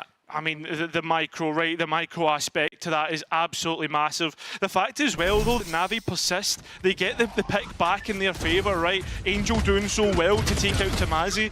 And at the same time, sure, Dish was a disaster, but that positioning allows Na'Vi to execute into the site. Ruxic all alone, Xiao getting the cherry on top. No rest for the wicked, straight into the next round, and it looks like another A main duel. Tomasi stunned up this time. Where do you go? You look to Cloud for support, it seems. Continually filling in the gaps, and Na'Vi have to completely give this one up for the first 20 seconds as GX have repossessed main, but in the meantime, Hero setting himself up in Dish yet again. Yeah, it's the same round as we saw in the last, right? Na'Vi are sticking around, seeing if they can try and re-engage, and this time GX have invested a drone to find out. There's 2 players, or at least 1, keeping an eye on towards Dish. Westside is so passive on B. Full focus from GX right now is on A. And while the backstab is hovering above their shoulder blades, you've got to try and fight forwards here, and Tomasi will attempt to do exactly that. It falls in vain. Angel getting one back, and now Purpo in Sand, given the squeeze as Heroes drop from the other side. GX converge on position as they continue on this course towards another map win. I mean, you can see they try and crunch A main, but it's not that. I said it before, there was a player watching for the cross. Easy kill collected. Exact same round as last one. I mean, so easy to read for GX. Look at this as well, even. It's just Westside double checking who the player, you know, if the player's going to come in from Dish. And as I said, he just so quickly responds. And here we have it. Na'Vi left with a ragtag purchase. 4 Sheriffs and a Bulldog in the hands of Koala Noob to dig themselves out of trouble yet again. Not the first time they've been in this position so far in the map. A map which they picked to play into, but GX have made them look second best. I mean, right, they've taken their time to get this spike down, spamming out. Oh, the delay! That's beautiful. Oh, that's a lovely combination. Feels like perfect anti on the position of the plant as well. Na'Vi do manage to get it in. I mean, but there's no more utility for Na'Vi either. Yeah. They're going to have to win their gunfights. GX is set up perfectly for this. Another potential winning retake on the cards, unless the Sheriffs can offset it. shift the balance in their favor. Open positioning to try and play back into. But Hero has to clear this smoke if he wants to give it a go, and the shots won't land. A stick behind the veil of the smoke as GX will pull Na'Vi down by the scruff of the neck. Yeah, I mean, GX look to play their defense like an attack, and while we criticised how good their attack has been, this map all around has been so proactive. GX had nice ideas. They even combined it with nice utility combos. And with all of the potential that GX looked to bring from that previous series which fell short, they come into this one with a sense of vigor. The next map is theirs after the break.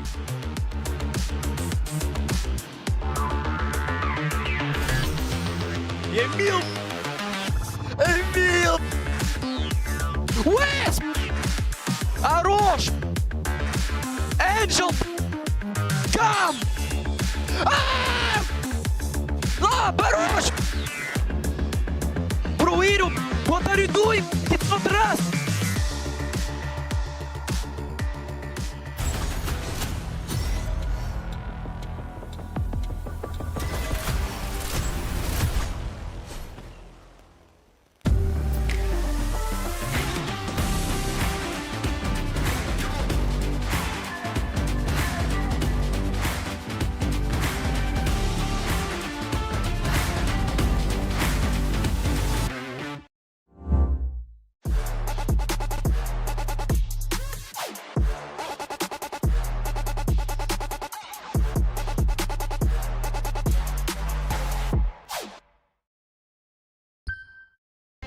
Just waiting for the defuse to come on through, the time ticking down. All you need to find is one headshot. Might just be able to clutch this one out and send them to the grand final. It's all left on Vanya's shoulders. There's one way to do it. That is the way to do it.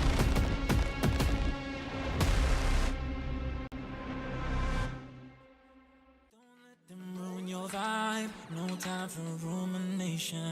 Let's leave it all behind. Think of flight aviation. Want you, girl, by my side. Let me show my appreciation. I want you here with me. I miss your body, baby. No, I cannot believe that you're still single, lady. Wishing I could retreat.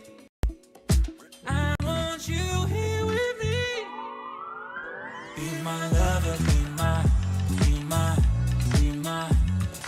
trophy, be my woman, be my lover, be my trophy, be my, the only one I want, be my preliminary. Let me caress the way I think it's necessary. Monday, Tuesday, Wednesday, babe. 7 days, are you ready? I don't need to say you know it. Girl, you're extraordinary. I want you here with me. I miss your body, baby. No, I cannot believe that you're still single, lady. Wishing I could retreat. I want you here with me. Be my lover, be my trophy, be my woman, be my lover, be my trophy, be my.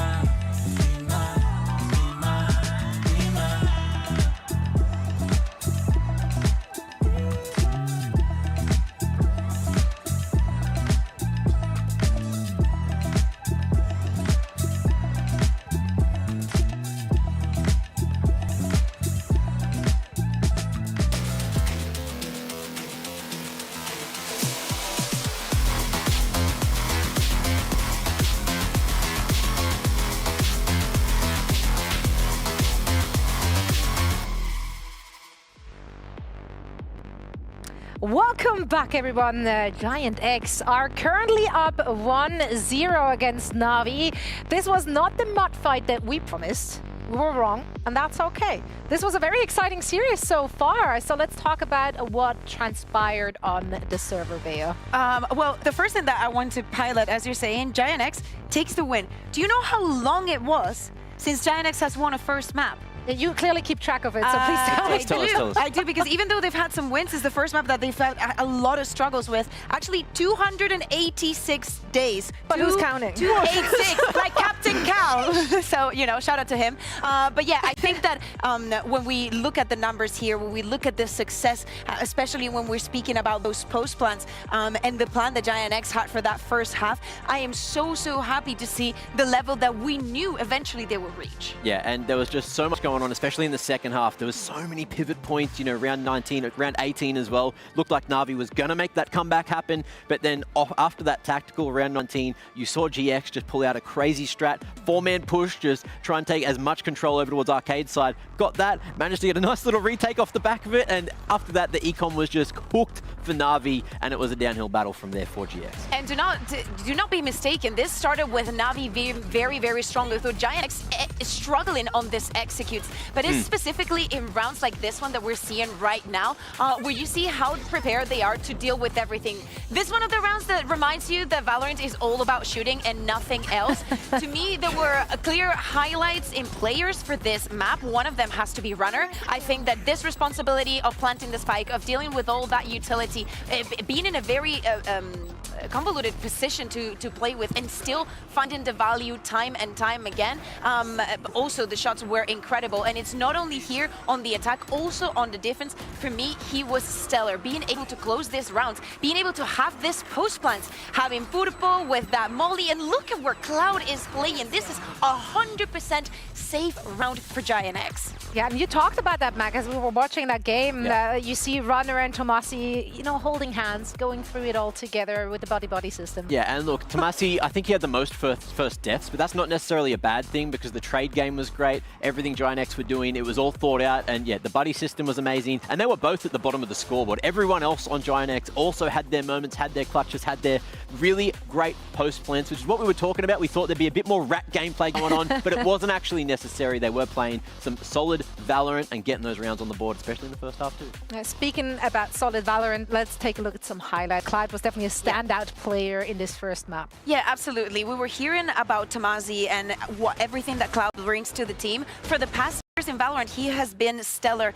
And I think that in this map, we have seen, his utility being so important and so well timed. For those post plans, for those situations, the ultimates were so good. Him on an individual level and making those calls, even though he wasn't there at top of the scoreboard, even this kill, like someone kill onto Giant X and him chasing, pursuing this ultimate in the previous rounds, getting 2 kills. It is so good to see that he's now in that ranking for the best kills that we have in the region. Look, to be fair, we've had some crazy Armageddons today. Usually the impact is more just like, get out of the way. It's more like, no. Yeah, create no, some space. No. Today it's just been like full winning rounds. So really high quality Armageddons coming through from all the Teos. And yeah, Cloud doing huge work here.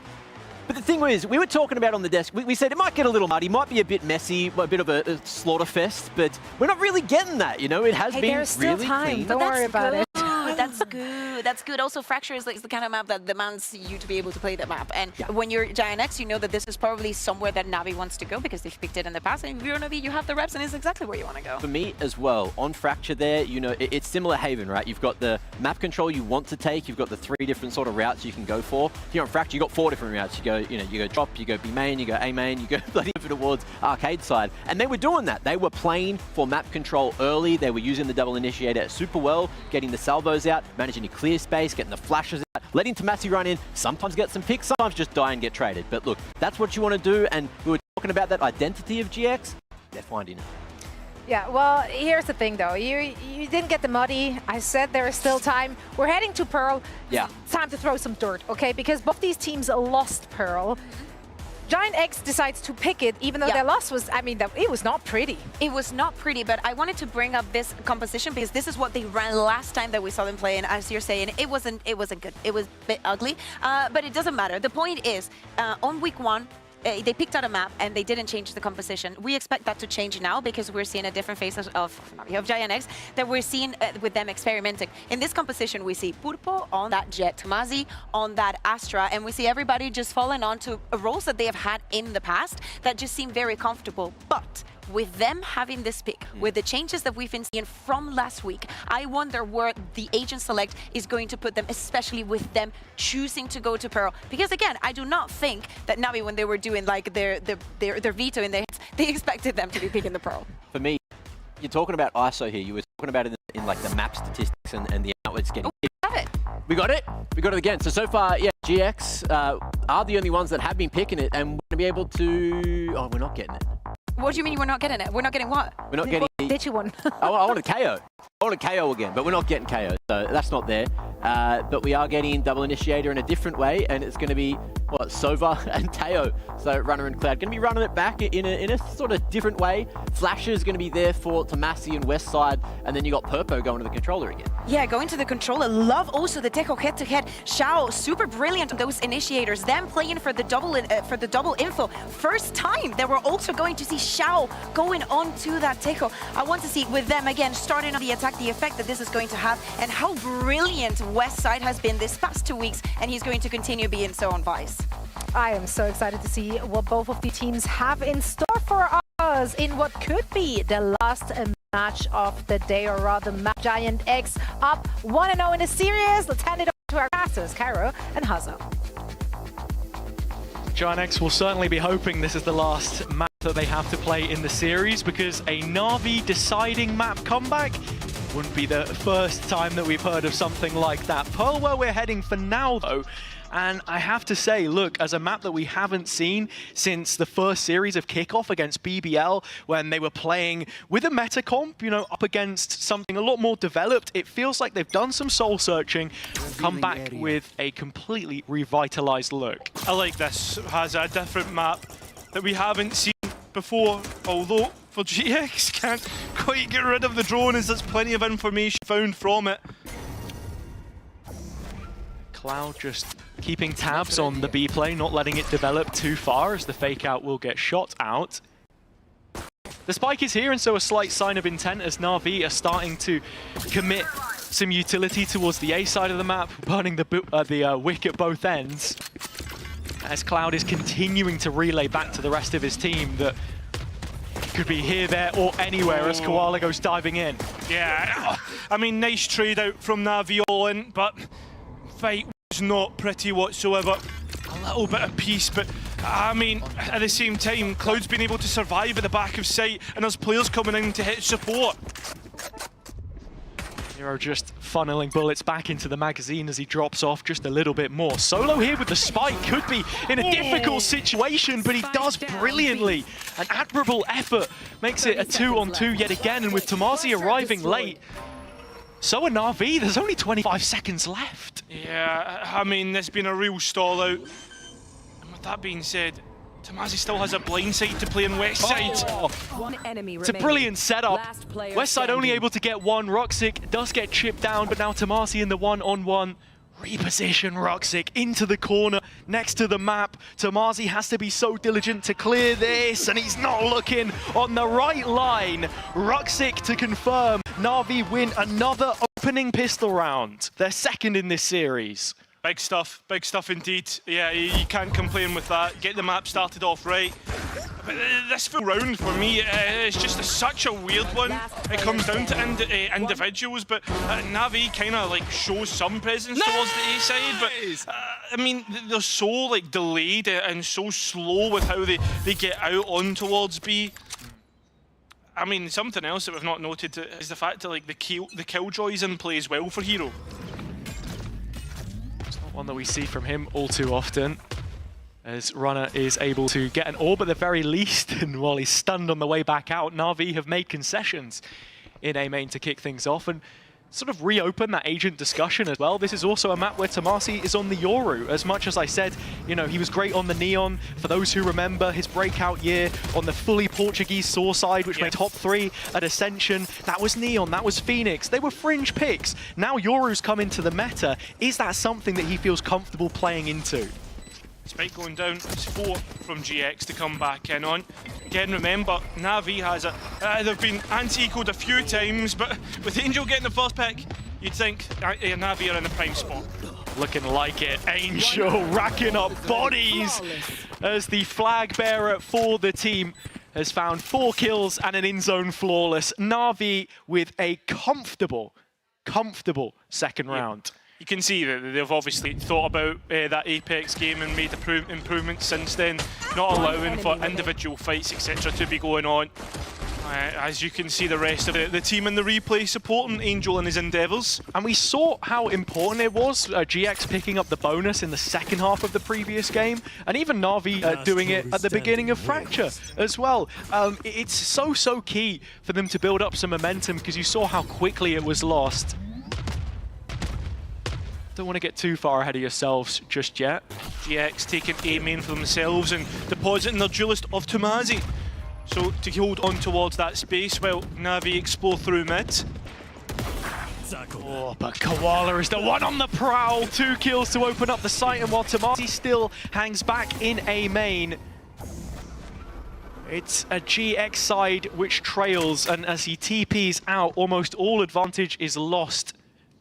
I mean, that's the concession that you were willing to make, right? GX, they could lose 1, I mean 2 at max bodies, and you hold on to A main, but at the same time, they let go of that, and Na'Vi have full control of the B side as well, of lane, of B main. GX nowhere near it. Looks like a good chance to convert the bonus. Yeah, I'm going to hold you on that one for just a moment though, Cairo, because as quickly as it looked like they wanted to go towards B, the Thorns get sent out by West side, and now they're looking towards A. We've got 30 seconds left. It's another late Na'Vi execute. Hunter's Fury coming in to clear backside with the salvos. West side with a side step, managing to survive a little bit longer. Can't quite lock onto another target as Koala Noob has already found his third. And so any fears of this round going against Na'Vi would have been settled if it wasn't for Tomazi on the site. Still has 1 TP to work with, right? But still has 3 players he needs to try and find. It's a cautionary placement of it as well, so if that doesn't say enough about his intent right now, I don't know what does. Already spotted out by Na'Vi, caught in the midst of multiple players. Tomazi on a tear. I mean, third kill. Well. It's going to be the stun instead, the Nodal Pulse that drops, the Nano Swarm beyond it. Tomazi's out of options. As good as some of these shots looked from him, no way. You can't build the performance off the back of just one player. This one is already done. He's found 4 kills, but the round will ultimately evade him. Na'Vi get the bonus. It's costly, but they won't care. Yeah, deep in your soul, you're thinking, surely not, right? Tomazi, mate, we're not going to get another one of these rounds, but the one thing that I'm happy about this, we're seeing Tomazi continue on from what was a poor start on Fracture to a good start on Peril right now.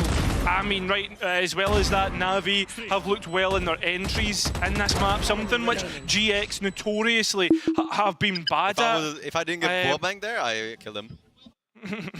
Thanks for that. Thanks for that, mate.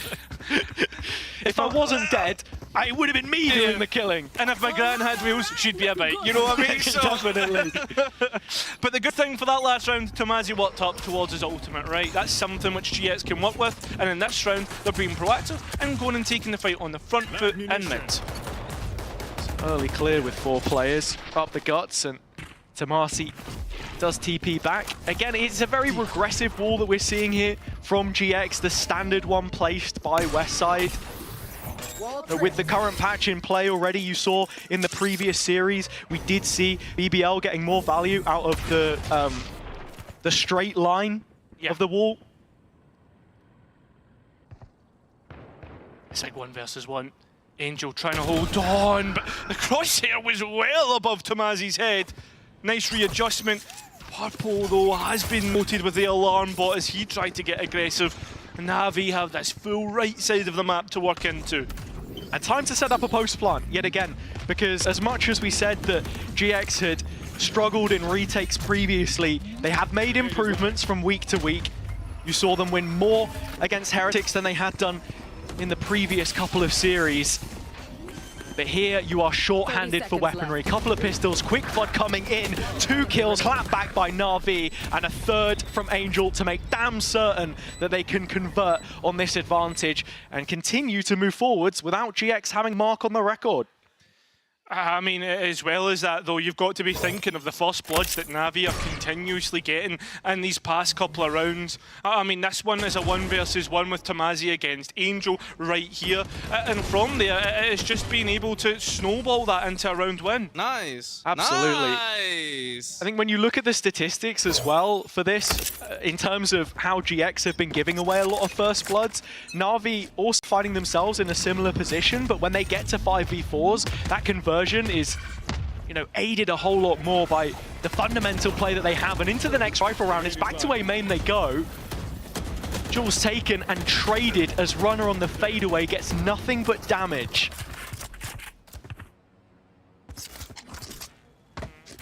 Just leaving Angel to use the drone towards the A side, something, see if they can find or at least fake presence, right, as the players go elsewhere. GX are already pulling across the Astra. They've lost full control of the middle of the map. That's where the stealth drone could have bought some extra value as Runner chose to invest it towards Art. The steps of it heard by Na'Vi as now they look to knock on that door yet again, and well, there's nobody home. It's Angel to solo clear out main. Well, GX will have bodies on the line once more. They have struggled so far. Every single shot from Na'Vi hit in the back of the net. That has to change. And Runner has started it off with positive signs. Yeah, Armageddon online as well, something to come back in on. And on top of that, you look at GX, they're playing more reserved. They want to play for this retake. Should have salvos for the corner as well. That gets placed towards Angel, and he's on a plate. Cloud served up.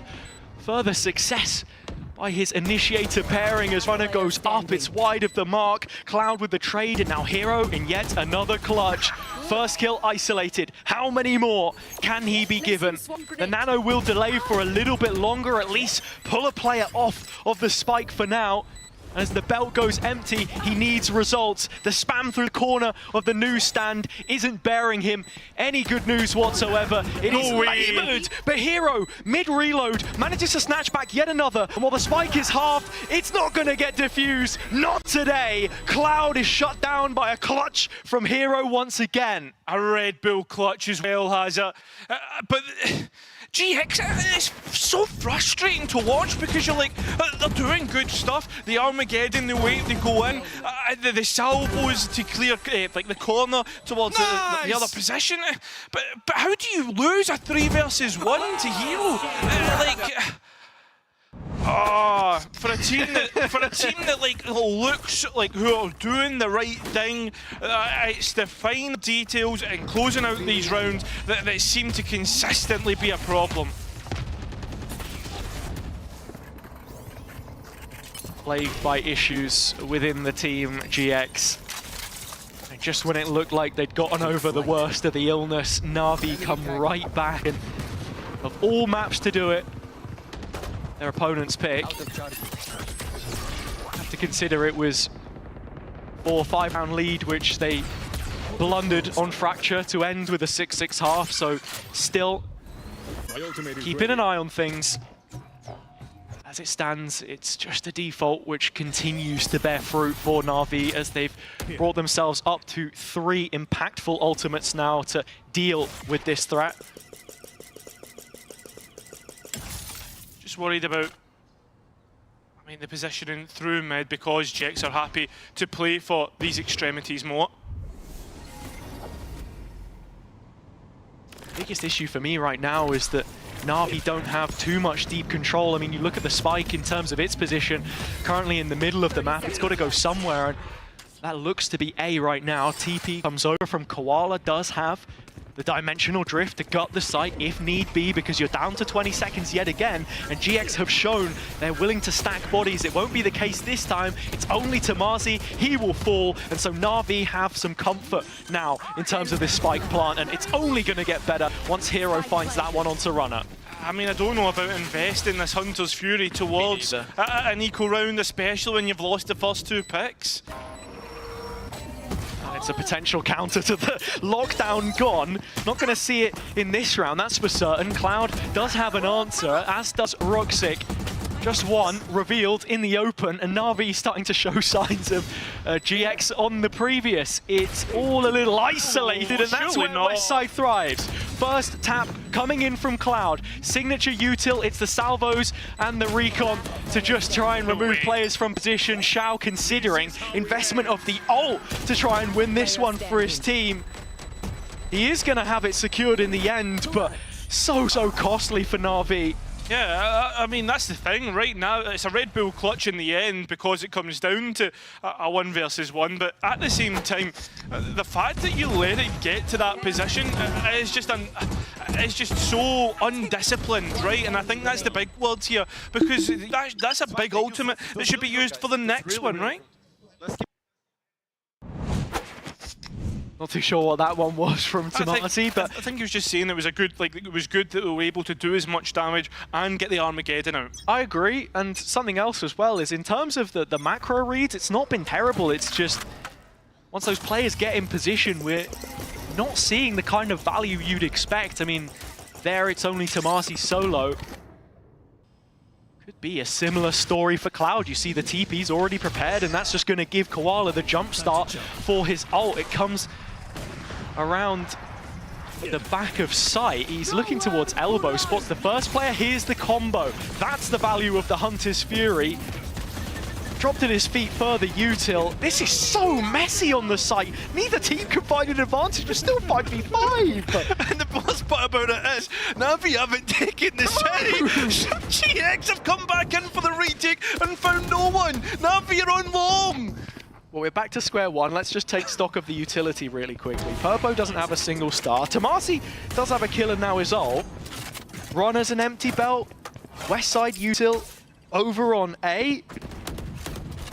Na'Vi do have this lockdown and Cosmic Divide to throw at the full buy if needed. It's a stressful situation, and we're into crunch time once more. 30 seconds left, and you've got to go now. I've said this before, Na'Vi have struggled with crunch time. Both Cosmic Divides being used, but Hero's the one that comes out on top. Sure, there's one back, but remember, Tomasi's in his ultimate, and now it realistically comes down to a 1 versus 2 with the Euro that has to work on his operator. It's just not working out. I don't even want to try and talk about that round, because what was the investment, man? There was an absolute tug of war round of Valorant. I've heard it been said before, but do not show Kadril this round, whatever you do. I'm fed up with that meme, man. No, me too. A hero thriving in the chaos. I think that's one thing we can credit Na'Vi for. Nice! When the going gets tough, they do respond. Frustration from Angel, that's met with further elation once the round concludes, but down to the wire again, and so there's finally a timeout from GX. I was expecting this a bit sooner. Yeah, but it feels like they're doing things good at the same time. Like they are setting up well. They are, but it's just the run around since the ultimates that have come online that like bamboozles me, right? Like, and it's from both teams. The Hunter's Fury, like that was used on the Eco rather than using like a Steel Garden to bring it down to a level playing field, and then like whatever the spam that Na'Vi just threw at the last round. Pibson getting so animated. He finally cools down a little bit. I think when you look at, what they brought to us here as well, which is, a much more on-brand composition in terms of current meta read, something which we thought that perhaps GX had struggled with a little bit. Finally, we're starting to see a little more compromise, perhaps in terms of his original vision for this team, and meeting that balancing act of the role changes as well. As GX go back to the main control, I'll extend the conversation further, and you're talking about Pipson being a guy who spent 3 years with the team, both as a player and as a coach since 2021, with the exception of his stint on G2. He knows what it's like to see through multiple metas, and now arriving at this one, it's a more proactive round with pistols. Yeah, but the players who are being proactive might be late to the party, although we know Na'Vi like to take home on B long and take their time getting into the site. The difference is this time, they don't have any player presence outside of A, so it is all one-way traffic for GX in that regard. Yeah, I mean, the players are going to hit contact of the turret, so maybe Na'Vi can stall out, take their time getting in towards the B site.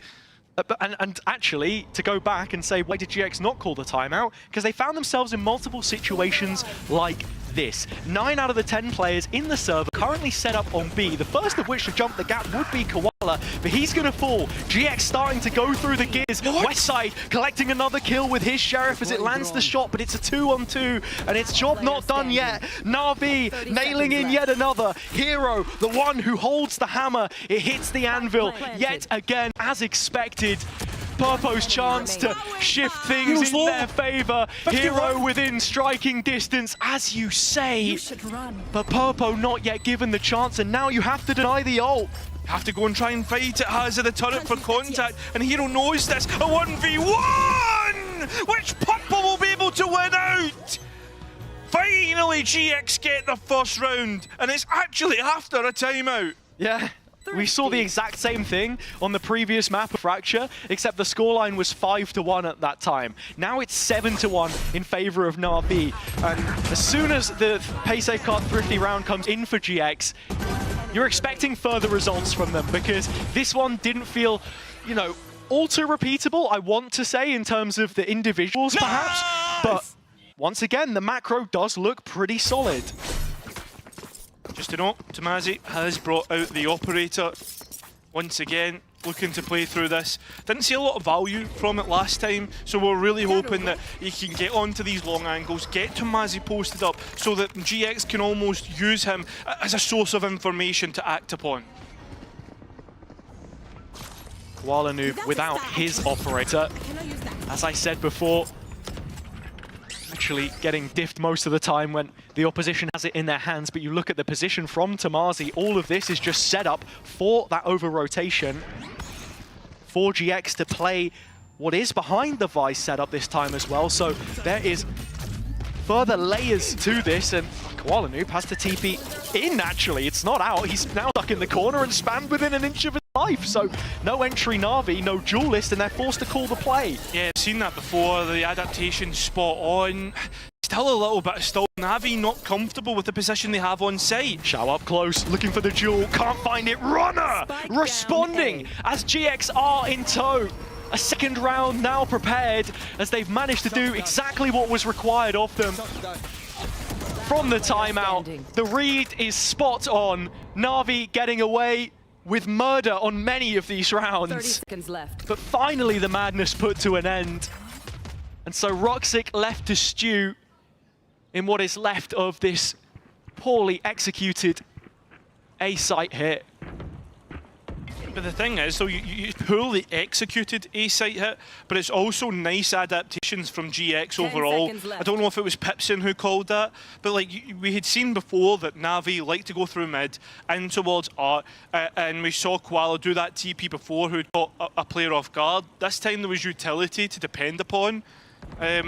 Like, I don't think necessarily, like, sure, maybe Na'Vi didn't execute to the full potential, but I also think GX had nice adaptations that's obviously been called from their timeout. Sticking to their guns, confident in the way that they're playing a lot of these rounds from the defender's side. As I mentioned, the reads have been there. It's just how you then try and set that up. And when you look at Cloud as the caller for this team, his transition to IGL during Stage 2 of last year as that Redgar replacement, you always want him to be someone who can help enable individuals as someone who was previously the star player of this team. Someone so consistent, cornerstone of it. And putting those building blocks together the same way that you would want from Angel and Shao on the other side, with the experience that both of those two have as consistent pieces that had made international events before. Maybe we're not quite seeing the same kind of drip down in terms of experience there with the rest of this squad. Yeah, I mean, it is well though, like, obviously Na'Vi wanting to talk about like the adaptations that Na'Vi have made. And this is an interesting one. It's not every day you see 2 timeouts back to back. It's not even that though, right? Giant X, they call a timeout just as the bonus is starting to happen on Fracture. Not every day we see that, right? Then we go into this map, we're like, yeah, okay, Na'Vi timeout, ready to go out. And then GX call a timeout. It's not every day we see that. I don't think it's not every day that we see what Giant X are doing, right? Something along those lines, yeah. You get the point I'm trying to make? Sort of. Like, GX, I think, why would you even use 2 timeouts in this first half when the one that you just called seemed to be the ace up the sleeve that's actually set them up perfectly? Like, just reinforcing everything that they had already set up for themselves. But that makes things interesting, because by the time we get to the second half, Na'Vi still with a timeout left to play around with, and GX, you know, happily feeling that this one is left on their own terms and conditions, left to their own devices and without Pipson, and that's kind of what you're seeing in this timeout as well. Very quiet. Seems to be Cloud actually calling for this one more than anyone else. And I like that though, right? Like, there's obviously like a conversation happening back and forth, whereas like in previous timeouts, what we had seen is Pipson being the one who was very vocal just from the cameras and what we could tell. Obviously, we don't know what's being said. At the same time though, got to be thinking about the end to this half. How can GX find a lifeline into the next half, and also how can they make do or like actually get some value from this ultimate cycle they're about to come into?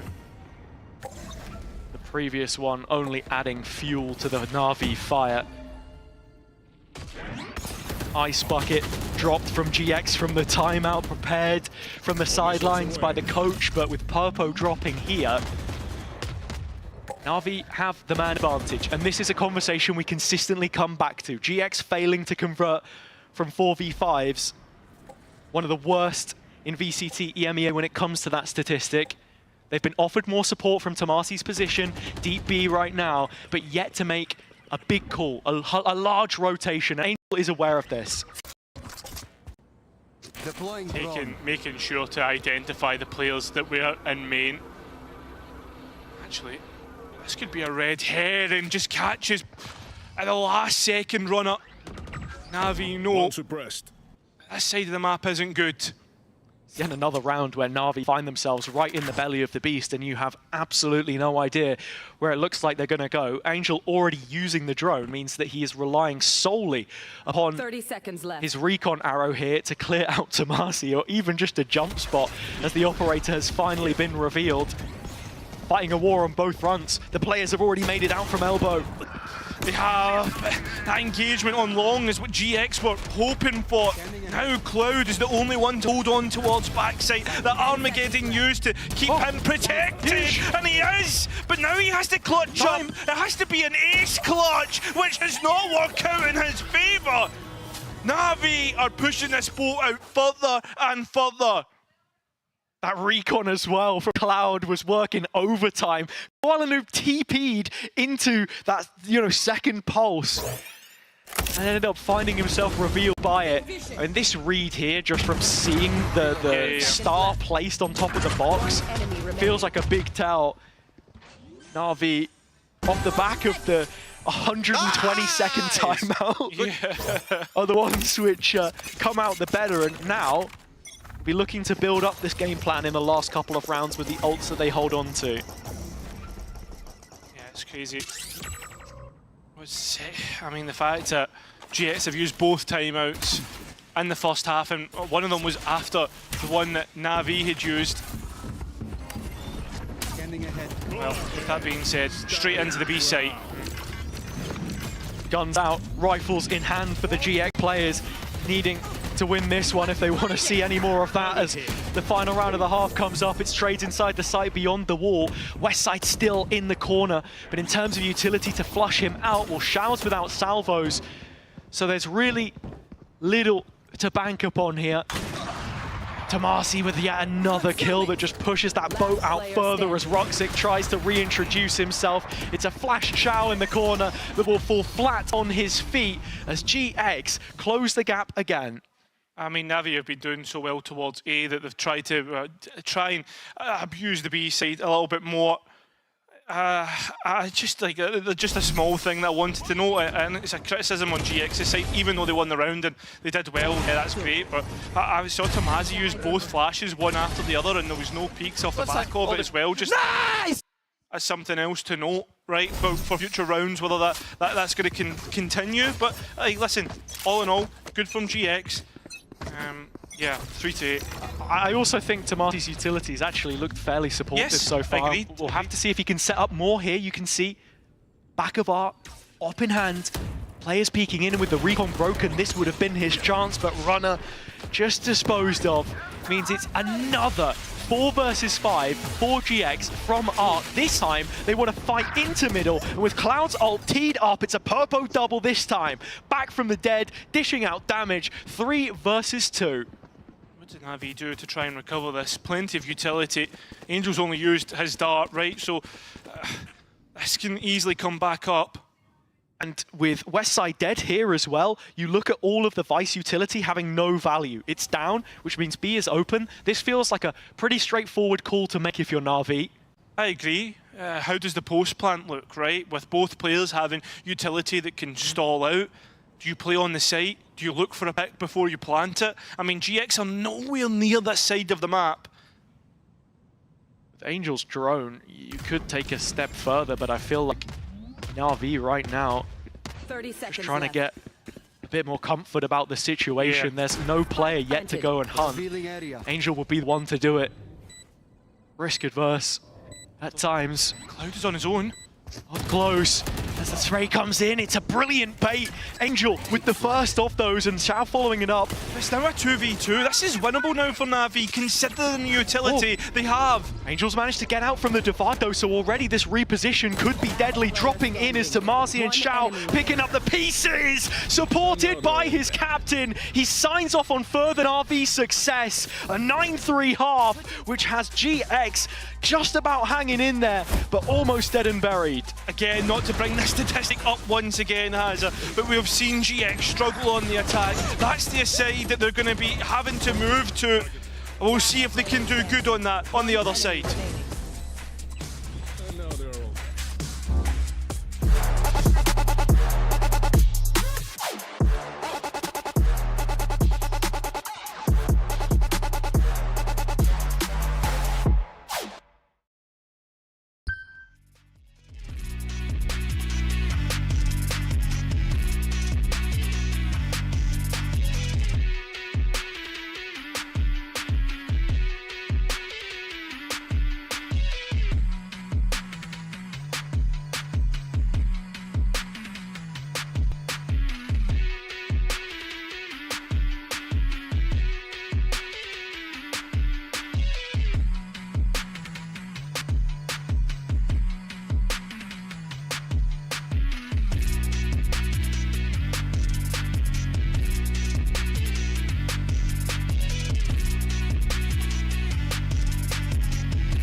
Welcome back. Na'Vi putting their foot down on their opponent's map pick. GX selecting a Pearl for us, a map we had not seen from them since the very first series played in Kickoff.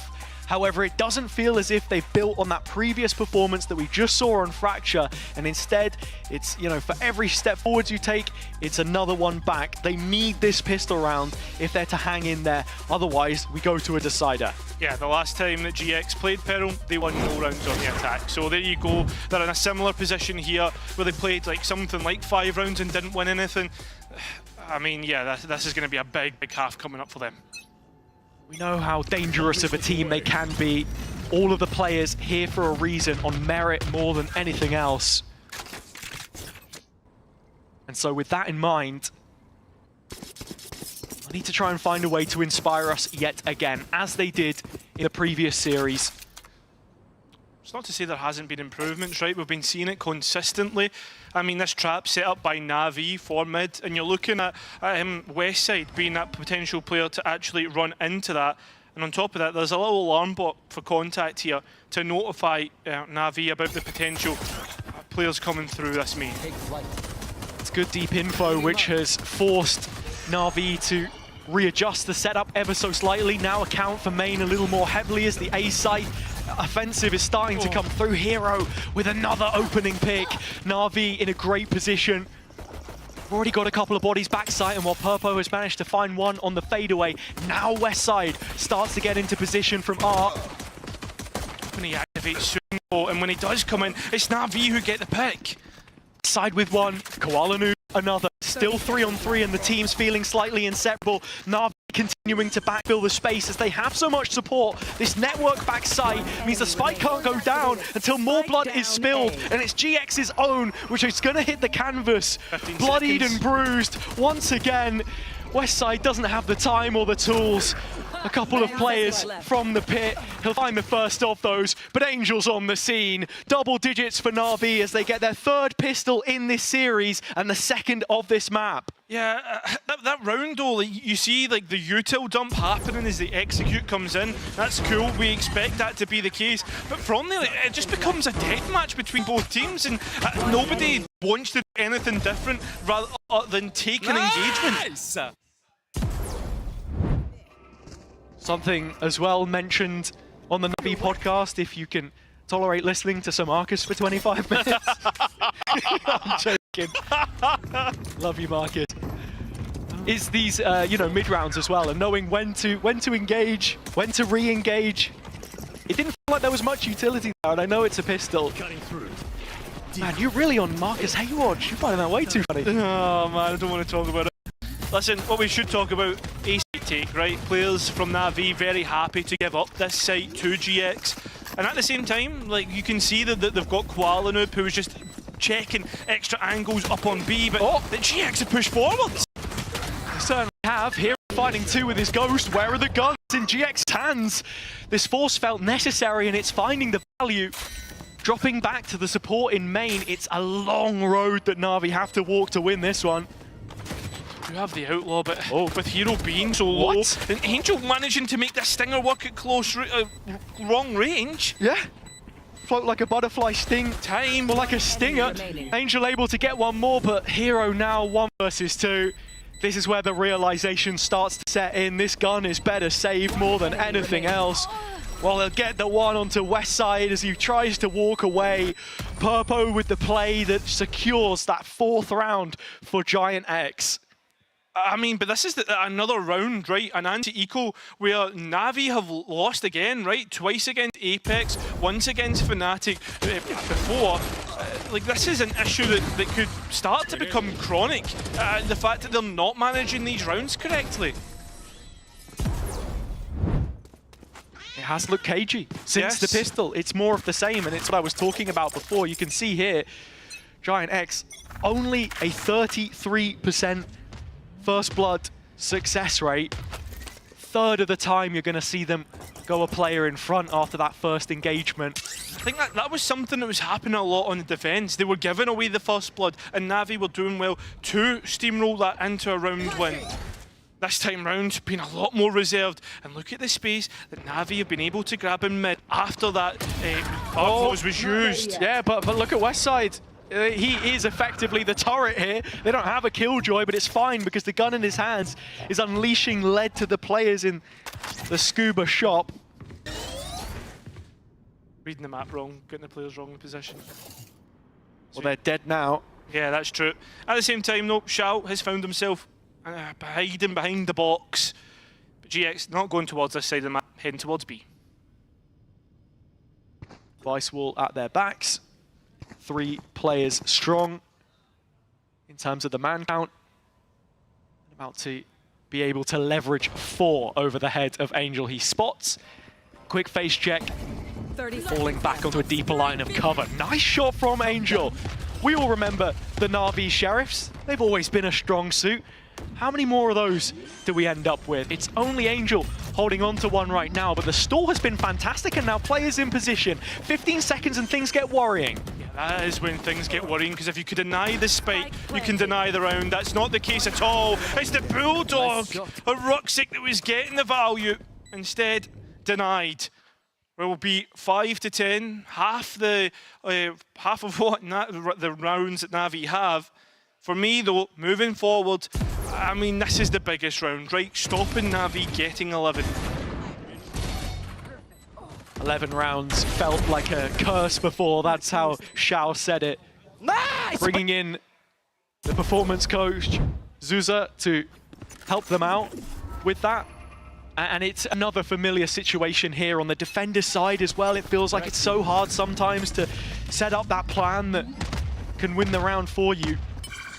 Something which they've also been focusing on as well quite heavily is protocols, and already as A main is taken, they do not disengage fully. It's Angel following it up with a rifle in his hands this time. Numbers Na'Vi, but how much longer can he live on this box? I mean, this 2v2 and A main is going to be massive. West side still to come in late through Art, but it's how long can GX hold on to this side of the map? Instead, they get the first pick after that initial engagement, and they look to disengage. Shao would have heard those steps just scurrying away as well, but it just feels so volatile. The position A, making sure that Ruxic is clearing towards R, as his drone will do exactly that in main, just reinforcing the ideas of where these players are, and Westside is a swift check of exactly that. A red herring though. Look at GX, they're not going towards this side of the map, and Na'Vi are now worried about where Westside has gone. Hero has a full Killjoy setup. The turret for lane, the alarm bot should support inside the choke. Left. With there being no gap close either towards the backside, it's all on this first duel. Hero catching Cloud in his utility, but still not capitalizing from it. The darts landed in a weird place, so it's not going to scan at all. And while Westside has been noted, Hero only getting one on the way back in. And so Shao tasked with clutching another round. His salvos can deny the plant for just a moment, but it's repositioned and they are holding on as he makes his way back in. He will fall, and so Giant X continue to bear on down. Yeah, I think as well, like, Hero's put between a rock and a hard place, has to get two, and is only able to get one. I mean, that 2 versus 1, not ideal. And now, look at Navi's buy here, right? I said it was big for GX to deny 11, and it is, but it's even more important in the economy state, because right now, Na'Vi do not have a buy. Don't. It's a really rough round to come into, and to take a step back as well. You look at Angel and Shao doing a lot in plenty of these rounds to help take the early space for their team, gather the info. They hadn't missed an international event since Masters Berlin in 2021 until last year, which now, including kickoff, makes it 4 consecutive that they've not been able to go to, and you're looking at the potential of a 5th. Should GX win what feels like such an important fixture between those players chasing the runaway pack of elite teams that we have in Group Alpha. There's Tamazi. They're touching on the alarm bot. There's still no contact, no peek out into the outlaw. Do have a Bucky on both Ruxic and Koala Noob, so they are holding down lanes through the middle of the map. But with the gap being there of Shao in R, no real big rotation has been called. That Angel's still just denying with the immediate reactive ult and getting a double tag on the second hit. Yeah, this is really big chip damage. Ruxic's trying to rush in, but gets caught by the blind side. It's just not working out at all. GX have managed to fight their way back in. The lockdown baiting out another player into the crosshairs of Na'Vi. The Spike needs to stabilise this round. Hero laid up onto another kill as well. You've got to come back in against the Cosmic Divide. Hero's been managed to bomb out a player as they swing out. Runner needs to clutch. He does so, but it gets too close for comfort. 7 points of health will get GX the 7th. His 5th clutch this stage, more than any other GX player, and once again put in a situation of stress. It's Giant X that come out with the round win. You said that their attack didn't have legs, Cairo, but I think for as much as these statistics have set up teams, the counter is always a possibility with a new comp. And Tomasi animated as ever, reveling in yet another positive result. 3 rounds now, and well, look, GX didn't need that timeout. Na'Vi desperately hanging on to theirs. Yeah, I mean, that's the thing. Tooth and nail, they're trying to hang on to this one. But you talk about setting yourself up for success. Na'Vi did in the last round using ultimates, right? But the ultimates didn't get the value that you're looking for, and that's now where the criticism comes in, right? Where you're thinking to yourself, now you're on your bye, you're without a Hunter's Fury and a lockdown. They would have been massive pieces to push you towards these last final rounds. Hero coming into the team, plenty of promise from him as a player, seems to have been delivered upon, at least in these last couple of maps, now sitting 20 and 14 at the top of the leaderboard. But for all of the kills from the KJ player, the site holds have been a bit of a struggle. GX finding a way to get their feet in a lot of these, find a foothold, I should say. Koala Noob finally bringing out the op, immediately pressured by the Yoru on the opposite side. Trent was the backside as well, and his combat combined with the Armageddon forcing players out. Tomasi back there, gets the entry kill. Huge combination. That sets up the play. Xiao's going to watch that TP cut past him, and immediately the game is up for Tomasi. One back. Hero still holding on. 2 kills from him. Is it going to be enough? Seems to be the case right now, and the support from Koala Noob is surplus to requirements as Angel shut up shop. Na'Vi do respond. Yeah. I mean, it's a round where, even though we brought out the stat about first bloods, GX actually get the first blood, right? They do so well, they take the site, but I mean, Tomasi's clear isn't good enough, and he allows players to sit within the smokes. Yeah, I don't know, man. Like, again, like, it's a phrase I use a lot, dotting your I's, crossing your T's, and they're just not paying attention to the small details. Once again, Koala Noob will go searching towards A main. This is going to be huge for the setup of Na'Vi and how they look to redistribute forces across the map. It feels like there is a little bit of proactivity sprinkled in there. Whenever you see that Teho player, you're expectant of it. And while we haven't seen Xiao on this role too often, that drone is perfectly timed. They know where those players sit right now, and as the drone gets traded, this is when you make the play through the double door. Yeah, but what are the players are doing that? Look at Purple, he's sitting waiting! But Na'Vi are able to get what they were looking for, a double kill, and it looks even worse! It's Na'Vi find 12 and an end zone flawless! That's exactly the round which you were hunting for if you're Na'Vi. Something clean, something confident. Sure, it comes up against pistols, but you put yourself in that position off the back of another round win. Oh man, you can't help but feel Purple's that guy that you're hoping is just going to cover you. I know he's well played by Na'Vi to have a player watching towards shops. It's more brilliant mid-rounding from Angel there as well to just set up the play. Coming back to what I was talking about before, it's those players, that old dynamic, deadly duo of sorts that could do it for you. But here it's Koala Noob! 3 kills off the back of his own flash, and with Xiao in support, it's all but over. Tomasi hitting the ground as it's back-to-back in-zone flawlesses to finish off Pearl with some style. Yeah, I mean, you look at the players after that flash, they're kind of scratching their heads, but well played by Koala Noob, just to be that aggressive, something that we have not seen from Na'Vi yet. Yeah, brilliant end to that map. As good as Giant X looked on the opener, coming into their own map pick, they weren't able to put that next foot forwards and set themselves up with a series win. Na'Vi now with the opportunity on the decider.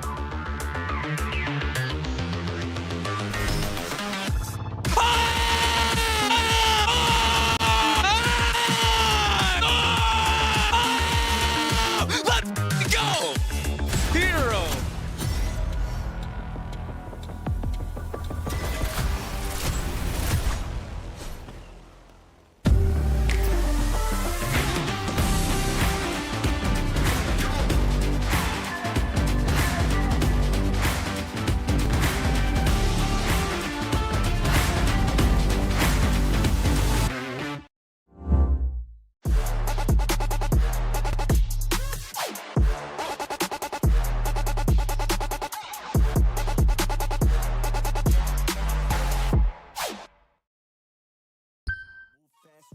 past. Anybody taking life for granted, yeah, that's too bad. I'd be grateful for everything that I have. You only got this life, you don't get it back. Make the most of it, become the best that I can. Everybody look at me, I got a plan. You gotta work hard, play hard, do it from the start. Cause how you do anything is everything you start. Stay consistent and do it every day. Don't let fatigue get in your way. Cause 10% of something is better than nothing. You better do something if you wanna be something. I can feel my stomach rumbling, I'm hungry. Big things coming, I ain't bluffing, yeah. No, I don't wanna stay the same, yeah. So I keep pushing through the pain, yeah. That's the only way to make a change, yeah. So I fight every day and train, yeah. It'll all be worth it. One day it'll all be worth it. So I keep pushing through the pain, yeah. That's the only way to make a change, yeah. I've had enough, I'm making my own luck. Adrenaline, my drug, I'm sick of feeling stuck. I got this, will not quit to the top, I promise. Cause I've had enough.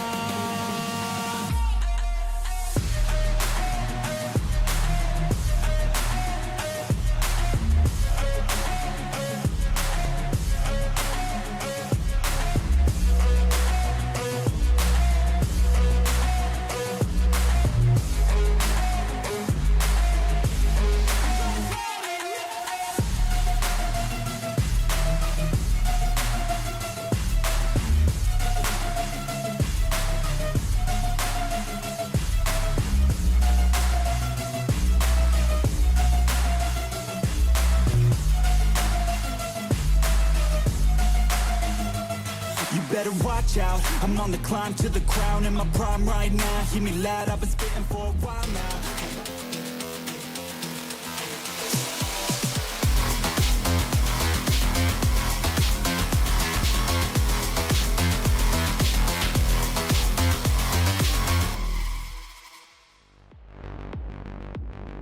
Welcome back, Navi. Tie up the series, and we are going all the way. So we're joined by Kakuka and Mike, and what a treat we're in for here. Yeah, absolutely. A lot of momentum that Navi managed to get right off the bat, chaining round after round.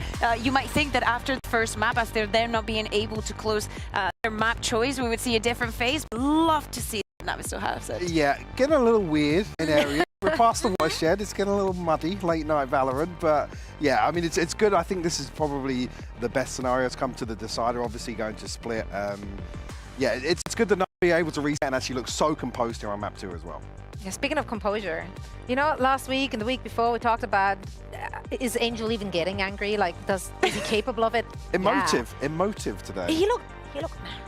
Yeah, it was a little scary. It's good. He promised that. He promised that we would get the angry Angel. Yeah, no, and we got it. And they also got the maps. So whatever it takes, if he needs to be angry with the boys, be angry with the boys. Let's talk about how they got it done, though, because there were individual performances which really stood out in this one. Yeah, to me, there's two highlights. One, Hero in those later rounds in that second half. He was always good for 2, for 3, always getting the opener. Like, I feel like he had a lot of impact. And the second one, Ruxic, both in the first map, both in this one. I think that his performance keeps going up and up and up. In Fracture, he was on 300 ACS. That is a surreal. And on Pearl, he also had a lot of impact. So that 2.5, you know, maybe not getting that many kills, but not getting those deaths. So the balance is very much positive. Yeah, and I think as well, it's key to note to kind of tie those 2 points together, right? With people like Ruxic and Hero stepping up and actually carrying some of the weight for the team, I'd say. It's something that, again, it's pretty daunting to step into a roster with Angel and Xiao, right? So to have Angel being, I guess, fairly emotional or getting a bit heated on stage, to also have your newcomers to step up and deliver like this is something we want to see established for Navi. Absolutely. Let's take a look at some of those individual pop-up moments. You said Hero had them, Xiao had them as well. It was just across the board. Everyone had their time in the sun. Yeah, I think that there were some instances that we saw here in this 1v3 that Hero had, how he isolates the kills. So calm. He's so calm. Absolutely. I feel like in this moments, he's feeling pretty comfortable, and especially with the wallbang that you have here, the plant is definitely going to help. But I feel like we see it here, as you're mentioning it, we've seen with Xiao time and time again, playing the time, playing to your strengths. In this early rounds, that was what gave Navi that momentum, that free freedom, in the economy that they were going to have later on. And it's so good to see also Xiao playing for the first time on this Tejo and finding the impact that he did round after round. Yeah, because I mean, it's this early string of rounds really that put Giant X kind of in a chokehold. They were forced to make some really difficult decisions, and I think that's why we saw them probably sweat a little bit. Like I said, things getting a little muddy and messy at times. But yeah, it's definitely the early pressure that Na'Vi were able to create. Boom, boom. Yeah, pretty clean, pretty clean. That's Prime Xiao. That's something scary to go up against. But now we're headed to Split. And I don't know if I'm excited or worried. I'm a little bit of both probably, because we literally just saw Giant X on Split, right? And we just saw their massive comeback there. They were down 10-0 or 0-10 rather against Heretics, and they somehow brought it back.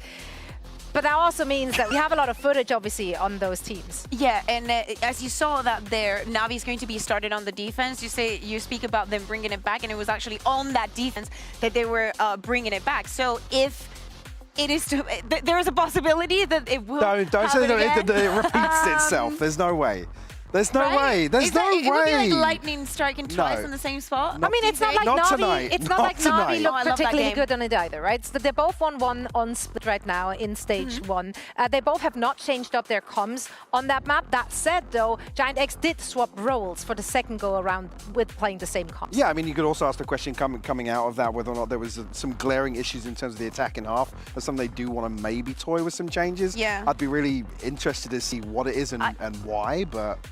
I wonder if Hero is going to be keeping that Vice, because at Na'Vi we expect him to come with that double controller and with the Vice.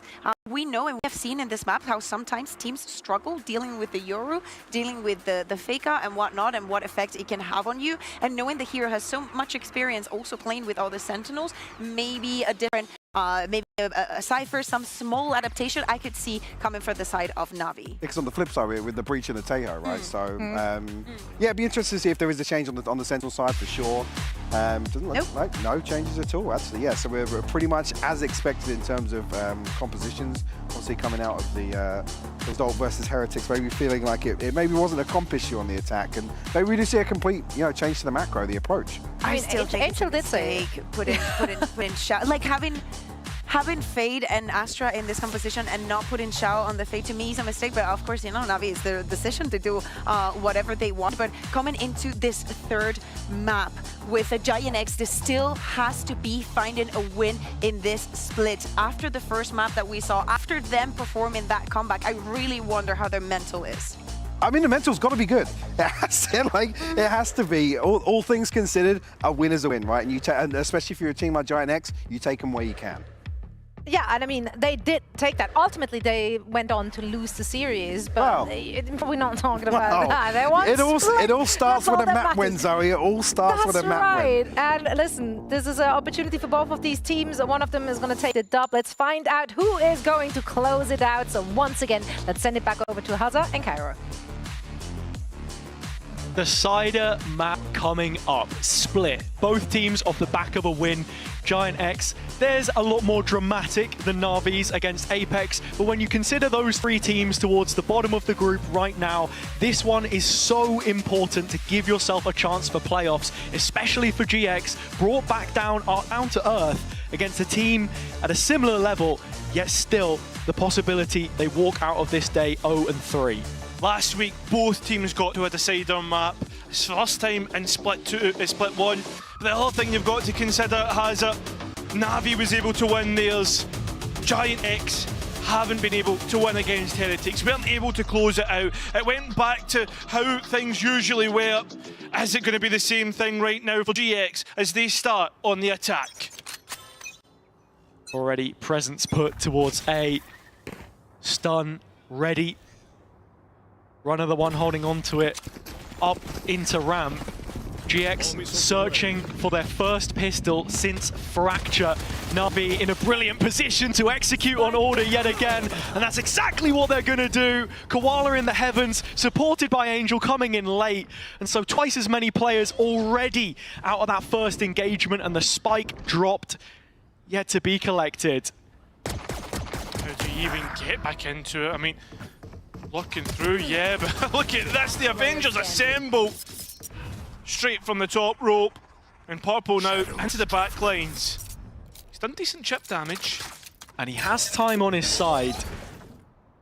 Arcros won't collect information of his position. The Paranoia as well, half a chance, but Hero holding on, has the info. And if you were going to use a near sight, Vents is probably the last place to find effectiveness from it. Worst part is, right, if you peek in towards getting that spike, you're probably going to be seen by the players below. With that being said, though, Na'Vi win that pistol round. Another pistol round for them in this series. As I already mentioned, that's now their 4th. GX only picking up 1 in the second half of Fracture. Momentum is so important. I think for both of these teams, it has been a mental battle at times, getting used to the environment, especially for Na'Vi. Players like Koala Noob who've had to travel across the Atlantic to get here with a completely different lifestyle for him now in Berlin. Starting as he means to go on from that pistol, and well, GX, as they do continue onwards, it's an aggressive piece which falls flat very quickly. Yeah, I mean, this is falling flat all across the map. Players looking to, I guess, get engagements, but it's easily dealt with for right now for Na'Vi. An in-zone flawless. Another in-zone flawless bonus round for them as well. It was the exact same way that Pearl started. If you recall back to how that one went. Yeah.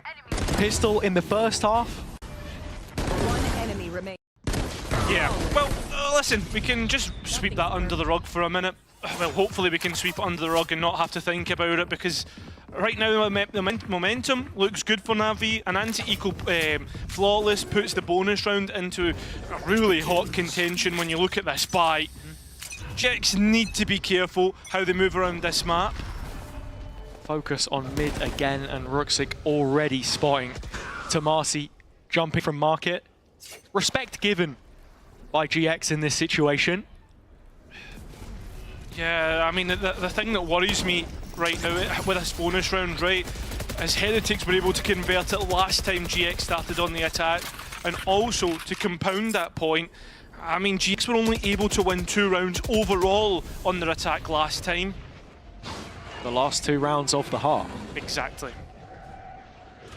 It seems like Na'Vi have a great read on what GX want to do right now. Look at the player positioning, right, in terms of where Na'Vi are setting up.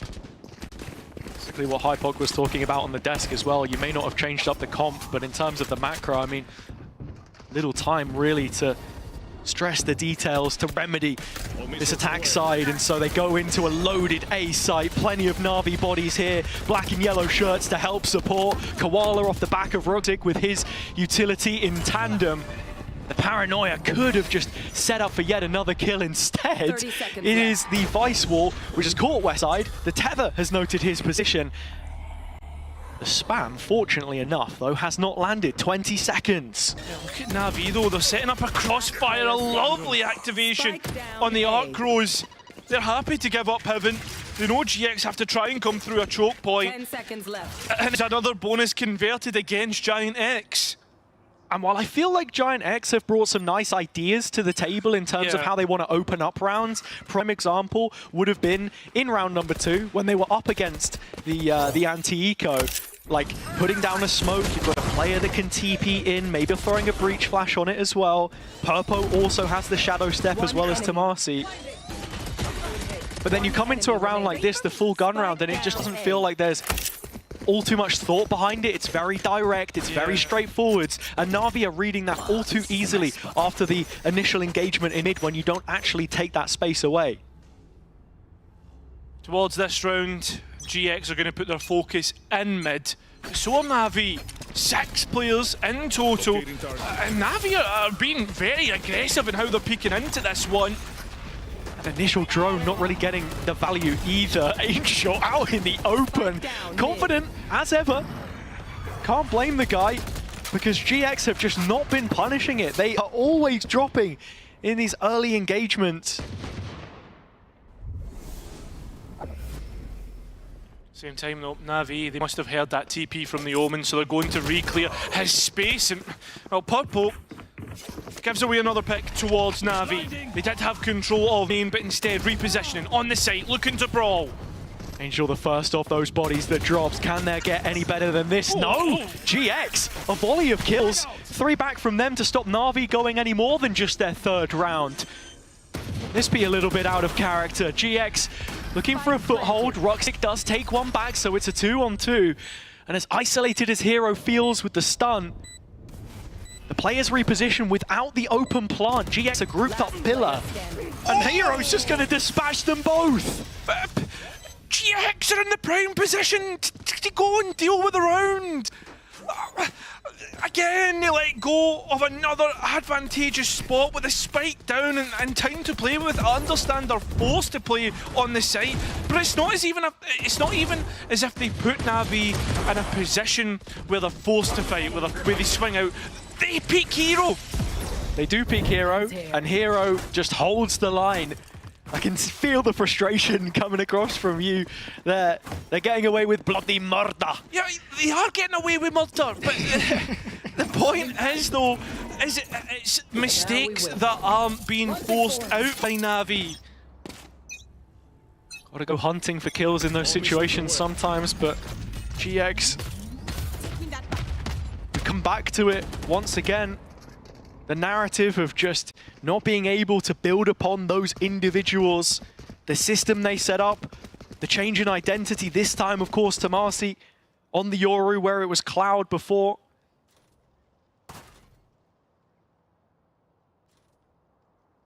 Same time, though, a move towards a full setup here for Hero.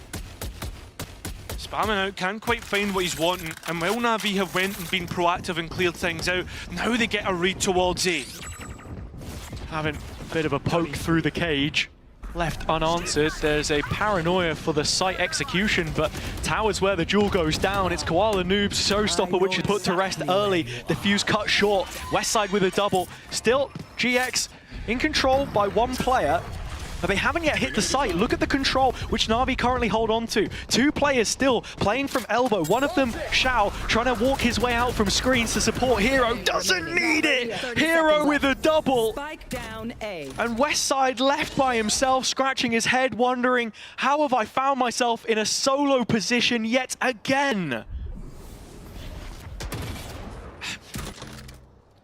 I think we're all scratching our heads and thinking about that.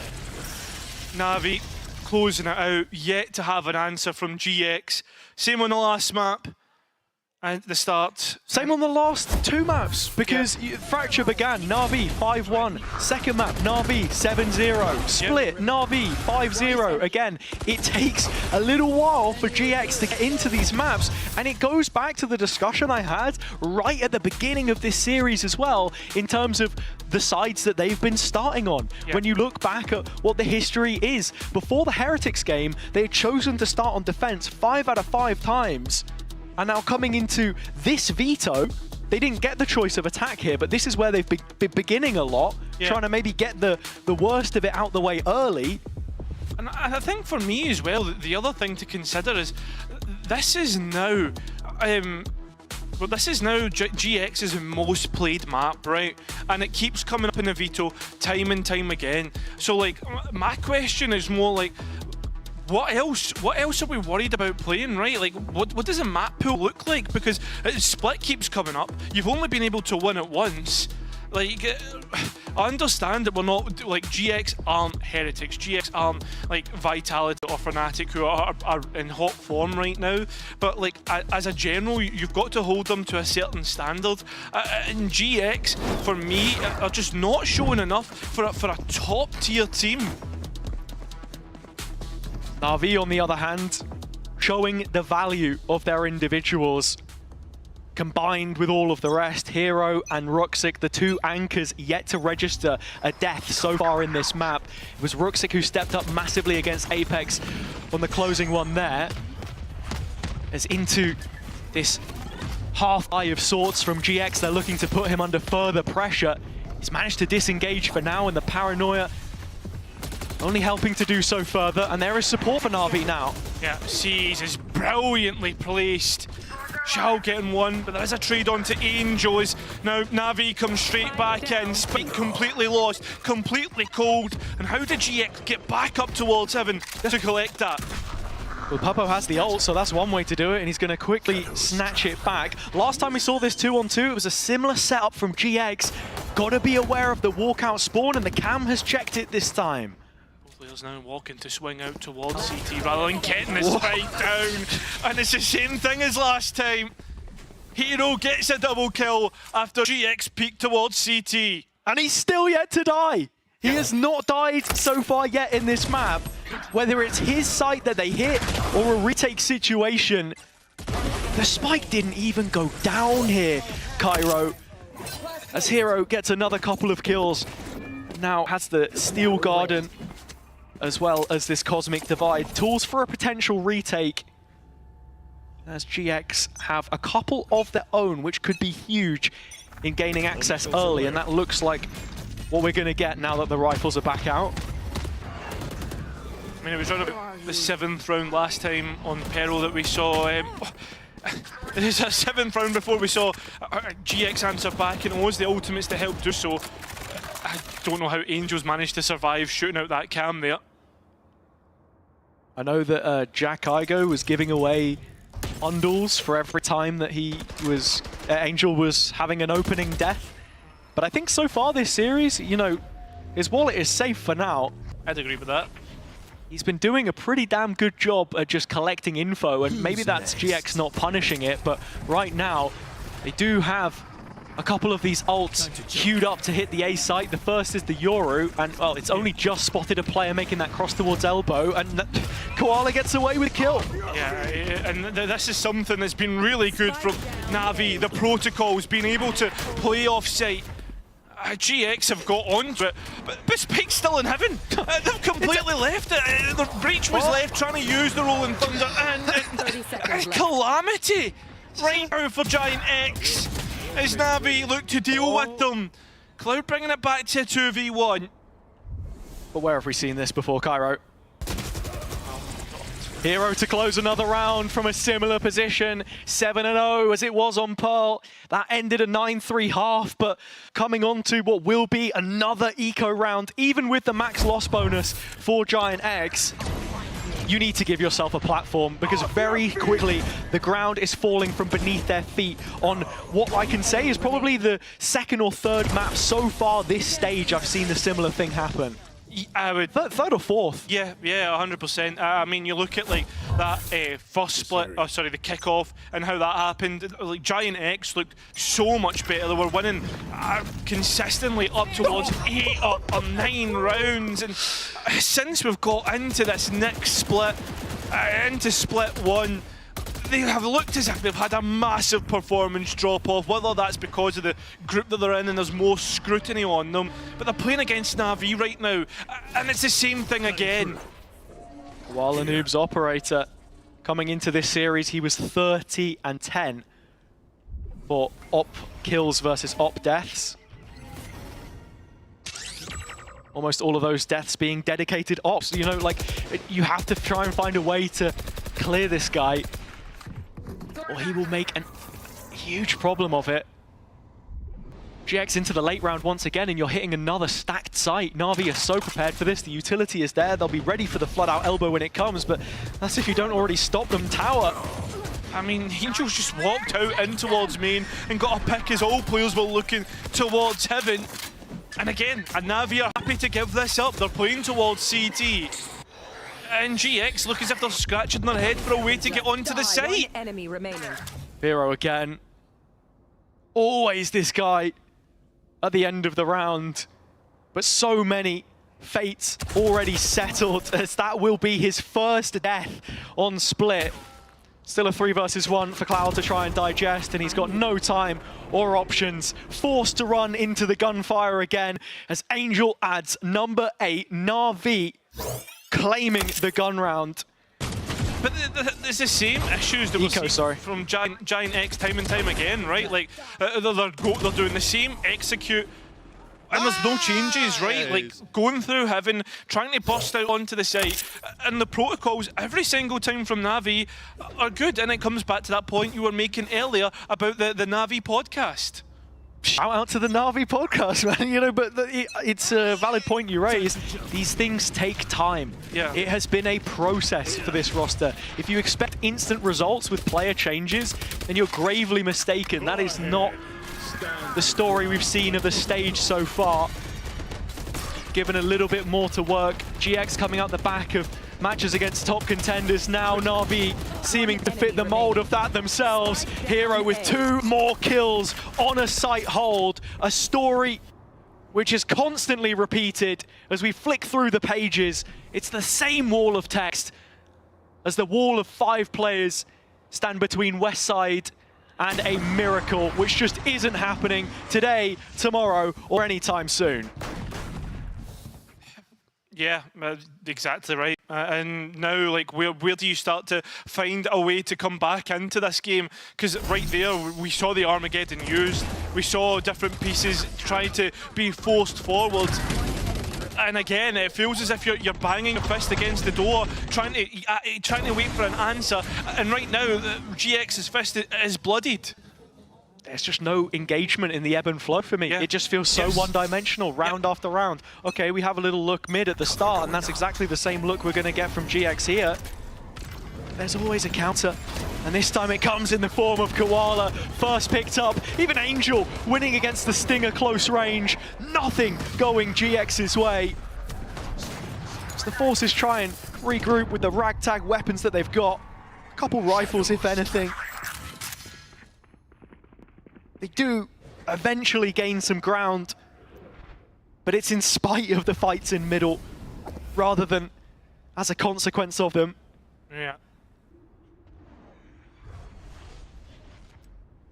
I mean, right now, 2 players stuck, like, sitting in heaven for GX, while you're seeing Purple go and exploring the other side of the map. But again, like, we speak about directionless. Like, what are GX thinking? Like, surely we're waiting to see what Purple is going to find out, but at the same time, they're not doing anything to force out and Na'Vi into positions that they want, force rotates, etc. And the spike's going in towards spawn. Make sure that they clear out the garden. That's where Ruxik's currently holding onto the op. Shao ends up getting spotted, but now where'd you go? Okay, you're in defender spawn. We've still got Purple in tower, but you have to win these fights. And so it's into the meat grinder that GX go. Purple left chasing. Doesn't have his ult this time to try and pick up that precious cargo. And so Koala releases the nade and pulls the pin on what is a round done and over with. A foregone conclusion, as many of these have been. It's cool to make that play and say, yeah, let's run in spawn, but you can't plant the spike there. And I think that's the realization that needs to be made. It's another 10-0 drubbing in the first few rounds. Well, it was the last couple of rounds against Heretics that the GX were managed to win and gave themselves a lifeline in what was ultimately the biggest comeback that we've ever seen. And Na'Vi actually calling, sorry, it's not Na'Vi, it's Giant X are actually going to call a timeout here. Oh, you bloody hope so. Yeah, exactly. Need it. So for the second map in a row of Split, Giant X find themselves 10 rounds down with 10 rounds played. All of this complimentary to Na'Vi and how they've set up. I think it's hard to say that they've put a foot wrong at times. Hero 15-1 is exemplary of that. You wanted to see Pips and fuming, and this would be it. What are you even saying to the players right now as well, right? Like, I think everything has just been going wrong, right? You need a mental reset completely. The last thing you want to see is a disconnect between the coaching staff and the players, because as soon as that happens, then the rift is only going to grow. You have to try and find a way to give them some confidence. It is one round at a time. Cloud inspired the comeback last time out versus Heretics, some of this region's best, and in terms of last year, the best that we had as far as the international stage are concerned. Na'Vi on the hunt to try and collect one of those playoff spots and hopefully Masters later down the line. This gun buy is everything. I think for me, coming from last week into this one, Na'Vi look as if they're starting to build and on good momentum. Giant X on the other hand, look as if they're letting it slip. Towards mid, Na'Vi look to go. There's a few plays from Giant X there as well. Ruxik's up and Koala Noob by his side. Repositions, so Ruxik there, but he will group back up towards B. You feel the utility obviously going off as well, that as all the rifles begin to fire. At the same time, Giant X haven't committed anything, and look at Na'Vi, with so many bodies towards this B side, you're thinking they have to be proactive. This is one of the ways to create that pressure, scaling towards A with the tools that you have, Purpo smokes, the cages, but it all comes back to that mid-duel yet again, and it's been one-way traffic. Ruxik given the green light on yet another op kill, and while Tamazi will have embedded himself within the mailroom. And I think for me, right now, like you're seeing Navi's game plan at work. They're fighting B, they're fighting mid, but they're not fighting towards A. And Giant X are thinking that's a good sign, but that they're playing into Navi's game plan. 3 players here again. And with ults as well. Every single player towards this side of the map has a tool to work with. This is the same round we've seen many times before. What's different for Giant X? Steel Garden comes out, Showstopper available. Doesn't look like anything's changed, Cairo. I'm concerned for GX right now. In fact, I'm terrified. The utility seems to be a little bit better as Na'Vi are hounded down towards the back of the site, but time is slow. Just like you say, there isn't enough. Any time would be great, but like you say, I don't think GX know what to do with it. It's Tamazi, the last one left. He needs to get the spike, but where is it? Heaven. It has been for the last 3 rounds. Yeah, right now Giant X are in hell. And I don't mean that. I don't mean the call out or any part of the map. I mean quite literally they are 11-0 down. If we move into the next half and Na'Vi win pistol and anti-eco, it's all over. Yeah. And again, like we've spoken about it, right? Fight B, fight mid. That's what Na'Vi are doing. We're not seeing anything different. Please show me something different. Please, please. No, I know what you mean. Look, people were saying coming into this one, there was potential for Mud Valorant, but this feels more like Groundhog Day, the way that things are consistently repeating for Giant X. And as nice as it's been for Na'Vi, when push comes to shove, GX have not been up to par. A little play into Koala. He does have the shorty inside this smoke though, and so really, the value isn't gained. He's not going to get cleared. It's another direct sight hit. And Hero, fully blinded, has walked away with murder. Yeah. And they're still not past the post. Right, Tamazi's the only one in sight. He has 32 HP. He's dead. Salvos drop. And what happens? Koala inside the smoke with the shorty getting at least one back, but there's twice as many players. The last one left to West side, as he always has been. 12-0 Na'Vi. As good as the half looked from them, that is maybe the poorest half that I might have seen. And we saw another 12-0. Yeah, we did. But with that being said, though, Hazard, there is a lot to come back from this one. We'll need overtime and a Giant X miracle. We'll see what happens on the next half.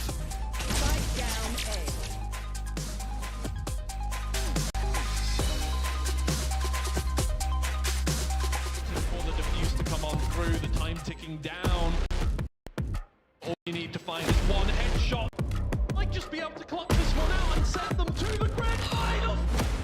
It's all left on Vanya's shoulders.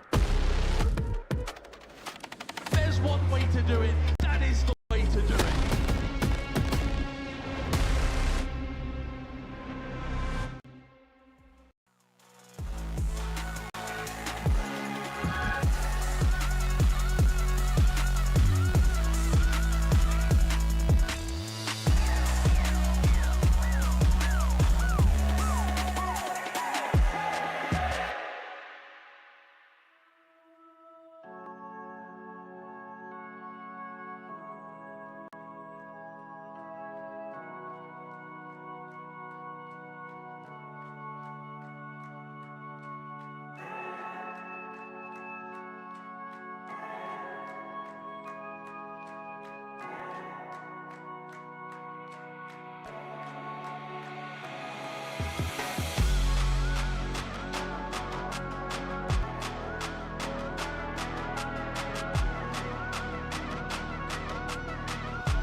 I know it's only our second week in VCT EMEA, but it's another 12-0. I wasn't expecting to find myself in this position once, let alone twice.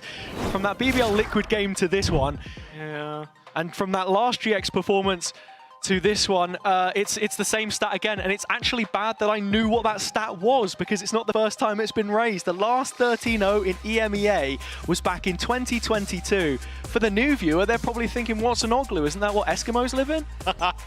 Oh, mate, that was poor from you, but I agree. If I had a nickel for every single time that we'd been in this position, I would have 2. It's pretty weird that we've been in this position twice in 2 weeks. What, in 3 series? God forbid. Can Na'Vi see it over the line? It's Koala Noob again. The most first blood success rate of the top 5 duelists, and he's going to keep doing it.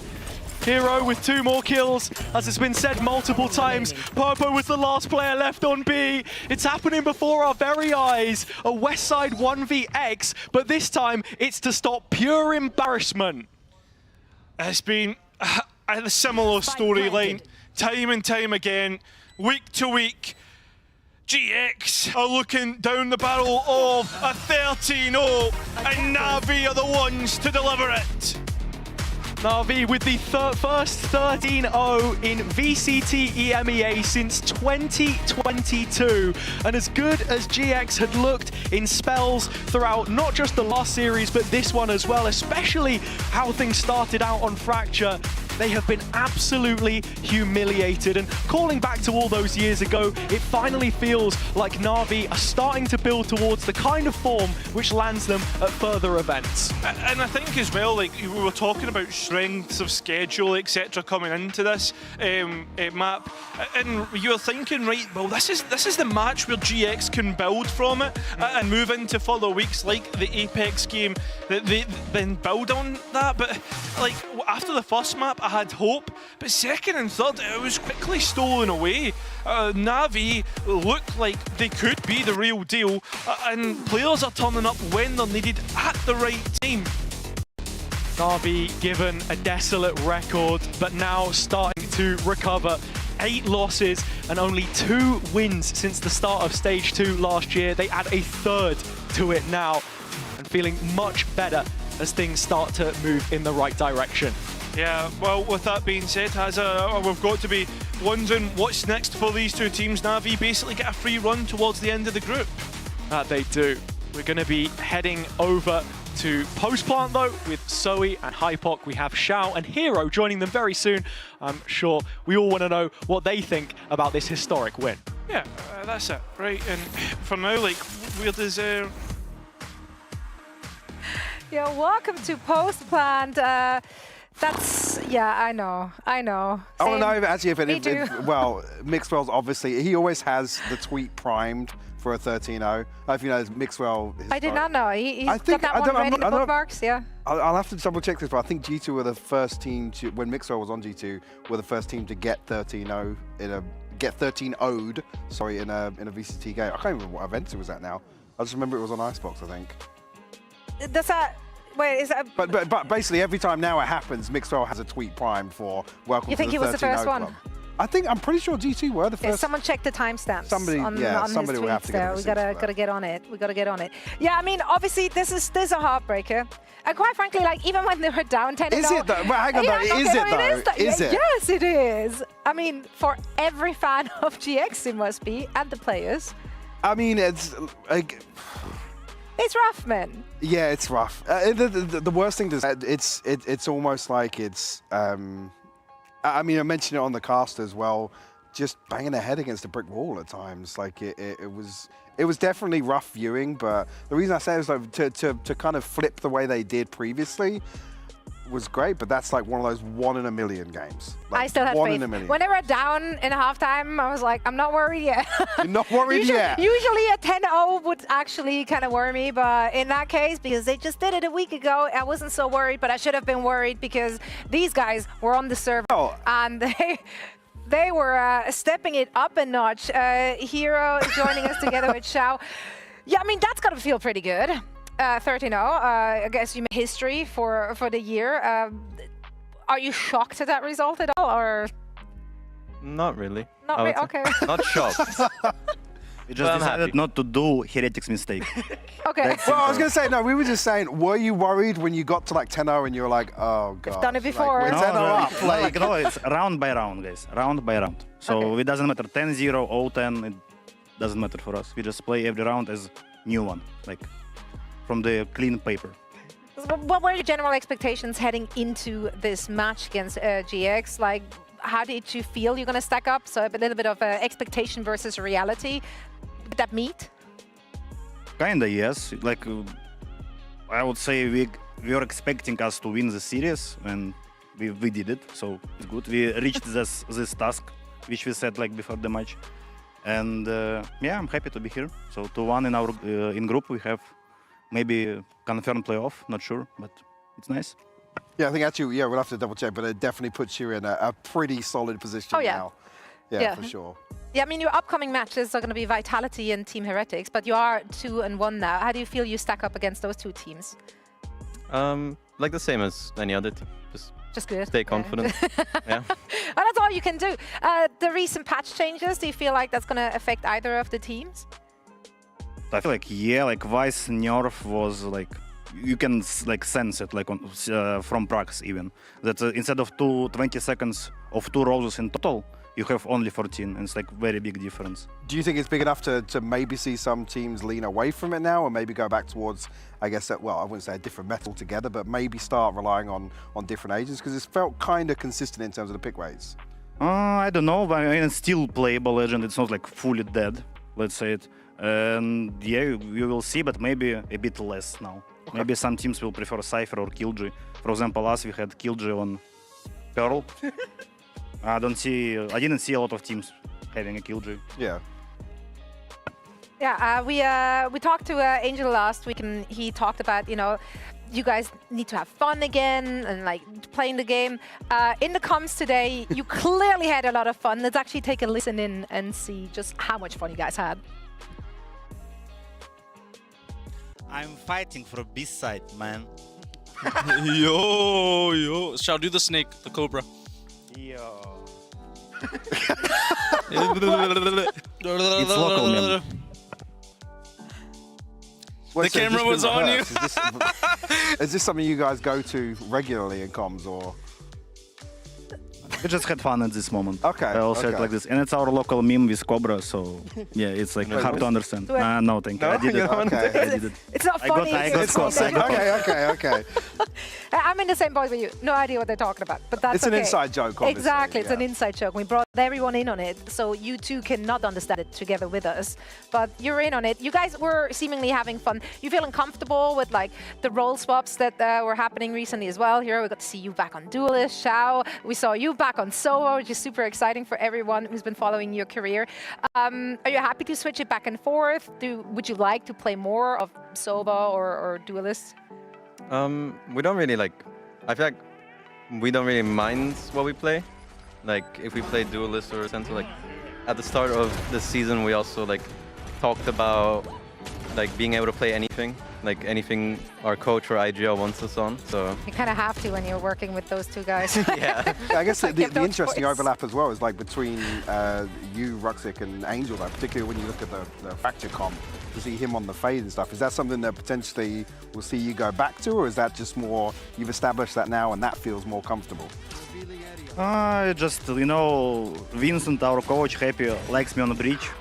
And Angel you're smiling though.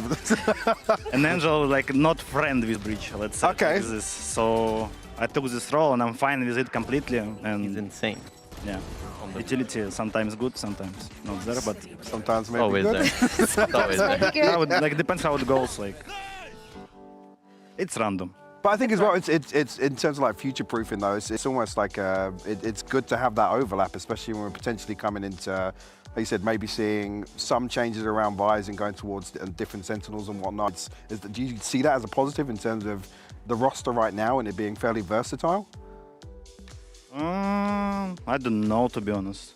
So maybe you have something to add to this. I think most teams will stay on the Vice. I think Vice is still like, even with the nerds, I think Vice is still really powerful. Will it Because just only be map the thing specific is when then? you see a lot of Vice, like you play a lot against it, you're getting used to play against it, and you know weaknesses and like strengths of this agent, and as more it goes, as easier we'll be playing against her. Yeah. In my opinion. Because I think even if the roses are like 7 seconds long, like you can't just rush into a site and like expect to like not get stopped by anything. Yeah, I mean, also, like, a lot of teams invested a lot of time, obviously, into making the Vice work in their compositions, hence the uptick in the pick rate, right? So it'd be a bit drastic to just drop it now, though Icebox is in the mix now, so we've seen some people, like, switching over to KO. Do you feel like there is any team that actually might be hurting due to the changes or excelling? I think Foot is like happy with the changes. Because of cracks, right? Yeah, they love KO. Yeah. So I think they're like smiling when they saw the changes.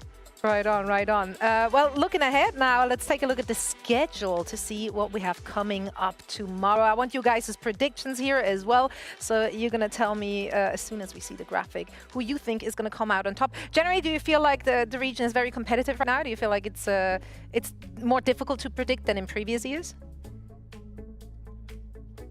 I don't think so. It's like pretty much obvious every match, like, All right. in my opinion. I mean, there is some matches which is like 50-50, like for example, Liquid and Food. This is like literally 50-50 match, and I don't know on who to put my prediction.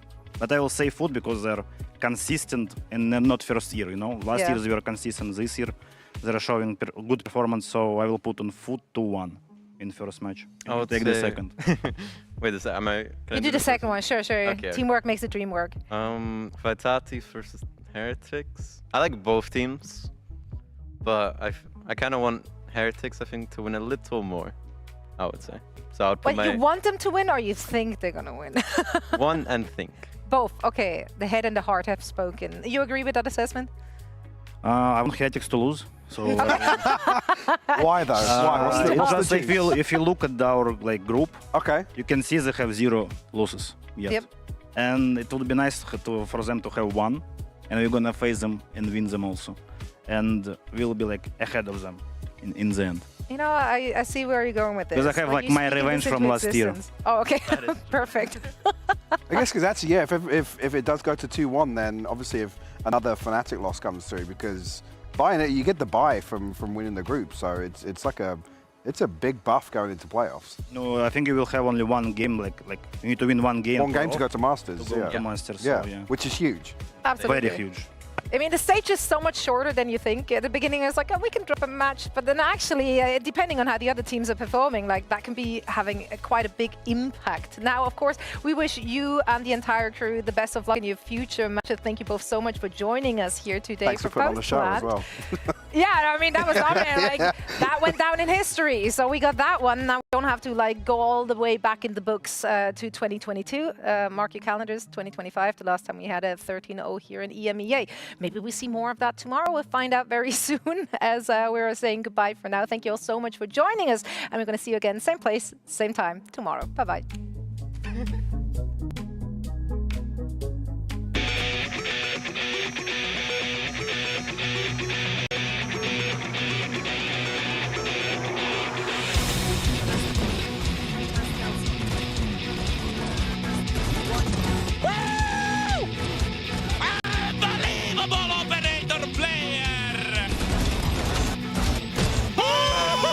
Movistar Koi have crumbled and BBO have bounced back.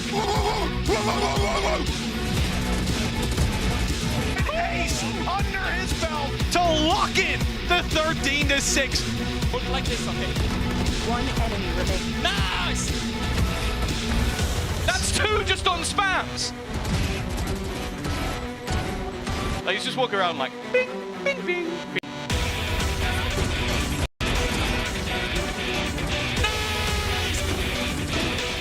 It's BBL Series 2-0. The final dagger in Movistar Koi's back.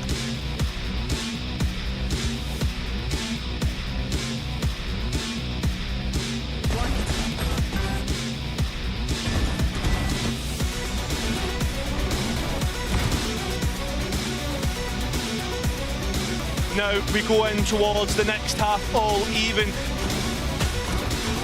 It's only Tollybobs. It's Runner to close for double digits.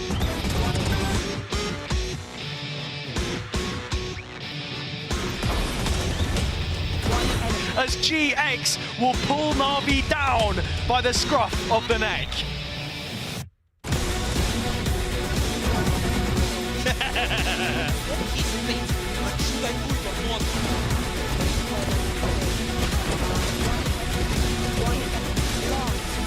It's back-to-back in-zone flawlesses to finish off Pearl with some style. They pick Hero. They do pick Hero. They're getting away with bloody murder. Hero, holy! Bro, DX are looking down the barrel of a 13-0, and Na'Vi are the ones to deliver it. Well done.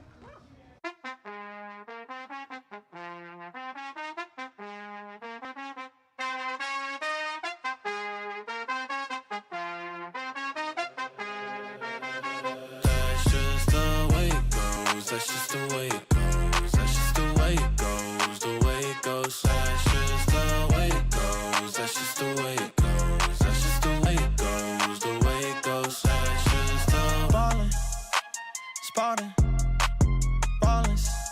Phone was dry, but now everybody calling. Good at taking risks, yeah, I always go all in. Swear to God that I'm deaf to the talking. I can't hear it, see the finish line. I know that I'm near it, yeah. Cut the check and I'ma clear it.